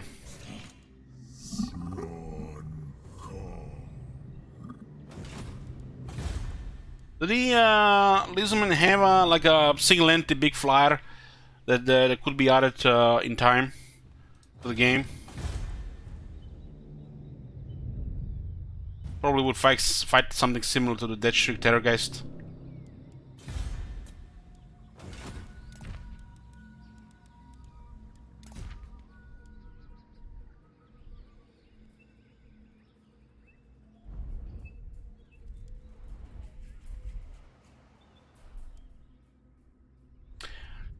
I just want to play Vampires again, don't you?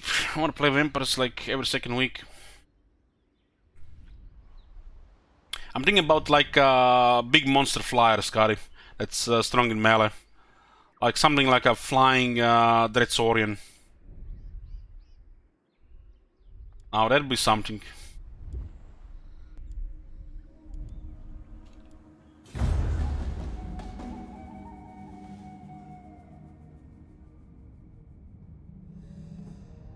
Not like a dragon. Oh my god, Techless one against that. Oh man.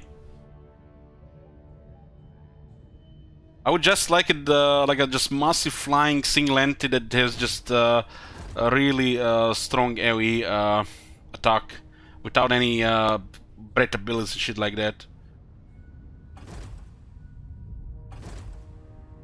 Oh my god, look at these sneaky bastards.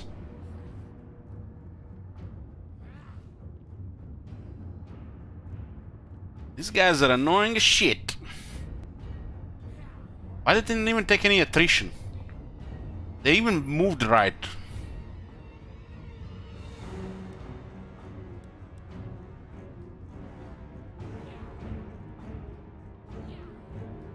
Six stone vermin now. 2 plague monks. How the fuck we kill that? Not with this. I haven't seen them, so they didn't take any attrition. We missed like one unit to have a chance here.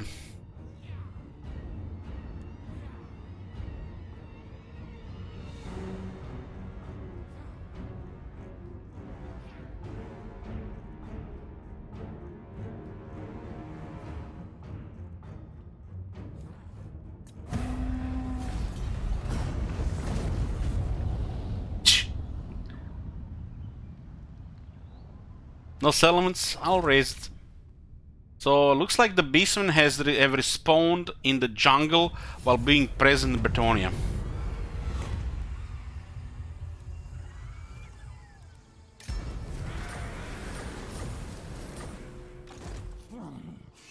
Yeah. 14 units still here. Ah, no.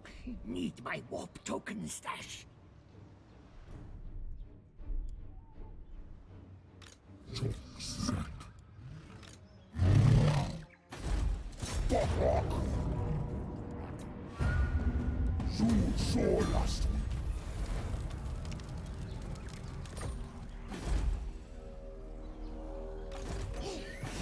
Not guys.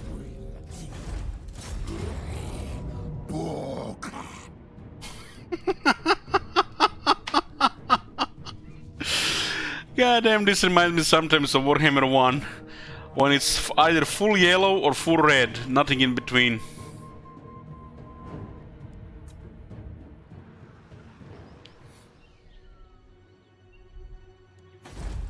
Yeah, since we have to have a perma war, we should have a couple of rebellion cities where we just have rebels, right click, out resolve, right click, out resolve, right click, out resolve, free money, no downsides. Yeah, there is a downside of not having vision, but it's minimal, right? Better get that money, like this place here, for example.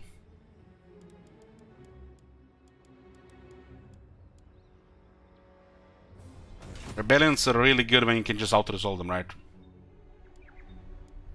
And since they have no trade, there is no downside.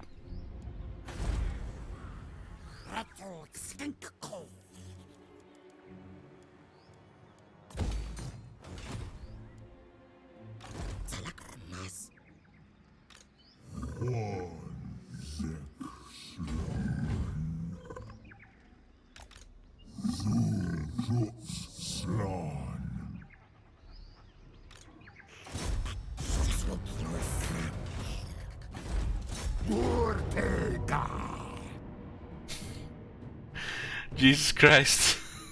We had almost 50-50. Oh my god. Man. It's crazy.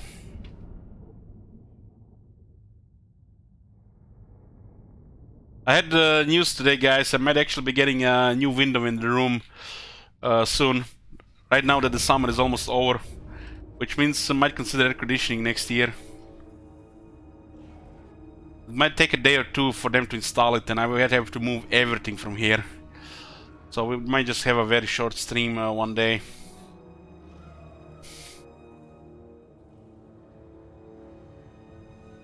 My internet is pretty much in the corner where the window is.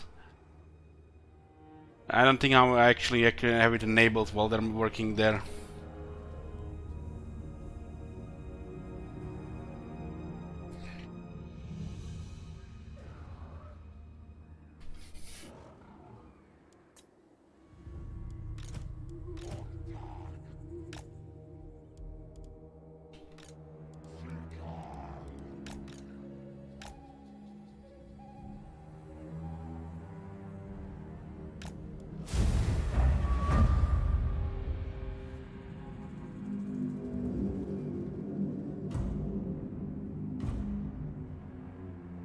Is my window broken? Not really, but the building was supposed to replace windows like 5 years ago. They only replaced them on the front side of the building.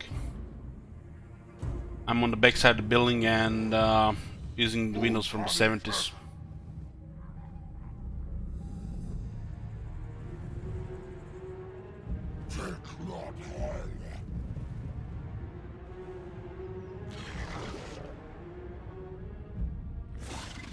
I'm definitely missing some features, you know, of the modern windows by having this old window here. It's our soul. Like blinds, for example. Your horse.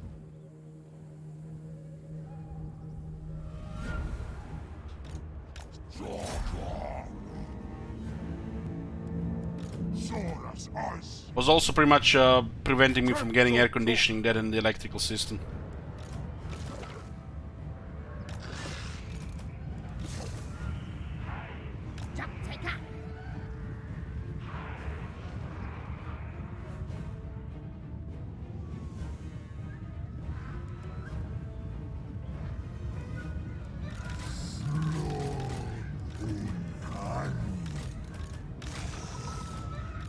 Exo Crocker.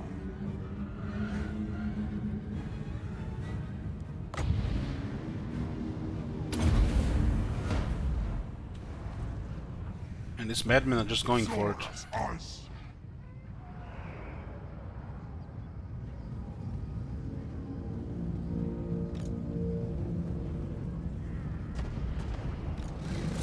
Well, there are times where this is true, Anato, but there's a chance that depending on the composition, it goes the other way around.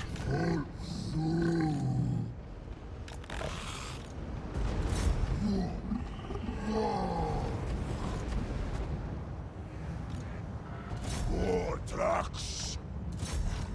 Gonna. Gonna do.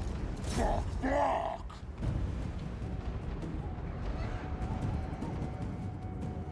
There is a kitchen between two big rooms, and one big room is definitely the AC. And this room needs it during the summer.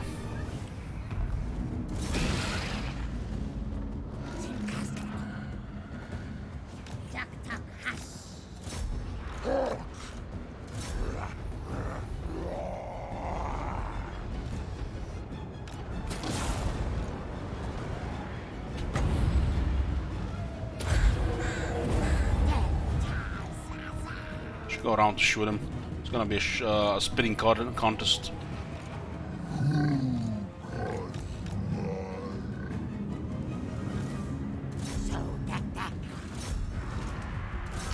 And the pegs are squishy.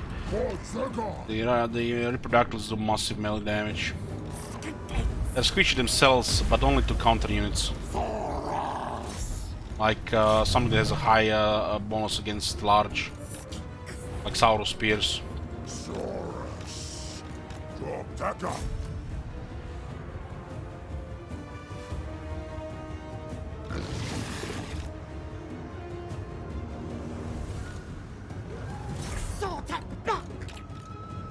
Itza sword.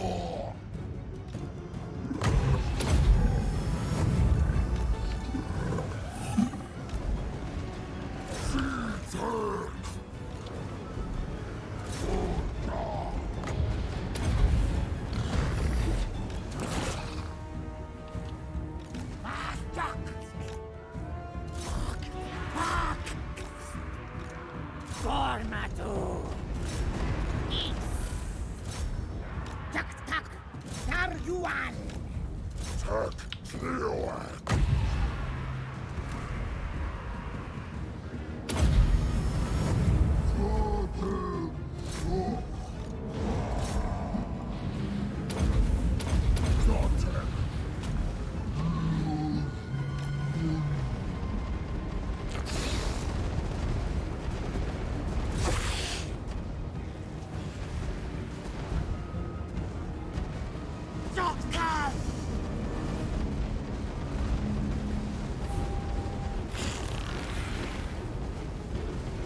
That's how it is with when you're living with the old people. Or when the old people just gotta make peace with it.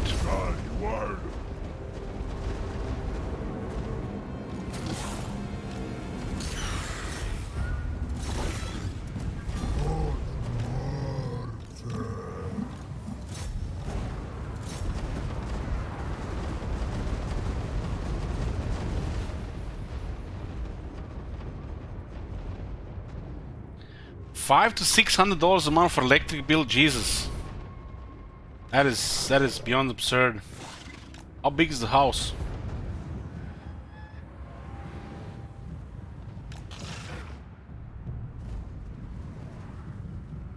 I pay $80 to $130 a month for the electricity, depending if it's summer or winter.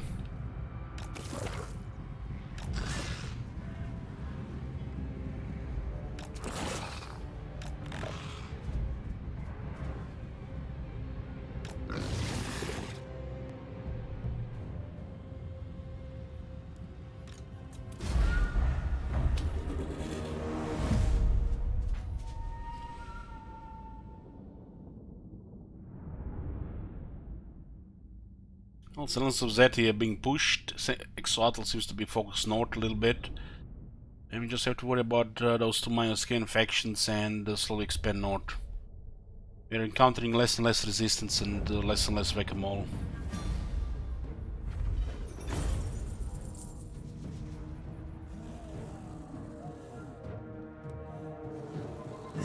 Joteka!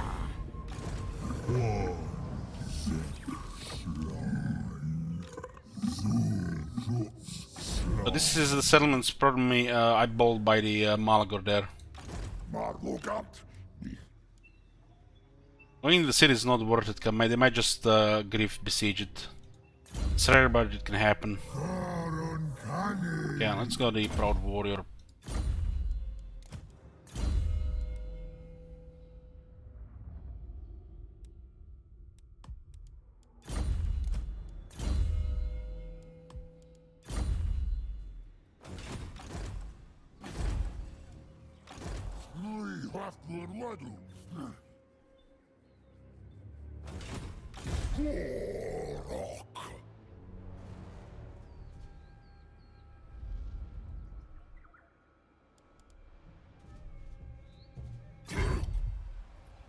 Scam bastards caused a 3-turn delay here. But great news, there are less and less of them now in Lastria. We are getting control. Just this area here, and then go north. North is for the win. The moment we go north, which means we are about to finish the campaign. And we have armies, probably 2 armies still in this part of the map. Hopefully it can be done before the chaos arrives, so we don't get delayed in the grinder. It's possible.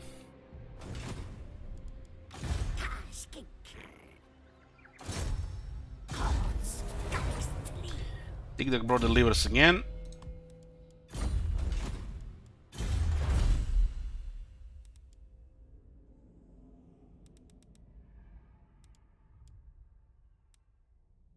Going for the movement range here.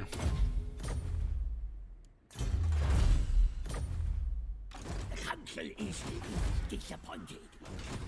Our third army will be available in 5 turns to move. 5 turns, give or take.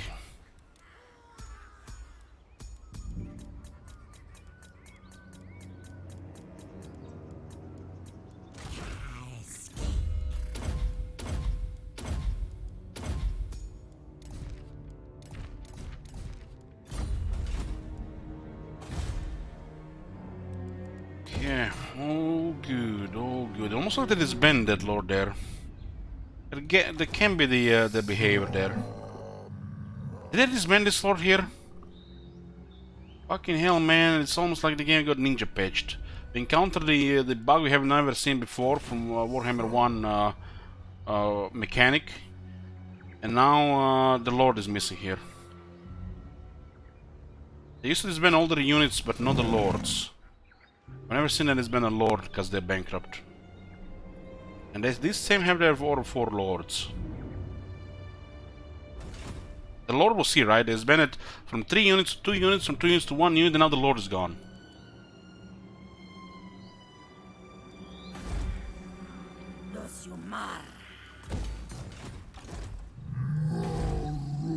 Do we care about this? We can't care about this because the garrison is in deep shit. We're too expensive to defend the settlement. Best to just ignore it. We can just go north again. It's a little bit whack-a-mole here right now, but third army is coming. Whack-a-mole is just part of last day, just nerves of steel help. We're at war with everybody, so it's a little bit more extreme. If you're not at war with everybody, this campaign would be already over.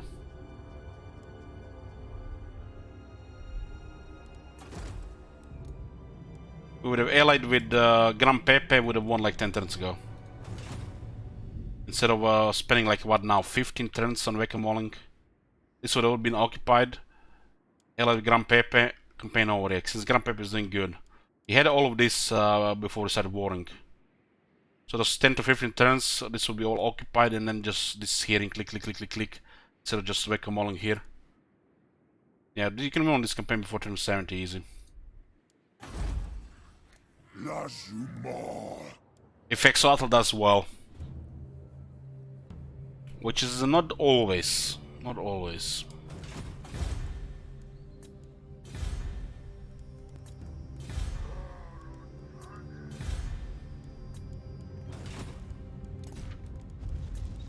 We're back to 7 enemies, huh? One is somehow appeared here out of nowhere, and one is pirates.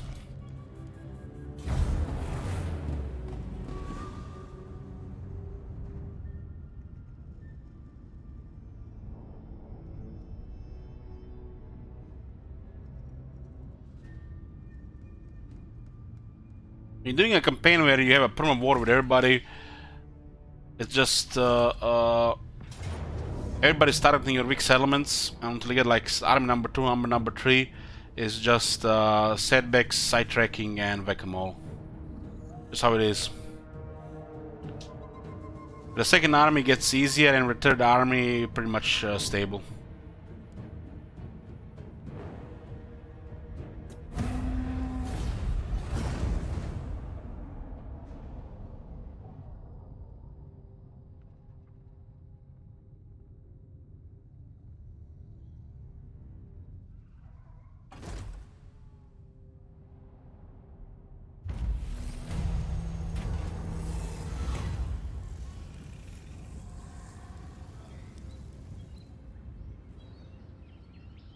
Elich, what about the next Total War campaign? Is Total War but friendly with the same race, or is that not fun? We don't play this type of campaigns for fun. We play just, you know, because people want to see war with everybody. It's like, you know, somewhat challenging. It's interesting, you know, see, you know, as you progress and succeed, but you don't really do them for the fun. So definitely be a little bit more convenient to play.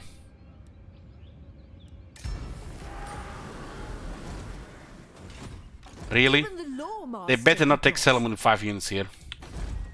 You see this shit, guys? 10 unit Vampire Coast, usually full red bar when you attack with 5 units. far beneath 5 an units here, archmage. damaged, taking attrition, barely survived the attack, besieging a 10 unit settlement. Fuck me if they win this city and then confederate something on Ultron.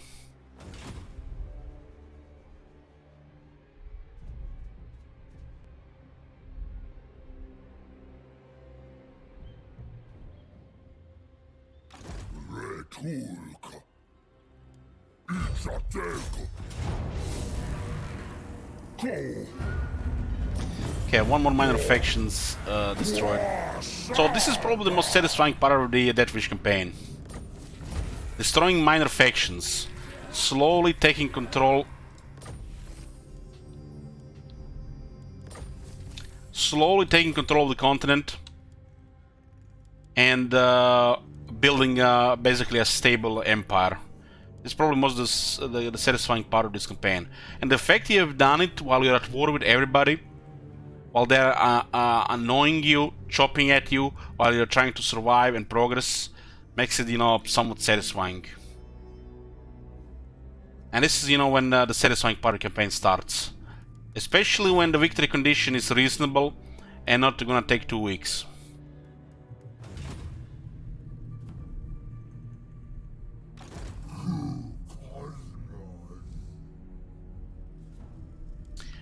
This shit better not happen here.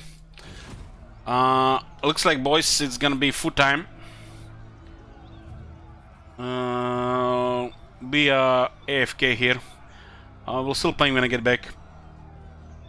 We're gonna be doing like 7 hours a day. I'm scared we'll keep you company, boys.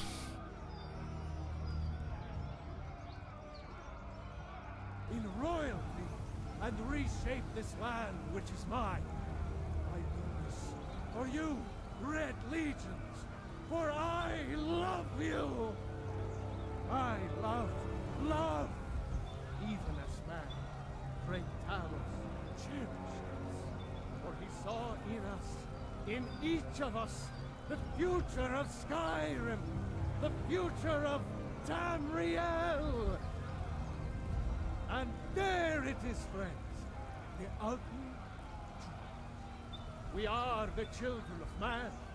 Talos is the true god of man, ascended from flesh to rule the realm of spirit. The very idea is inconceivable to our elven overlords, sharing the heavens. With man, ha! They can barely tolerate our presence on Earth. Today, they take away your faith. But what of tomorrow? What then? Do the elves take your homes? Your businesses? Your children? Your very lives? And what does the Empire do? Nothing! Nay, worse than nothing! The Imperial machine enforces the will of the Dalmor against its own people! So rise up, children of the Empire! Rise up, Stormcloaks! Embrace the word of mighty Talos, he who is both man and divine! Trust in me, Whiterun. Trust in Heimskir, for I am the chosen of Talos. I alone have been anointed by the Ninth to spread his holy word. Talos the mighty, Talos the unerring, Talos the unassailable, to you we give praise. We are but maggots, writhing in the filth of our own corruption, while you have ascended from the dung of mortality, and now walk among the stars. But you were once man, aye, and as man you said, let me show you the power of Talos Stormcrown, born of the north, where my bread is long winter. I breathe now in royalty and reshape this land which is mine. I do this for you, Red Legions, for I love you. I love, even as man, great Talos. In royalty and reshape this land which is mine. I do this for you, Red Legions, for I love you. I love, even as man, great Talos cherishes, for he saw in us, in each of us, the future of Skyrim, the future of Tamriel. And there it is, friends, the ugly truth. We are the children of man. Talos is the true god of man, ascended from flesh to rule the realm of spirit. The very idea is inconceivable to our elven overlords, sharing the heavens. With man, ha! They can barely tolerate our presence on Earth. Today, they take away your faith. But what of tomorrow? What then? Do the elves take your homes? Your businesses? Your children? Your very lives?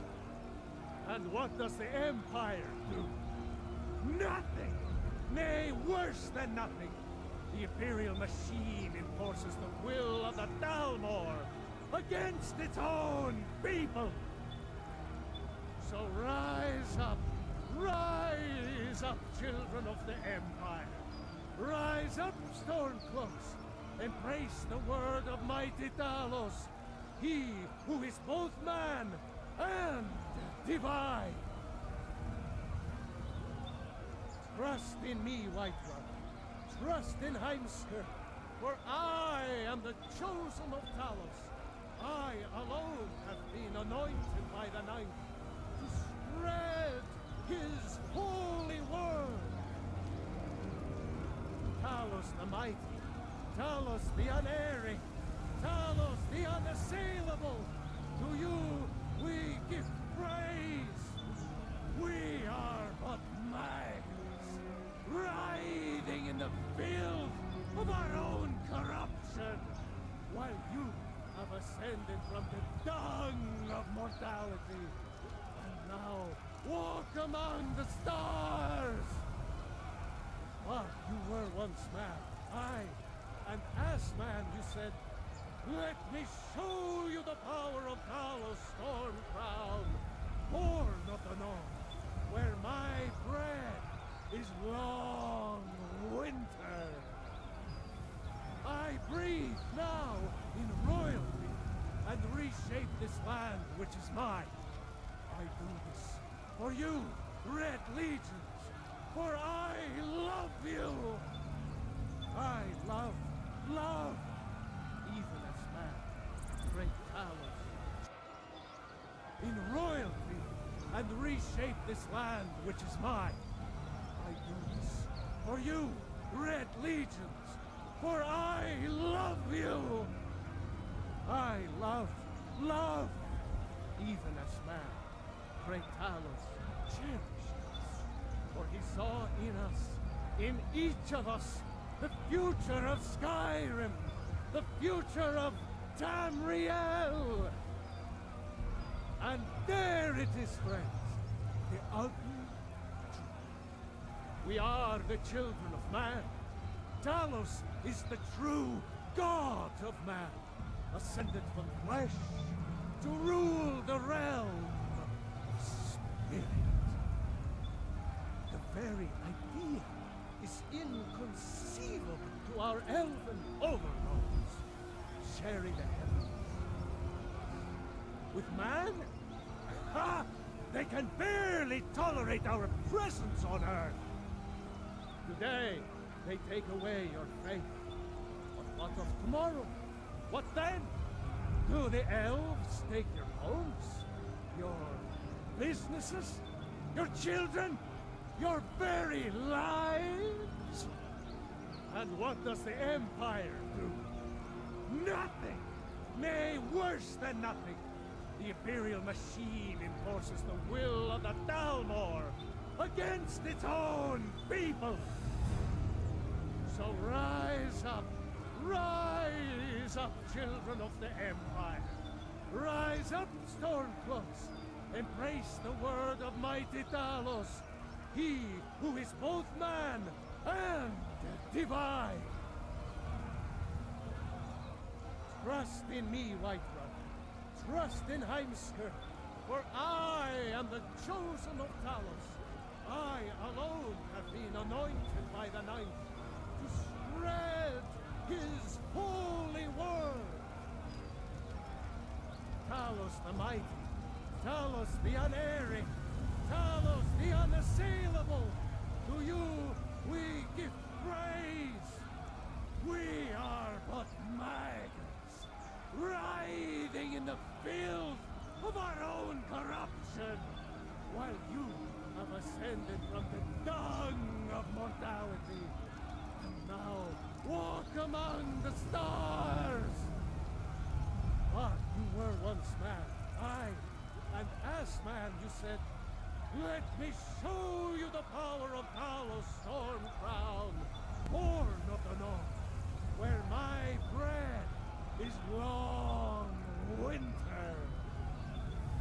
I breathe now in royalty and reshape this land which is mine. I do this for you, Red Legions, for I love you. I love, even as man, great Talos. In royalty and reshape this land which is mine. I do this for you, Red Legions, for I love you. I love, even as man, great Talos cherishes. For he saw in us, in each of us, the future of Skyrim, the future of Tamriel. And there it is, friends, the ugly truth. We are the children of man. Talos is the true god of man, ascended from flesh to rule the realm of spirit. The very idea is inconceivable to our elven overlords, sharing the heavens. With man? Ha! They can barely tolerate our presence on Earth. Today, they take away your faith. But what of tomorrow? What then? Do the elves take your homes? Your businesses? Your children? Your very lives? And what does the Empire do? Nothing! Nay, worse than nothing! The Imperial machine enforces the will of the Dalmor against its own people! So rise up, children of the Empire! Rise up, Stormcloaks! Embrace the word of mighty Talos! He who is both man and divine! Trust in me, Whiterun. Trust in Heimskr, for I am the chosen of Talos. I alone have been anointed by the Ninth to spread his holy word. Talos the mighty, Talos the unerring, Talos the unassailable, to you we give praise. We are but maggots, writhing in the filth of our own corruption, while you have ascended from the dung of mortality, and now walk among the stars. But you were once man, aye, and as man you said, let me show you the power of Talos Stormcrown, born of the north, where my bread is long winter. I breathe now in royalty and reshape this land which is mine. I do this for you, Red Legions, for I love you. I love, even as man, great Talos. In royalty and reshape this land which is mine. I do this for you, Red Legions, for I love you. I love, even as man, great Talos cherishes. For he saw in us, in each of us, the future of Skyrim, the future of Tamriel. And there it is, friends, the ugly truth. We are the children of man. Talos is the true god of man, ascended from flesh to rule the realm of spirit. The very idea is inconceivable to our elven overlords, sharing the heavens. With man? Ha! They can barely tolerate our presence on Earth. Today, they take away your faith. But what of tomorrow? What then? Do the elves take your homes? Your businesses? Your children? Your very lives? And what does the Empire do? Nothing! Nay, worse than nothing! The Imperial machine enforces the will of the Dalmor against its own people! So rise up, children of the Empire! Rise up, Stormcloaks! Embrace the word of mighty Talos, he who is both man and divine! Trust in me, Whiterun. Trust in Heimskr, for I am the chosen of Talos. I alone have been anointed by the Ninth to spread his holy word. Talos the mighty, Talos the unerring, Talos the unassailable, to you we give praise.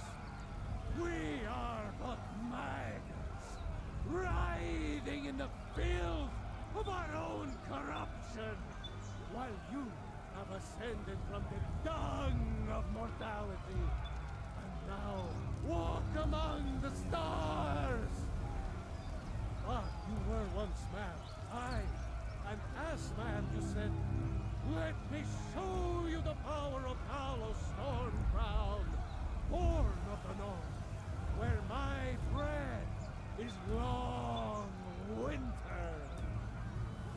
I breathe now in royalty and reshape this land which is mine. I do this for you, Red Legions, for I love you. I love, even as man, great Talos. In royalty and reshape this land which is mine. I do this for you, Red Legions, for I love you. I love, even as man, great Talos cherished us, for he saw in us, in each of us, the future of Skyrim, the future of Tamriel. And there it is, friends, the ultimate truth. We are the children of man. Talos is true God of man, ascended from flesh to rule the realm of spirit. The very idea is inconceivable to our elven overlords, sharing the heavens. With man? Ha! They can barely tolerate our presence on Earth! Today, they take away your faith. But what of tomorrow? What then? Do the elves take your homes? Your businesses? Your children? Your very lives? And what does the Empire do? Nothing! Nay, worse than nothing! The Imperial machine enforces the will of the Dalmor against its own people! So rise up, children of the Empire! Rise up, Stormcloaks! Embrace the word of mighty Talos, he who is both man and divine! Trust in me, Whiterun. Trust in Heimskr, for I am the chosen of Talos. I alone have been anointed by the Ninth to spread his holy word. Talos the mighty, Talos the unerring, Talos the unassailable, to you we give praise. We are but maggots, writhing in the filth of our own corruption, while you have ascended from the dung of mortality, and now walk among the stars. But you were once man, aye, an ass-man, you said. Let me show you the power of Talos Stormcrown, born of the north, where my bread is long winter. I breathe. I'm back, boys. In royalty. Call me Centipede Slayer. Every time I'm in the kitchen the last week, like I find a centipede each time. That's what happens when you have a window open all night. Yoo-hoo. I cannot. This shit better not take the city. Dig Dug Bro. Yoo-hoo. Gives a check. Dig Dug Bro delivers. You can rely on this Skin Priest there, bro. You get jumping spiders, Jesus. And you still live in that house? I discovered the Malaga there.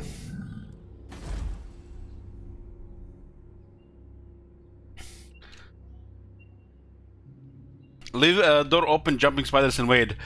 Do they ask for military access or they're just trespassing? Or they declare warn you?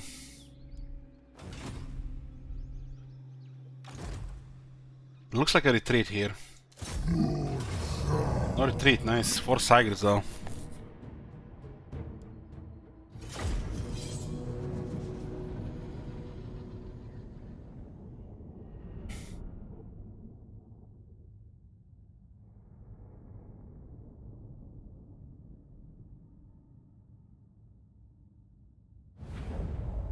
You know what we haven't heard a long time, guys? My Lord Zinch agrees.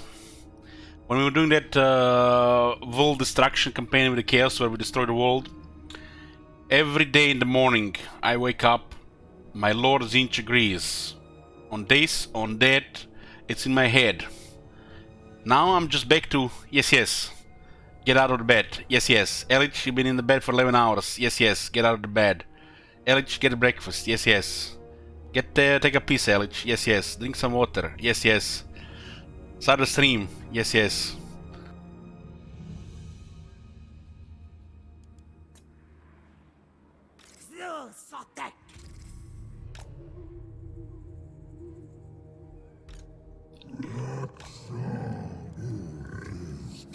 Four Sigers. They're Minters in the middle. Let's say, you know, they're gonna attack the center. We have 2 anti-large heroes. They might actually be useful here.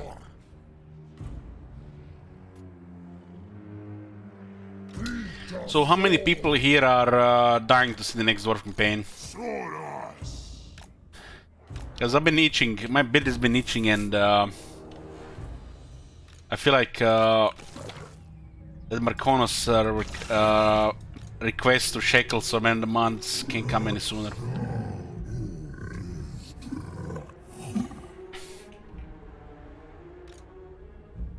I like this campaign too. I like this campaign too.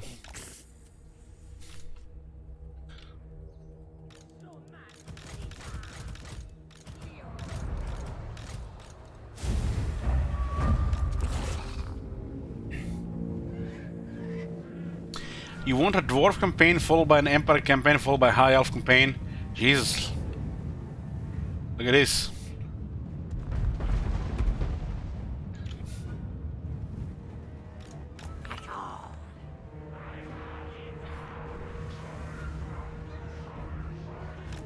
It's almost like the Minotaur.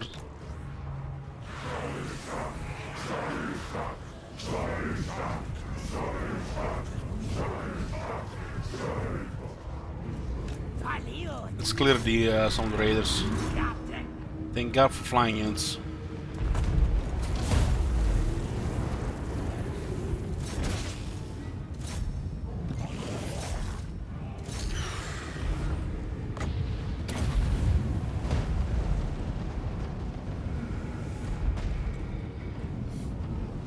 Now the last dwarf campaign got sabotaged hard. Sabotage without a lightning strike early game was impossible.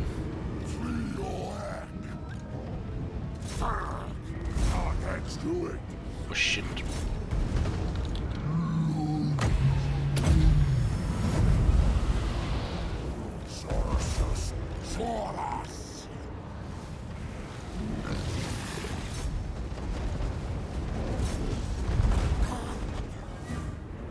These miners don't even give a shit, man. These are not even large units. Holy shit, that damage.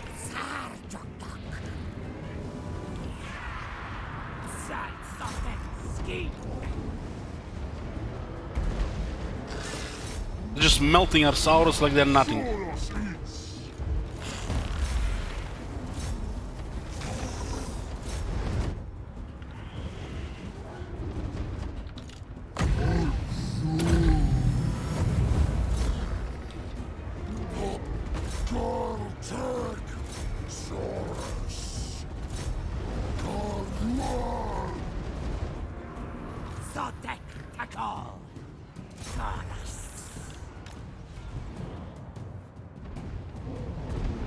They actually routed one of the Reproductals, damn. What the fuck do these guys get in the stats as the AI? It's ridiculous. This reminds me of AI with Sharpty, but 10 times worse.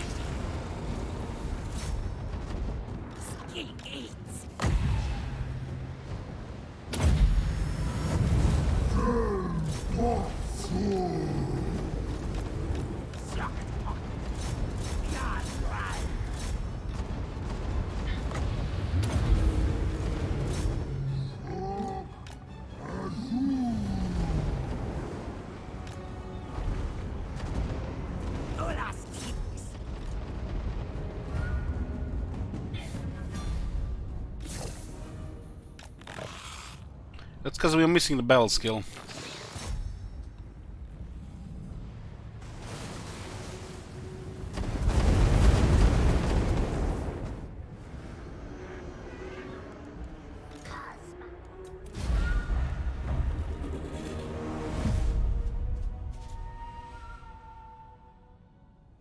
We got rid of the Sigers, the Salamanders did good.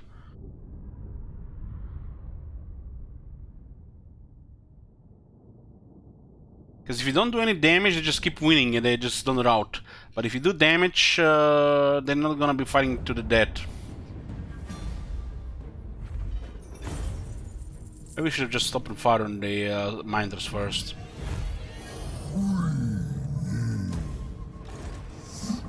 Oh boy. There's another army coming here.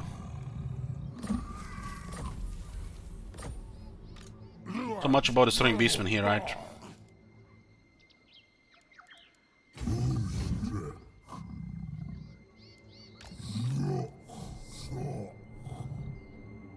At least we got a better replenishment now.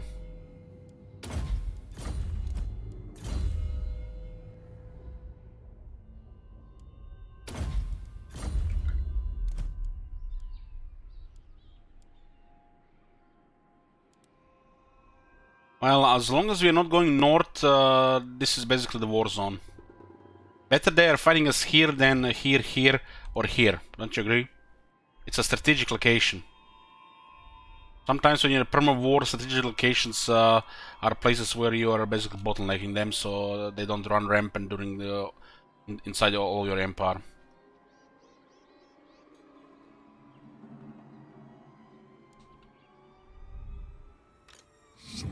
This army will be recruited in a few turns.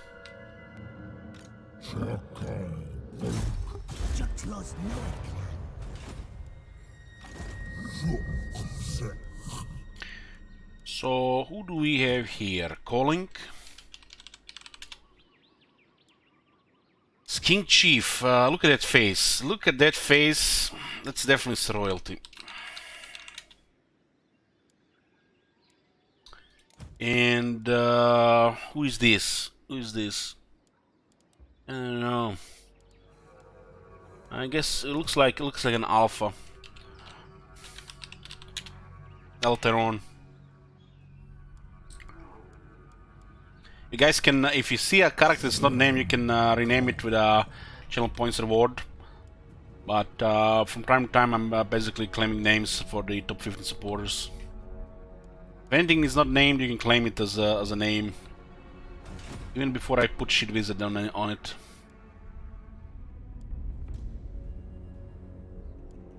The new rename has become multi-purpose.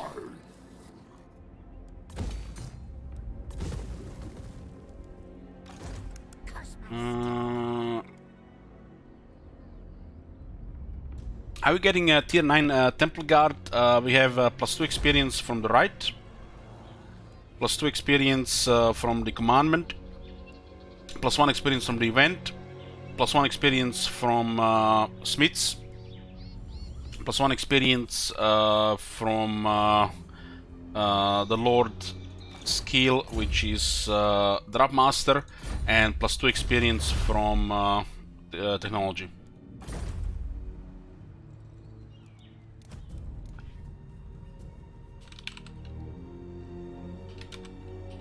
There you go, shoot champion.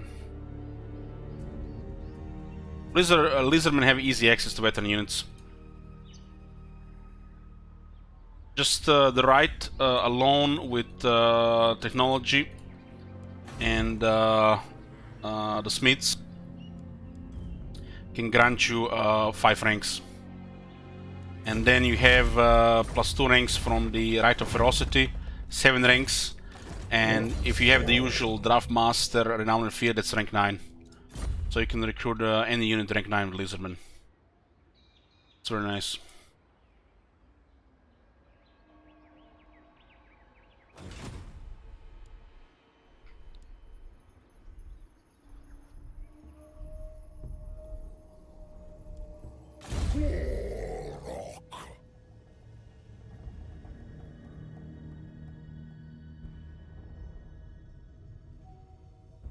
We have 3 skill points here.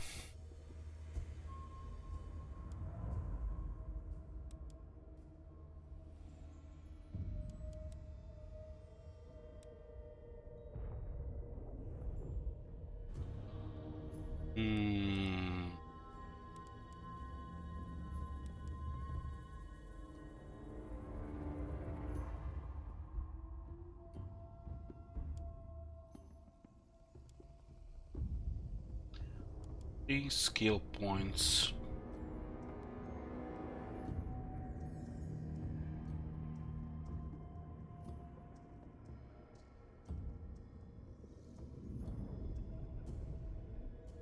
Thinking either a beast driver. It's like there's nothing else really to take here. This we can add a little bit more variety to the army, right? We don't really care about the second guardian. I mean, the second guardian is fine if we get some blessed temple guards, right? Doesn't matter if it's hours of temple guards here. This hours are already high rank, so we're keeping them, right? So skilling this one would be pointless because he's our OG army, right? So what makes the most sense is the beast driver. You could add a couple of these units to the army.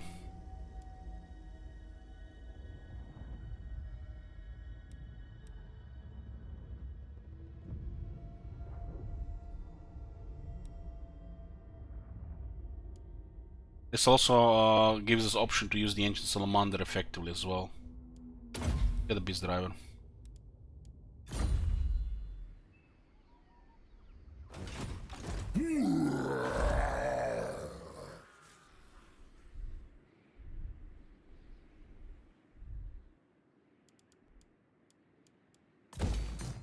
Portal! 85 leadership. There's extra 10% damage when fighting against Greenskins, Skaven, Dark Elves, Warriors of Chaos, Norse and Beastmen.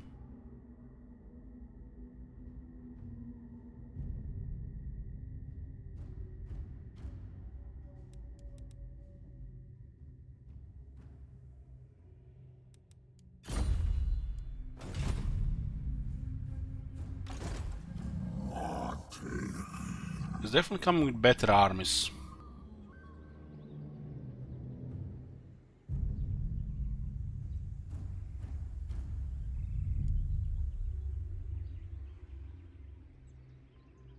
Grandpepe has such a nice crown.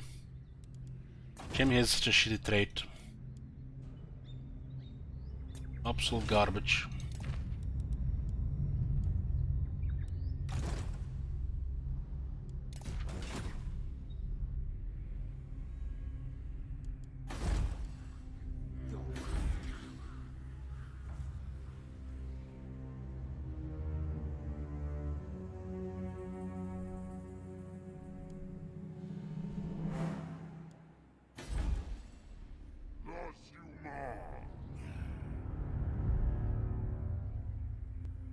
This skill was made in the mind of Warhammer 2 Bearmaster.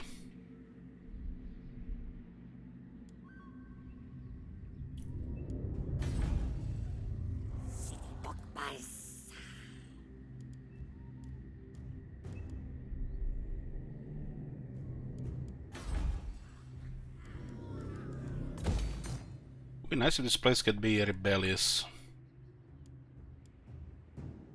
But I don't see this place is just too stable. Character 6. It's because of the Dealer Bro. Dealer Bro, why are you improving public order? We want chaos here. We want rebels. Rebels mean money. Easy money.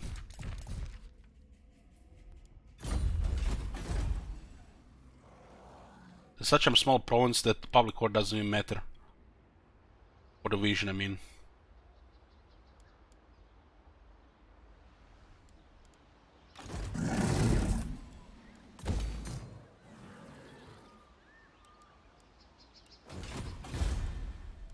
It's actually very hard to have this on rebellious or lizardman.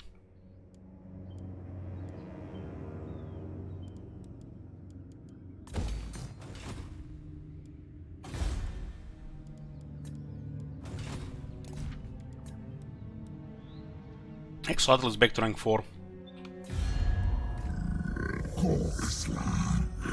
Looks like they have enemies in Skeggy and here. So they're getting attacked from north. It looks like Cult of Pleasure is not doing very good.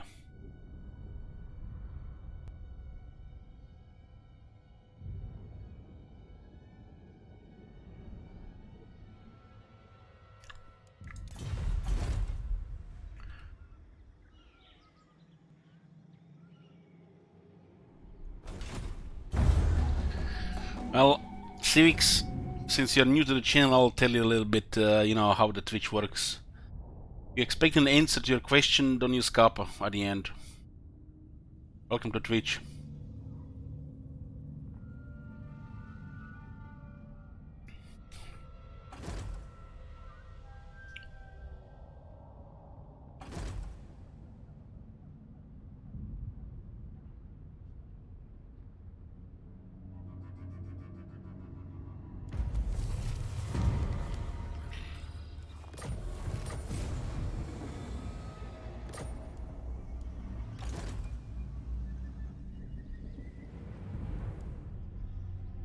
Some people have been worrying me about the Vortex possibility, so I'm considering to unretire the Room 2, give people you know, an option for that.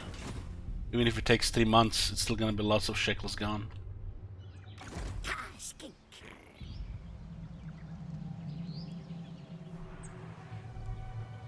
Sikal, Grandpa, Sarbok, Kolmar.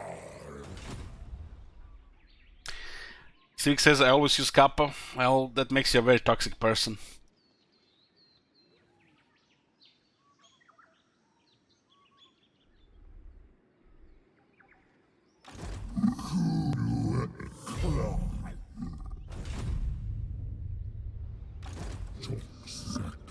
Here we use Yep. Yeah, Yep. At least it's a good thing. Wow, they actually defended. Wow. Very good. So, oh, what the fuck? What the fuck is this shit?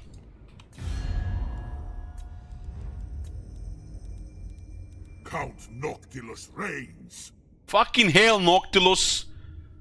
Why are you at war with so many people and why are they coming to Lastria now? Wretch!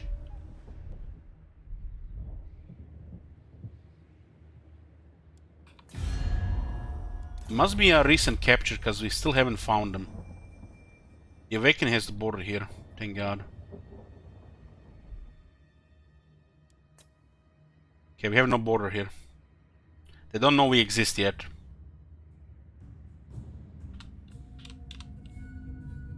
Fucking hell, man. How is... Dread Fleet. Fucking Dread Fleet, useless shits.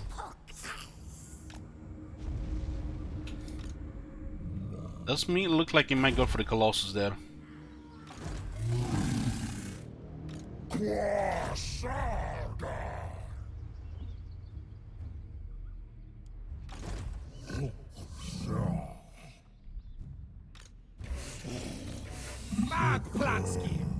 So we don't have range here. We'll just encamp outside the city.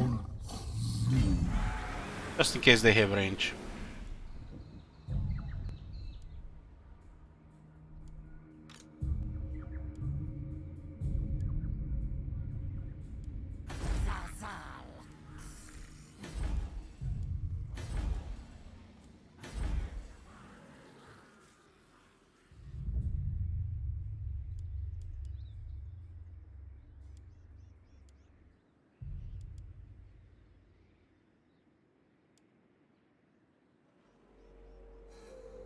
This could be enough to make it rebellious if we remove 4 public order. Still get 8 research and 2 wins magic power reserve. This place being rebellious is free money. Same for this place here. But this 8% means quite a bit from 4,000.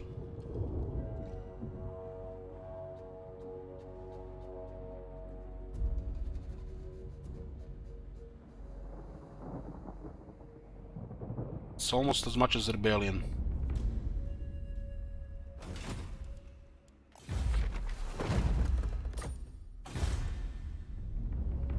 Let's have money, and it's downtime. Let's awaken another Pepe. 3rd generation, sure.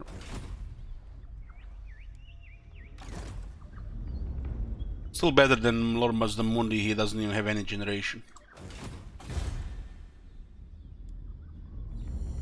Imagine being no generation slan like Mazdamundi. They didn't give him a generation, they just give him a shitty main trait. Or one of the worst main traits on the Legend Lords in the game right now.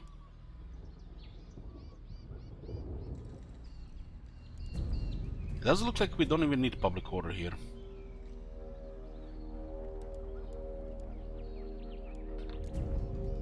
But we're taking damage in auto resolve.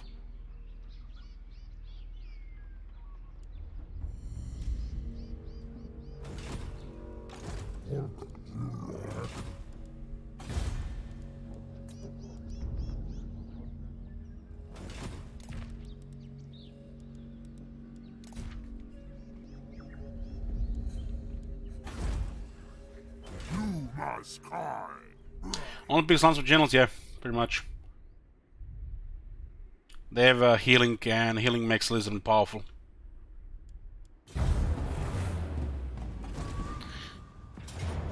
Oh boy, look at this army. They're definitely making some good juju here. Good shit. They didn't raise it this time. Very strange.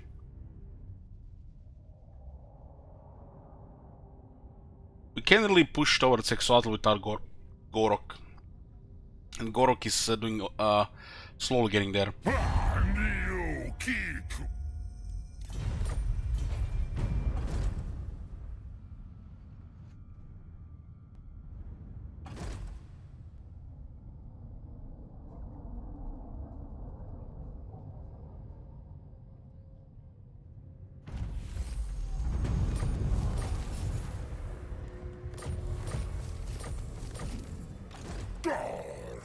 This definitely looks like a retreat.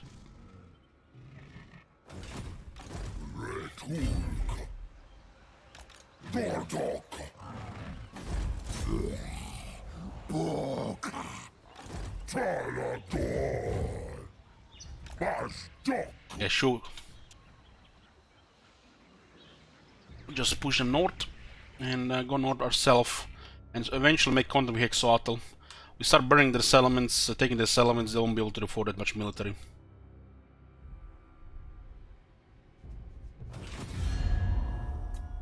There are still rats in the Awakening though.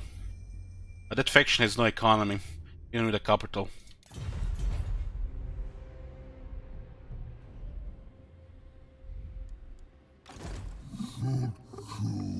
So what do we have here? We're still lacking battle skills. At least we have a low cooldown spells. 9-second cooldown on Earth Blood. So we can cut Earth Blood every 17 seconds.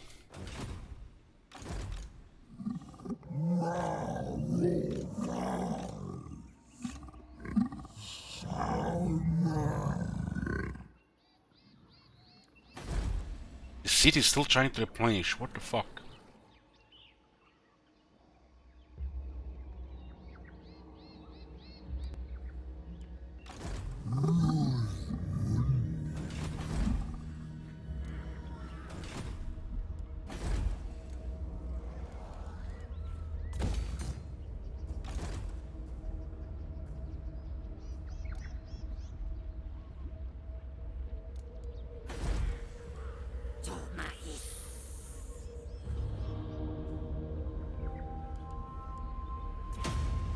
Getting tier 5 in Temple of Pachacuti. And in New Itza as well.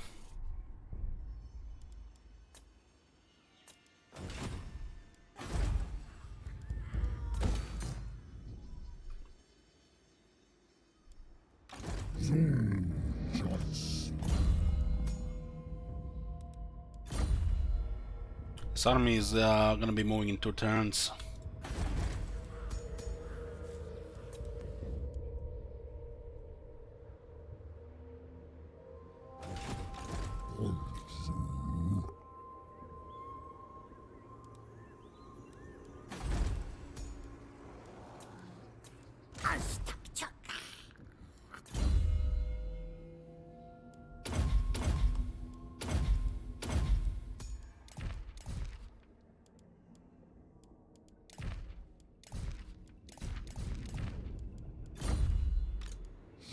Get one pompous and one disciplined.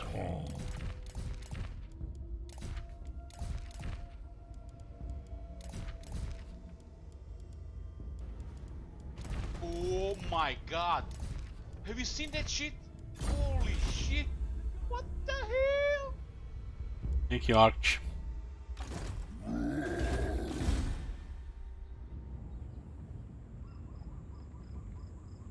Jock on. Sit those rats.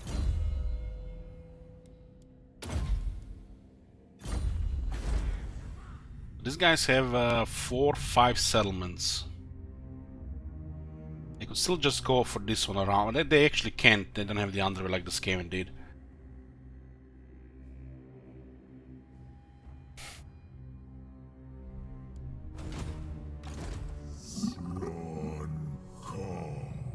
Can have them pile up armies here.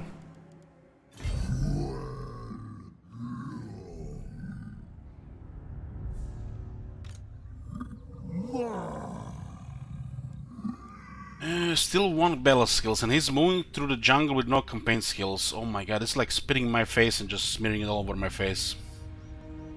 Fucking hell, man. You guys seeing this shit? Who's commanding this lord? CA? 0 campaign skills, 1 in battle skills. And they just keep putting character skills after the battle skill. Jesus. He's in Lastria, for fuck's sake, and has no campaign skills.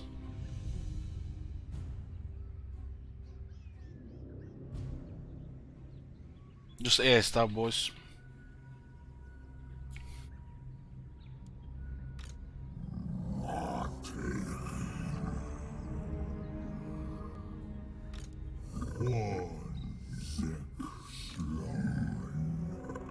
Look at this grinder, man. 900 Saurus. With some 4 dinosaurs there. Big ones.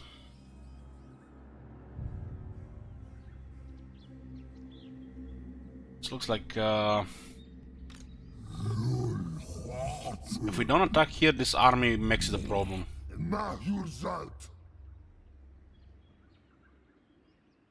He would have died if we had Saurus skills. I would have just lost the city here. We would have been fighting in this area instead. This is a huge chunk of land, and we can make sure this is a war zone so he can recruit quality.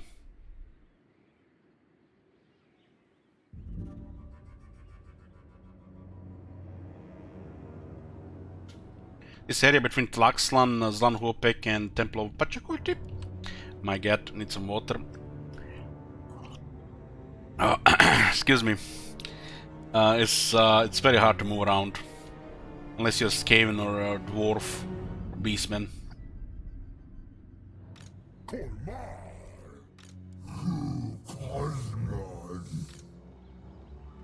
This is the grinder, huh? Worst thing is we can't even finish him off. Here.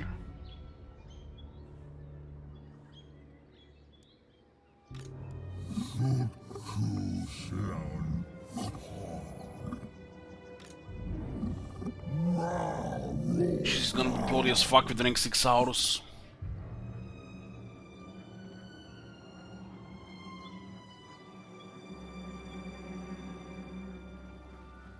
Maybe we'll let him besiege the city. This army is more than one turn away. This is like 3 turns of replenishment from the looks of it.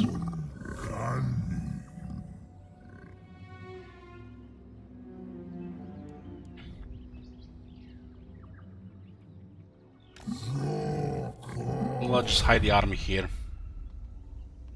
With the garrisons, there's almost no casualties for the army.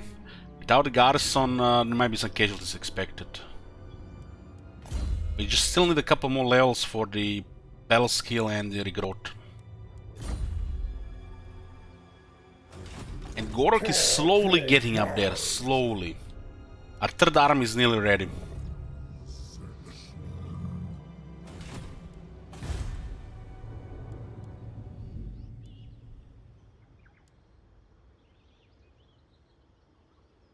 Trying to ambush through us from the stands. No, we're trying to stay hidden.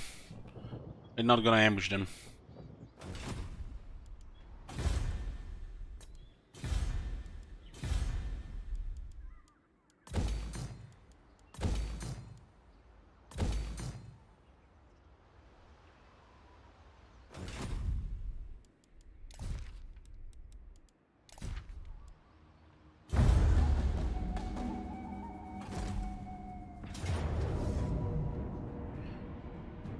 Okay, so we didn't get a garrison here, huh? Somehow.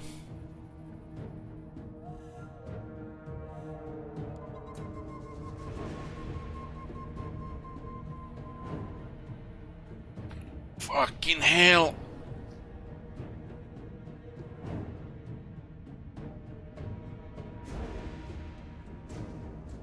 So what we can recruit locally? We can get more salamanders.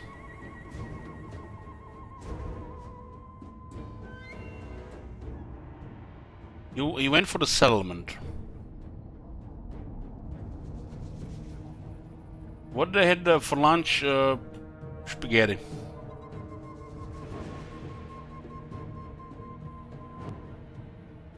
Just decline the attack.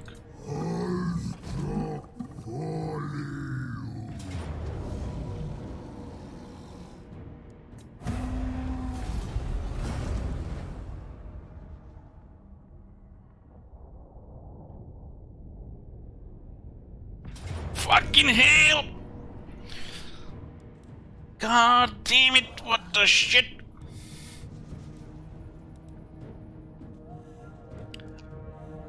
Why did they not raise it this time? Look at his garrison, man. Well played, well played. We could just surrender the battle and save shit visit, but I don't want to lose the city.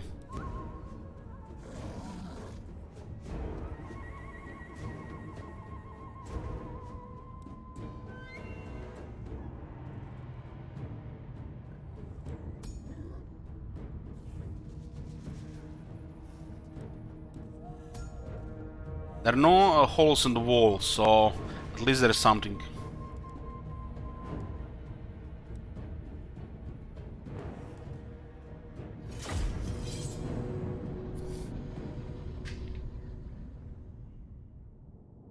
That garrison has always been in this shape. Just couldn't replenish here from constant attacks. We could have built the replenishment building.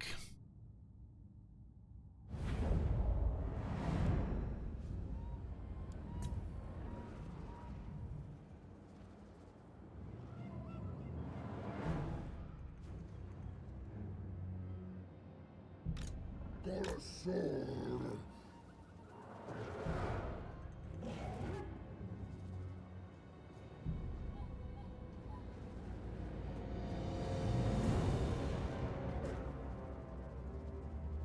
They did attack without the siege towers, so there's something.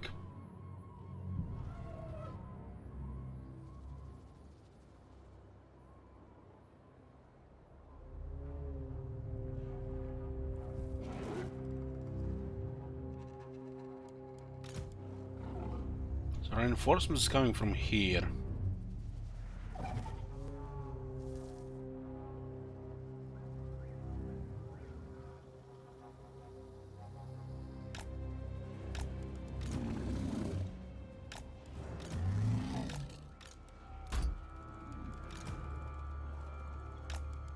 Can I have to make sure that we don't lose the wall? It's gonna be kind of tricky because this guy's gonna be a little bit slow.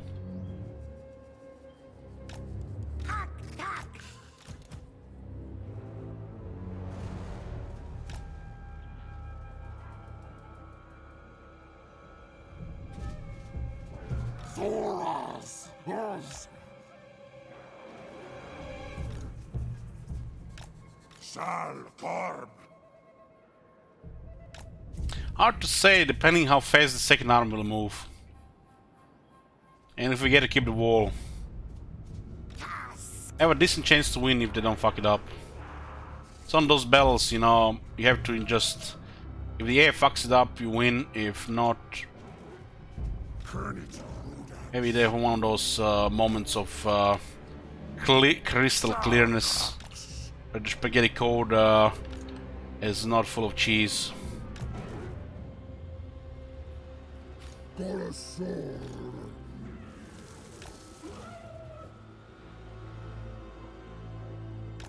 Stink, sit. Have an option to surrender as well, which unless they patched it should save the Shit Wizard's army. But we did retreat with Shit Wizard. Declining attack was a form of retreat. So if we surrender, there's a chance the Shit Wizard's army gets killed because it's gonna count as a retreat. Which it shouldn't, as we just declined to attack them. A failed ambush was our attack, not defense. I don't think they patched it though, so Shit Wizard should be fine.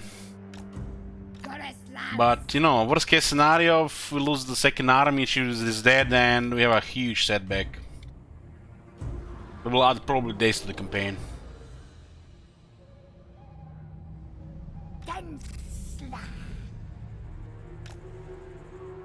Losing settlement would be one thing. Losing the settlement in the army, that's huge.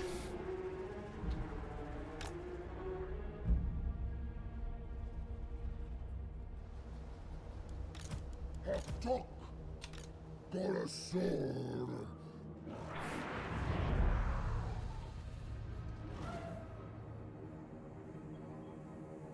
The way they deploy here, if half the army here and half the army there, it's the way to attack settlement like this with the second army. So they deployed right here.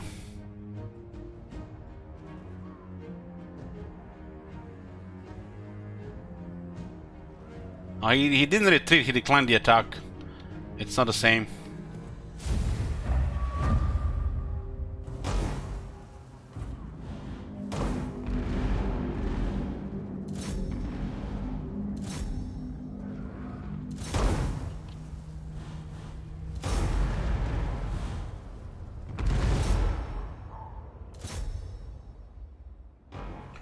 Oh my god. Have you seen that shit? Holy shit. What the hell? This guy's still not on mounts very good.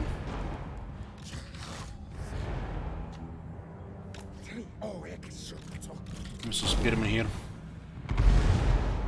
Stop! Boom deep!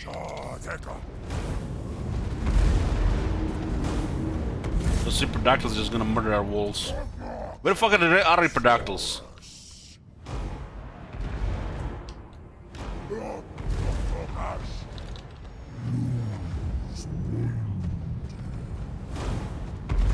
Solus. Ja.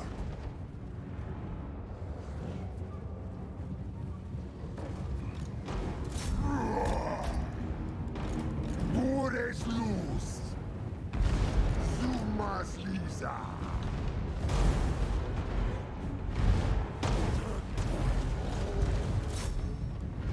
Suras.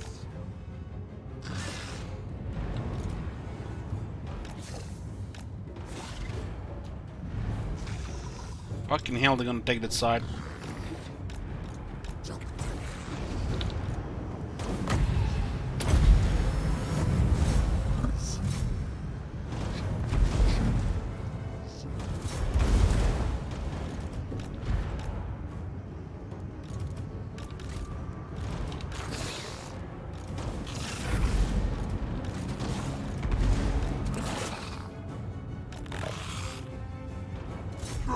You are. I think we might get stuck on this side here. I'll go around just in case.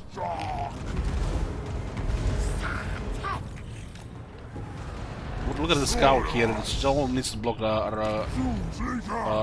get to the wall. We need more bodies there in just so they don't occupy the wall.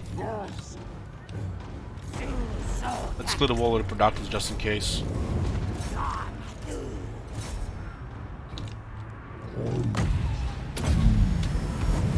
They only get on the wall. They broke into the city too fast here.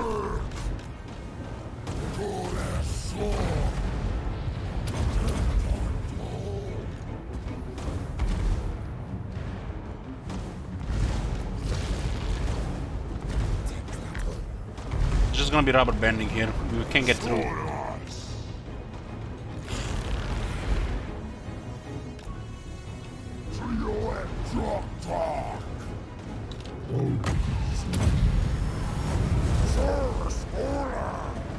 What is this leadership loss?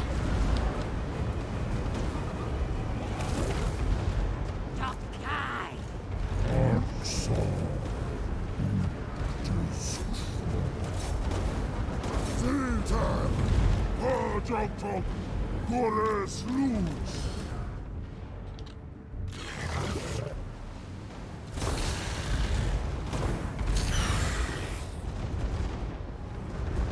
Lost towers on the left side.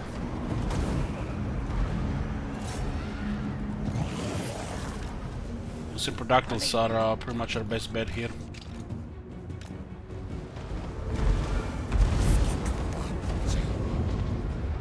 Side here are losing towers. I guess there's not much in front anymore. We have to send our Saurus Scar veterans to clear that.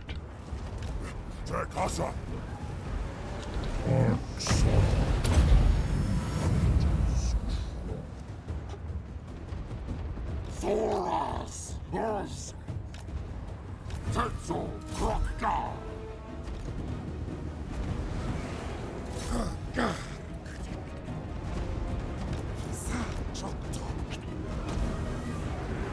This grinder here, why are we taking so much damage here?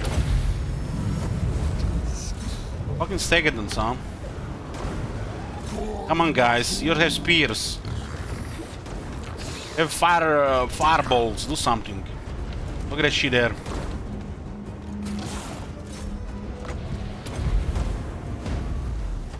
Let me get an angle to shoot that.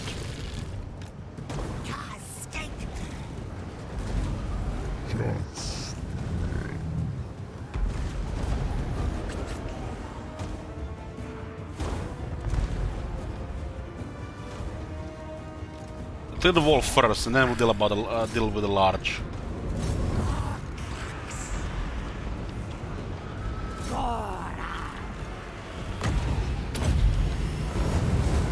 This was such a shit fest here because we didn't get the move in time. So he's taking way too much damage there. Should be enough here with the Salamander shooting now.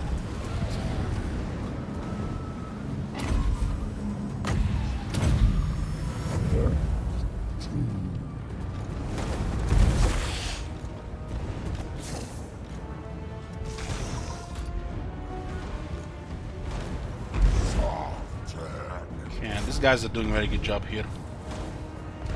Productiles are just clearing the wall. I lose that unit.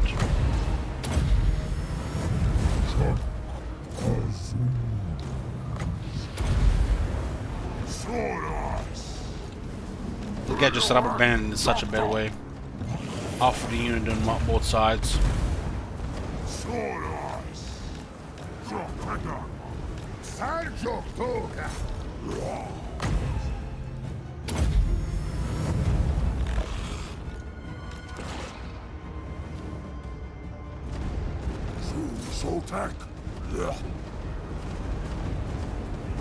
We're total lost this battle without the salamanders.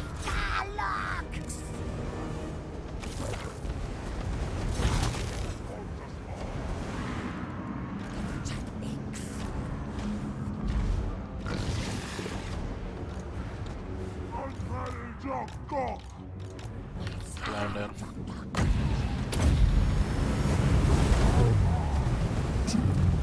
They did a lot of damage. You will not see many kills, but the damage was there. There's a huge amount of damage. It's like mortars. Except it can really do some serious damage to large units.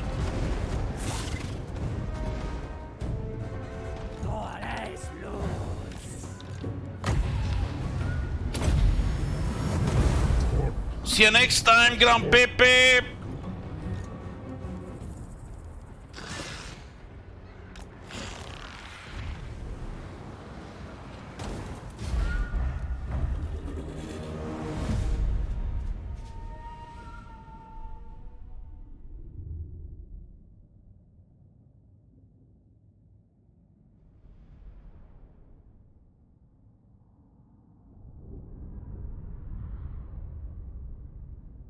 They broke the gate too fast. We didn't had time to move those guys to the other side.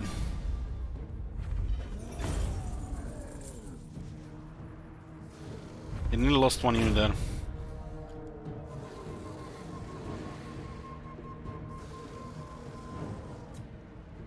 Second army was slow to the city, so they got shot down.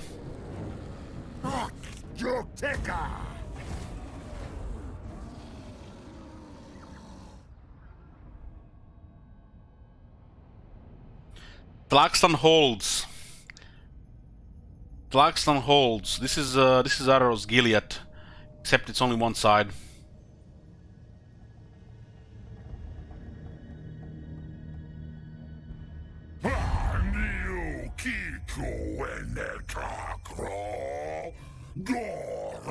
Itza.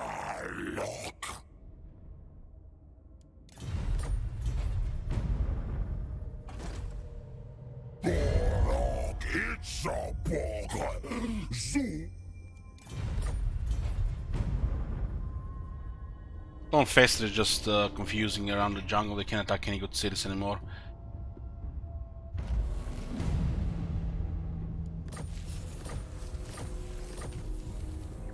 Oh, nice.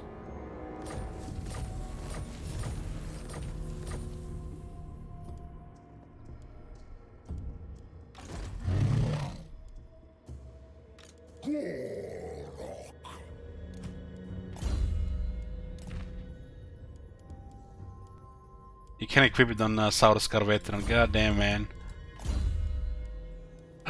Dog shit.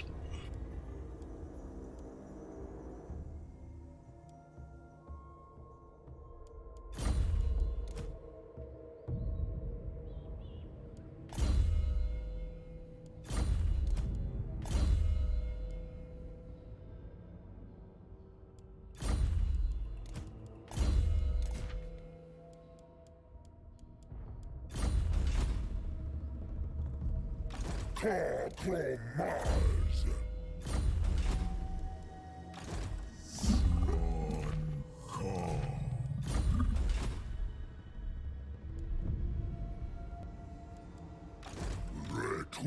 What the fuck is this? They're trying to somehow go around. Looks like it.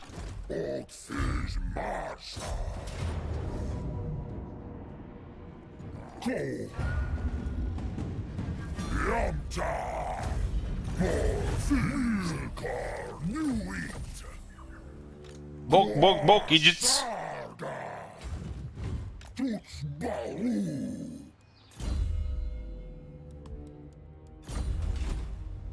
Taskink. Jaktok.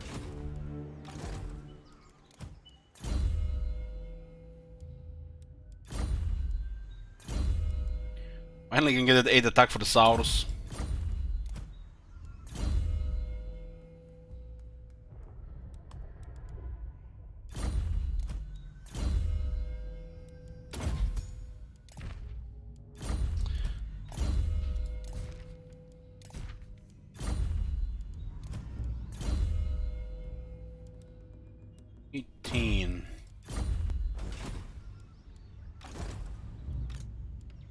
Looks like we're getting judgeabated here.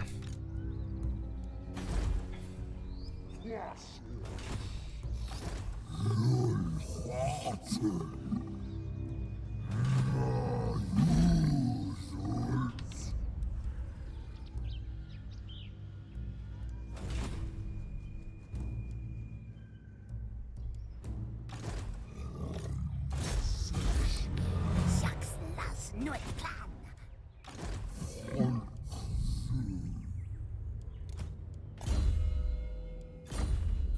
Switch one Carnosaur here. Or one of the Heaven's Priests.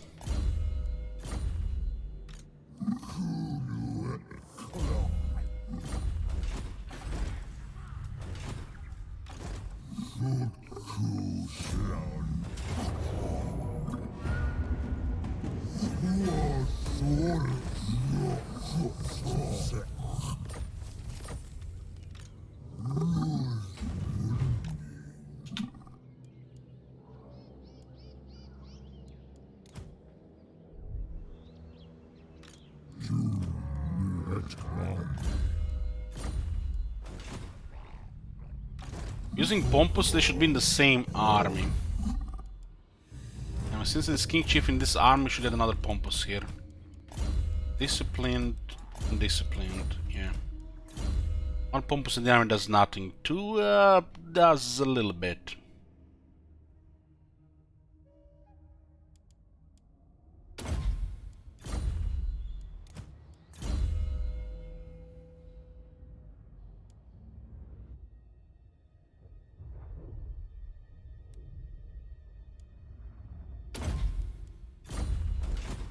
So we'll get this guy to the other army.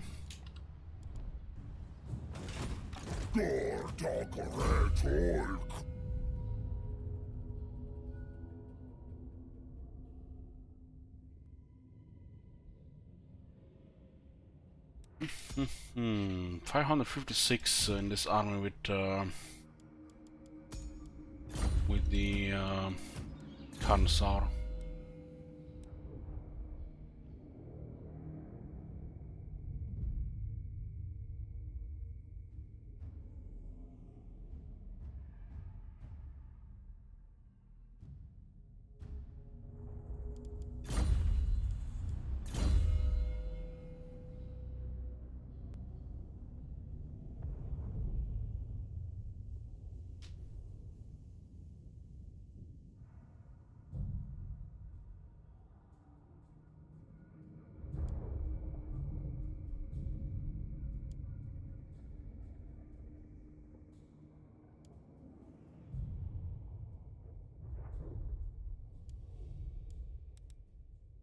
I think this guy will ever be on the campaign map.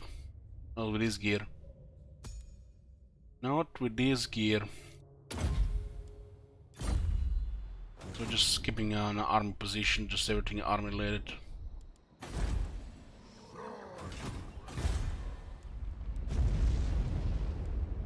Well turns to build the vaults of the old ones.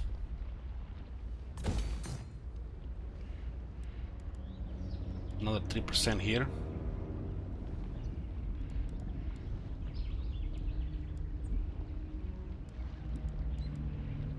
This is really pricey right now. This one is also getting a tier 5. Right now we're relying a little bit on the battle loot. This army is very expensive.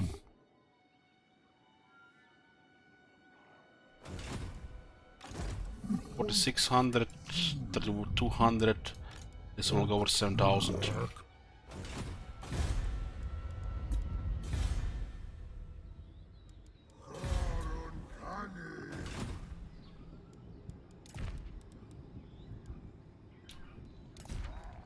Any wise word for the Lune start? Marienburg turn 1. Itza bog. And then you destroy the greenskins on the next turn.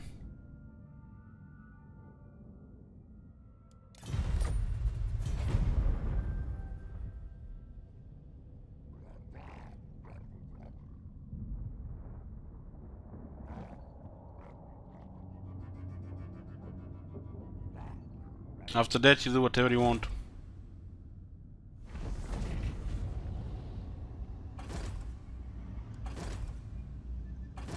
Sons of Zeti are almost done. This Borg guy has been poking around the jungle for quite a bit of time now. Quite a bit of time. So with the third army we're currently 2000 negative. Looks like Deathful is ignoring us, we'll ignore them.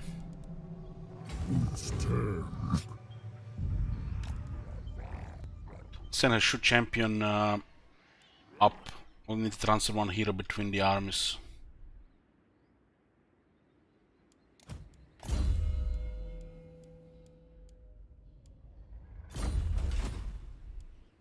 Compromise.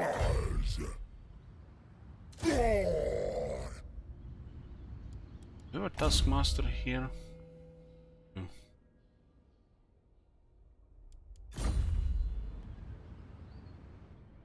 These guys cannot last much longer.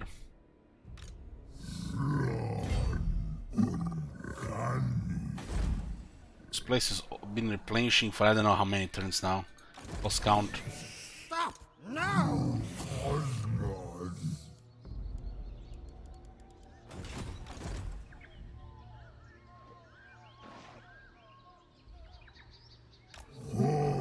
Can't attack this, they just retreat, so just hide here.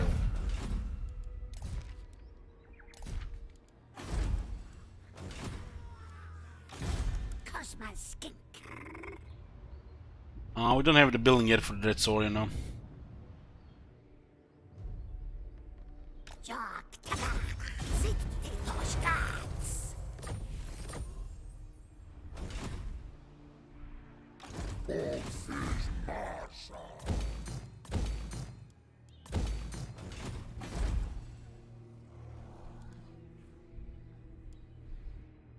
Suffer is still here. Looks like they still have an army as well. Look at that corruption, -20 though. It's both Skaven and Vampiric. This is a hellhole of Emperor Coast right now. Quasoros.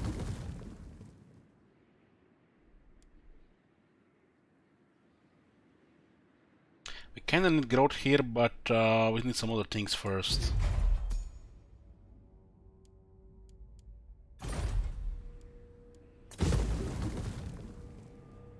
I think we keep growth in this one. We need replenishment in this province. This province is a war zone.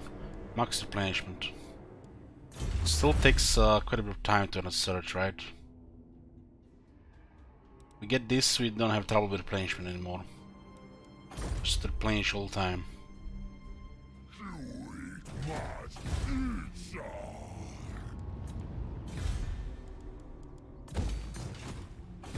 Expanding costs money, because we have to build buildings, right? And we've been pushing a third army. We have to keep doing battles, otherwise we're gonna run out. Or we need to expand to another province. We have a list of 6 enemies, and 2 are about to die as well. It's possible we can double that if Suffer discovers us.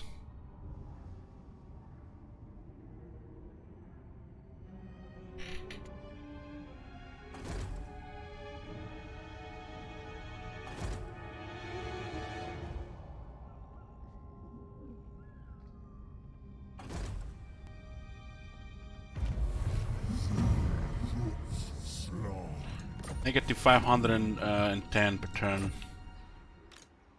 Now with 3 armies, the ball will start rolling.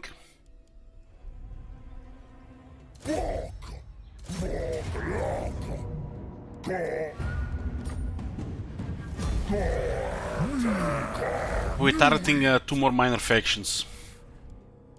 This is what we have right now, all in white. We are taking this part of the map here, and we'll fight Hexatl in this neck here.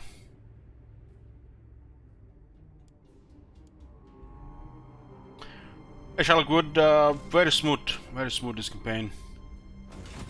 Itza, Has also reasonable victory conditions, so we're working towards that as well.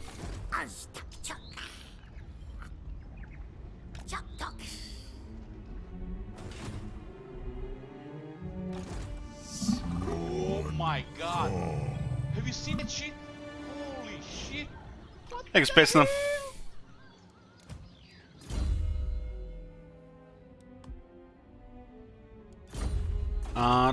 We destroyed this 4. Unsmartial exhibition got destroyed by the Hexatl. I have no idea how to explain this. Bad idea.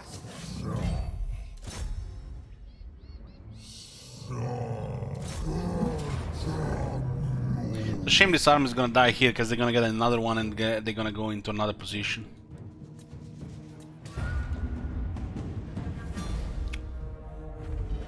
There's probably a chance to avoid it, yeah.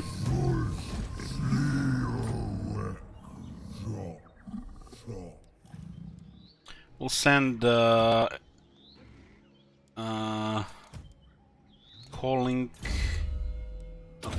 send Elteron into the third army. So we have 1 Carnosaur per army. And we'll send a Skink Priest north. Nice, they survived.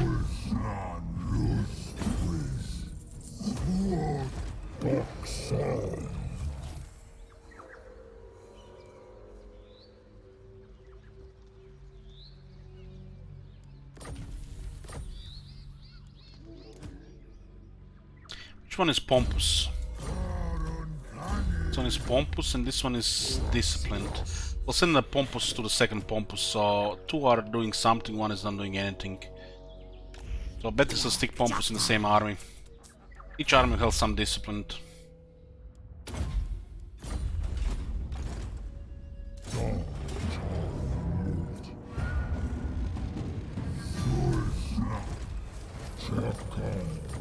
We could just go for the Awakening, but then we'll meet these guys here. So it looks to me this is still the best just to avoid. We are not attacking their fleet, they're not attacking us. This works for us, right?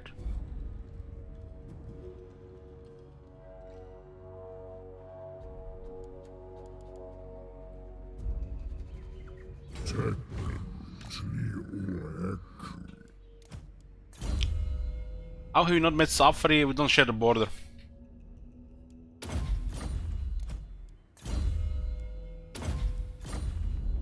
You can see this is Awakening. And we don't control this one. Decided to take this one because they had the chance to meet the elves. You can see the small one here. So we have no sea access and no land access there. So they don't know that we exist, we don't know that they exist.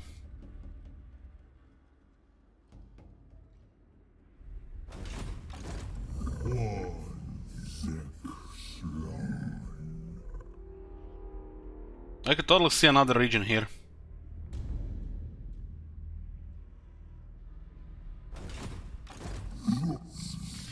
Here comes Mazdamundi again. Shit Wizard is almost immortal.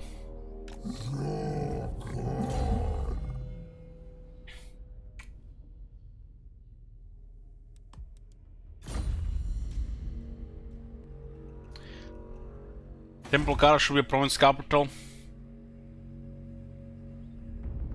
Honestly, they could add another region here, make it a Creeping Jungle, and Temple of Kara should be with another region, the Scorpion Coast, right? If they just sort them up a bit, if they ever extend the luster to proper size.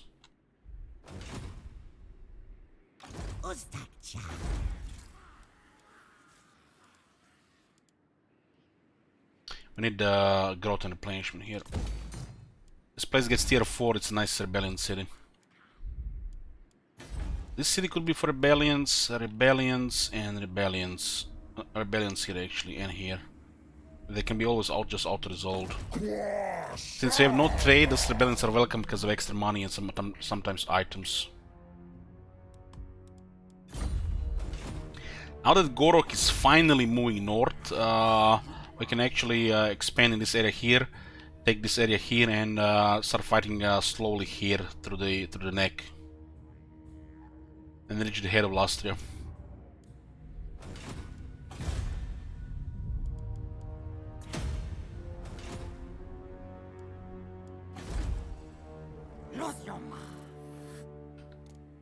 If we have high replenishment here, we don't really care about public order, I think.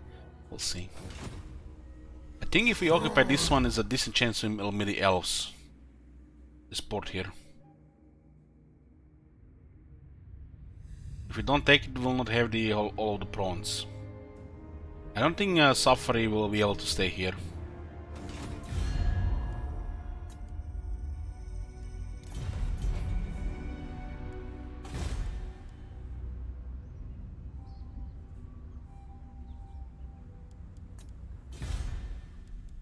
You need to get out of the negative.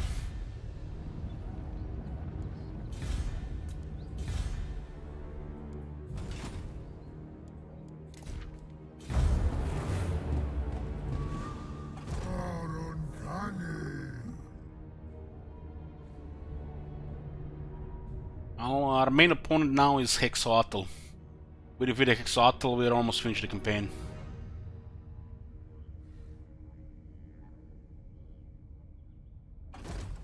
In a regular campaign, this fighting would have probably never happened.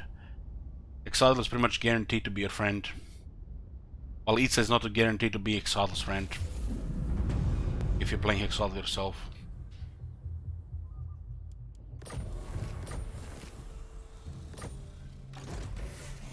Bad plan, Steve.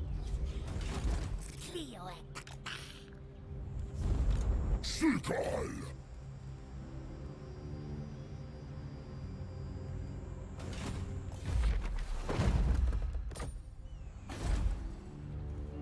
Gordok! Let's never take a turn of attrition here.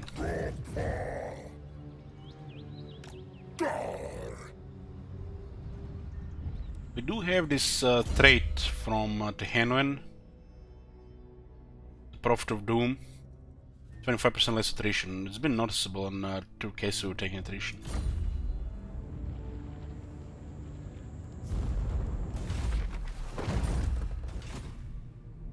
So now we are taking the jungles of Grand Mist and creeping jungle into the jungles of Paholaxa.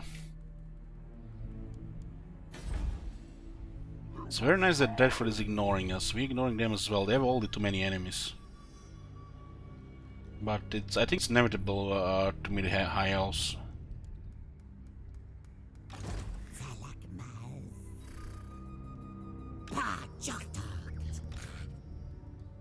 Trio Ekjotok! Swan Tani.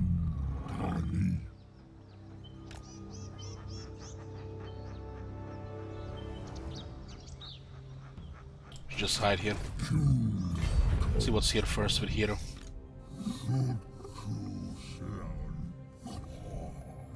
Can we even get any more? We can get 2 priests.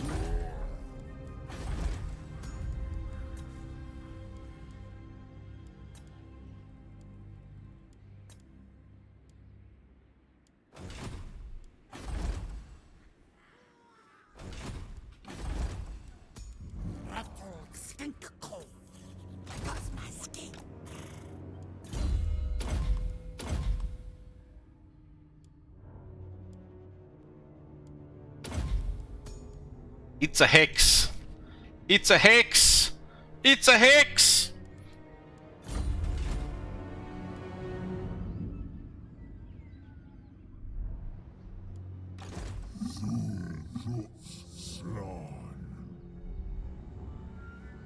Door talker talk.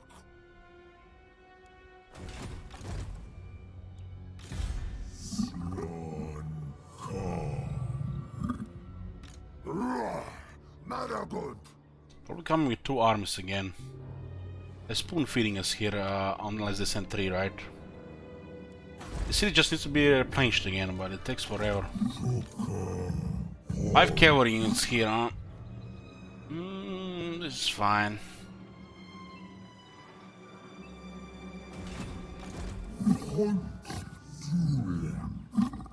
Ooh, my bad, my bad. God damn, Mazdamundi, what the shit? That Dark Elsons came in the north as well.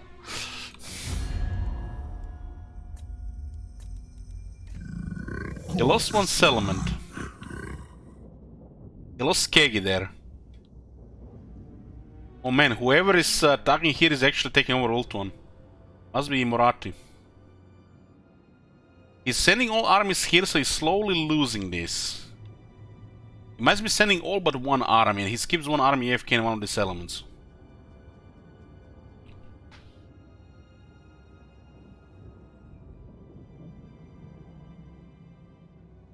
So see, he's sending a lot, but he's not sending enough.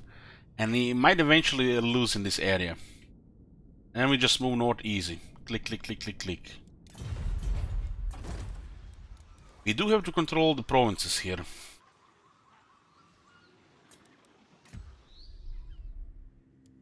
Including the coast. The way this is going, we'll probably be seeing chaos. We're slowly taking over this area. With the 3rd army, we should consider taking the Vampire Coast, actually. So 1 army like moves here. Then 2 armies here, and if we get another 1 army, it should be on this side as well. Right now, we can barely afford 3.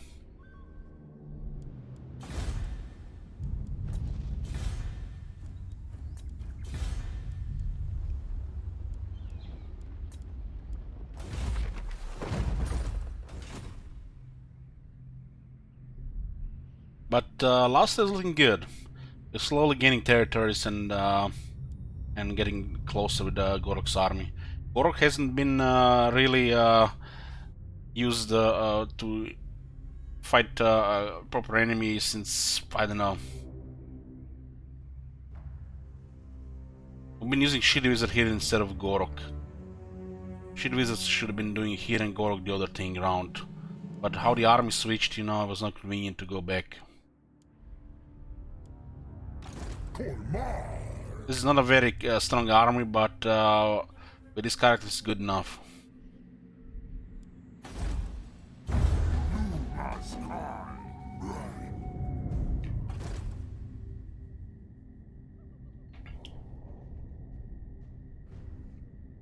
Well, at least they're coming together now.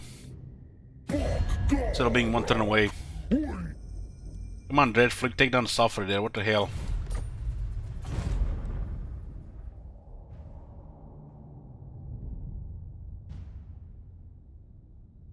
Oh, Sufferer went poof.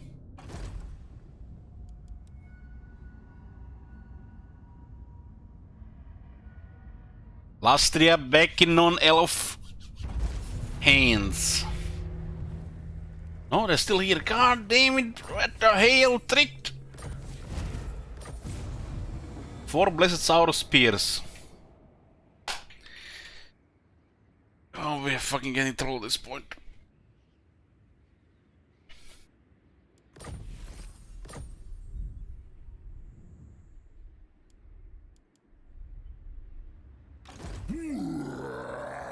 I guess we could switch to the spears in here, but it's not really needed. Itza take. Rob talk. Quick talks. Grandpa.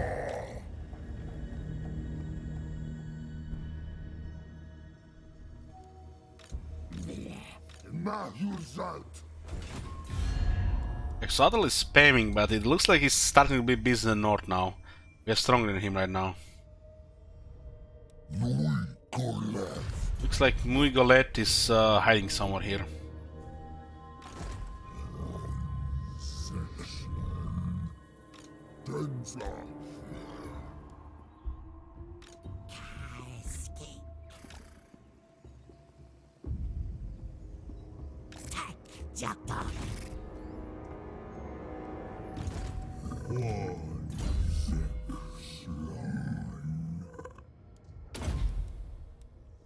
In speed.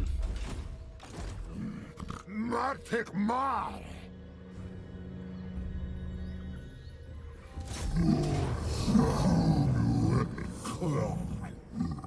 They do love their ancient salamanders.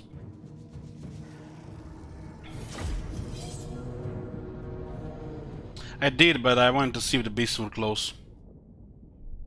I was not guaranteed we'd have enough movement to attack this army if I put it here in the army. So next turn. We need to see also what's going on around.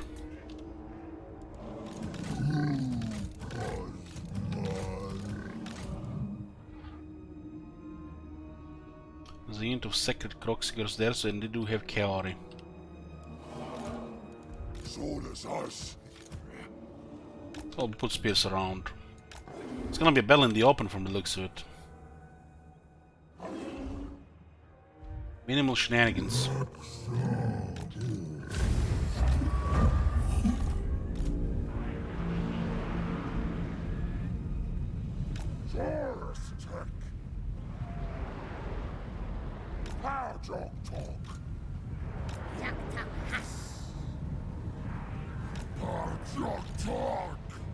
I guess Stegadon is firing. I do have enough there to win a spinning contest.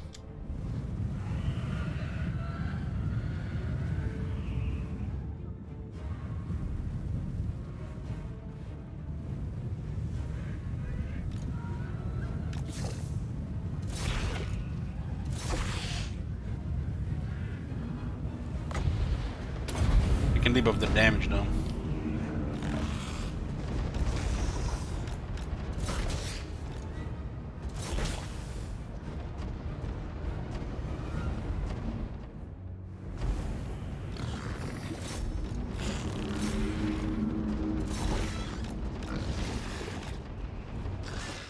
Someone doesn't like to lose.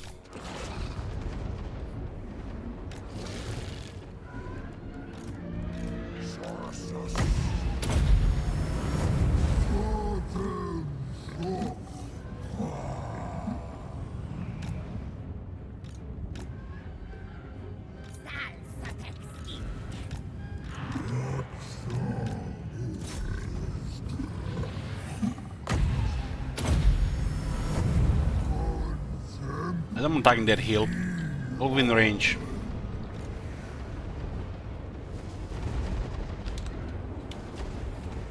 Fuck that. Fuck that!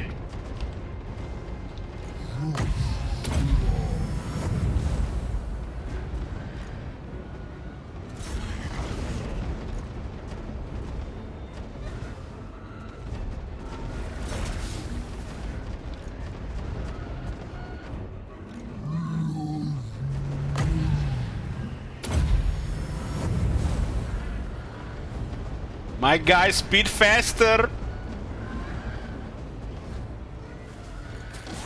We did have 4 versus 3 and plus healing.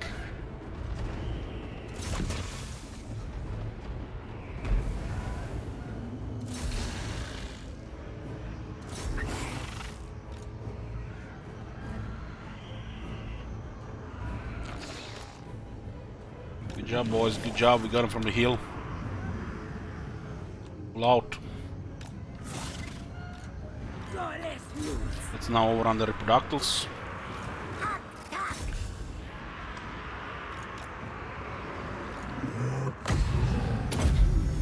The Salamander is taking a lot of damage, but not that many casualties. Got the cavalry into the spears. Nice. Yeah, just stick to the guard now. Okay, pull out the reproductors. We kill the reproductors. We'll delete that stack of them.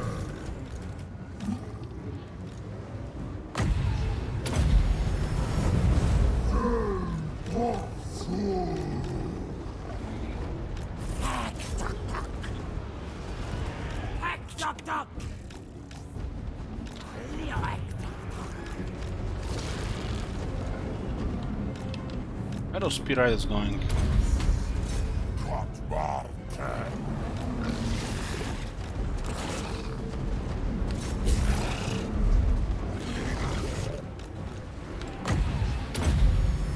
Spears are getting hit hard there, but they're just going brute force into the spikes there. Salamanders have done enough here. We don't want to take any more damage from them. It's a lot of spears there, huh? We need help here.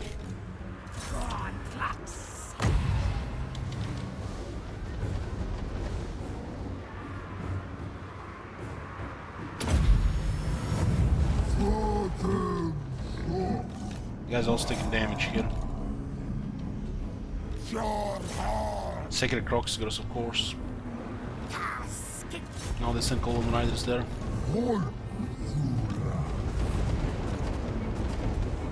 Now, these guys cannot take a cavalry charge like that.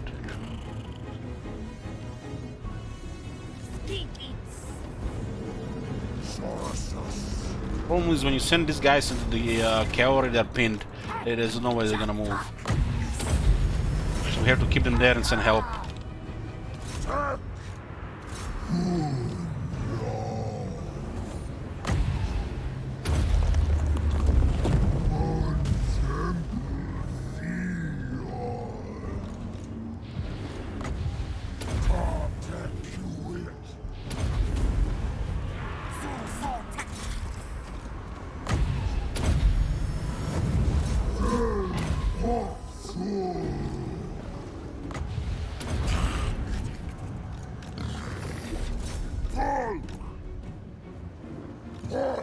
Fucking hell, man, those spears are just not dying. We keep fighting with clubs as well.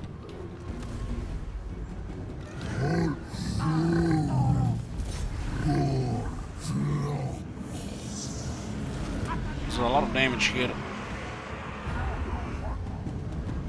Man, these salamanders are definitely giving us advantage in this type of fights with 4 of them.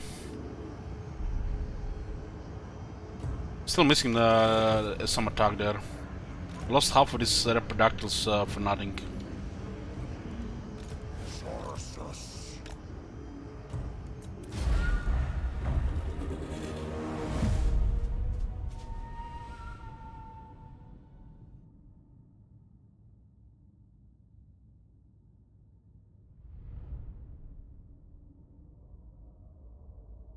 The growth is amazing on the reproductors, but we don't have it yet.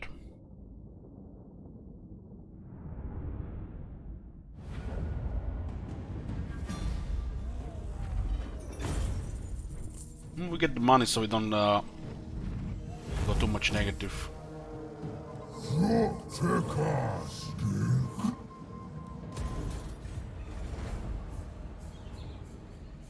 His army moved just a bit,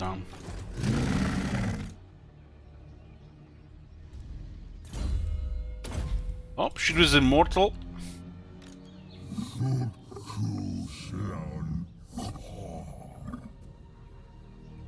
I'll stay outside the city so we have replenishment. It does look like they're gonna besiege the city again. But this time we have weaker force than the last time.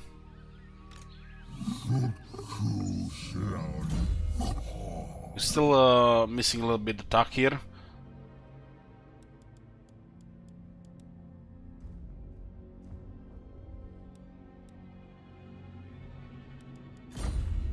We're probably just above the salamander, the reproductors, not the salamanders. Salamanders are fine as they are. They don't really need skirmisher.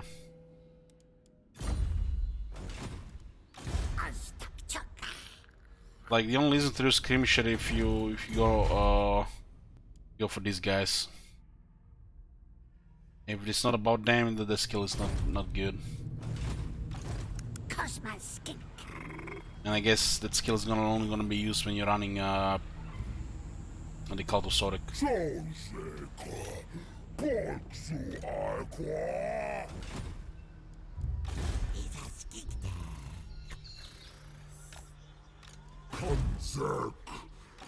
Second army is here. Tic-tac-toe. Don't know what the beastmen are.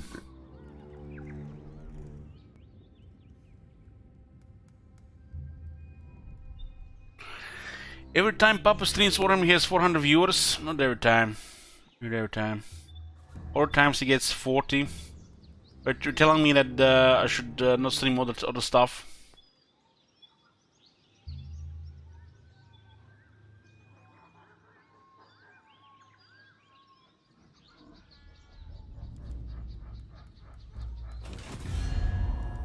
It looks like we can make a little bit push here.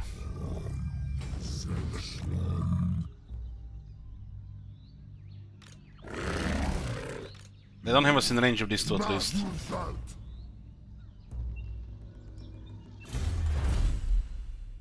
Let's get the terminal of the great plan, and then we can work towards this replenishment. There's still a lot of good technologies.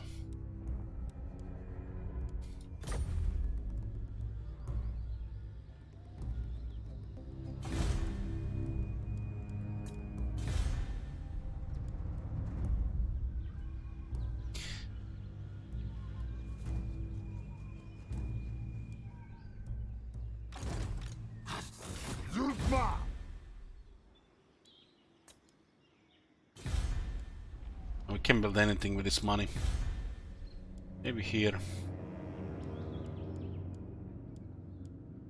Slowest upkeep on all the dinosaurs. Not right now, we don't have the money. Let's keep it as it is. The third army is a little bit expensive. It's not even that good. Without the good characters, this is not good enough. Characters better more than the rest of the army.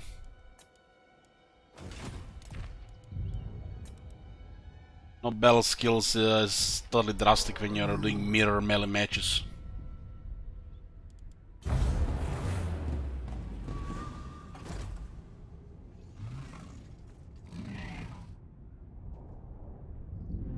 Yoo-hoo.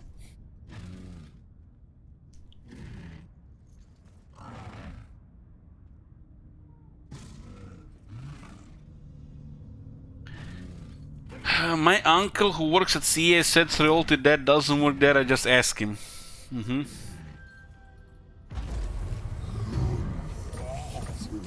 So we did progress today, boys. We're taking the corner and we've been repelling Hexatl. Gorok will be taking this part of the map next time. We can consider taking this part and slowly going north. And the victory is closer than you think. Unless other factions interfere from other continents. We still have plenty of battles to go though. Lizardman grinders. I don't know. Almost as good as vampire grinders. Sometimes, you know, you're in the mood for a vampire grinder, sometimes you're in the mood for a lizardman grinder. And sometimes, you know, we're feeling real perverted, you want a chaos grinder. I'll see you guys tomorrow. Thank you for watching.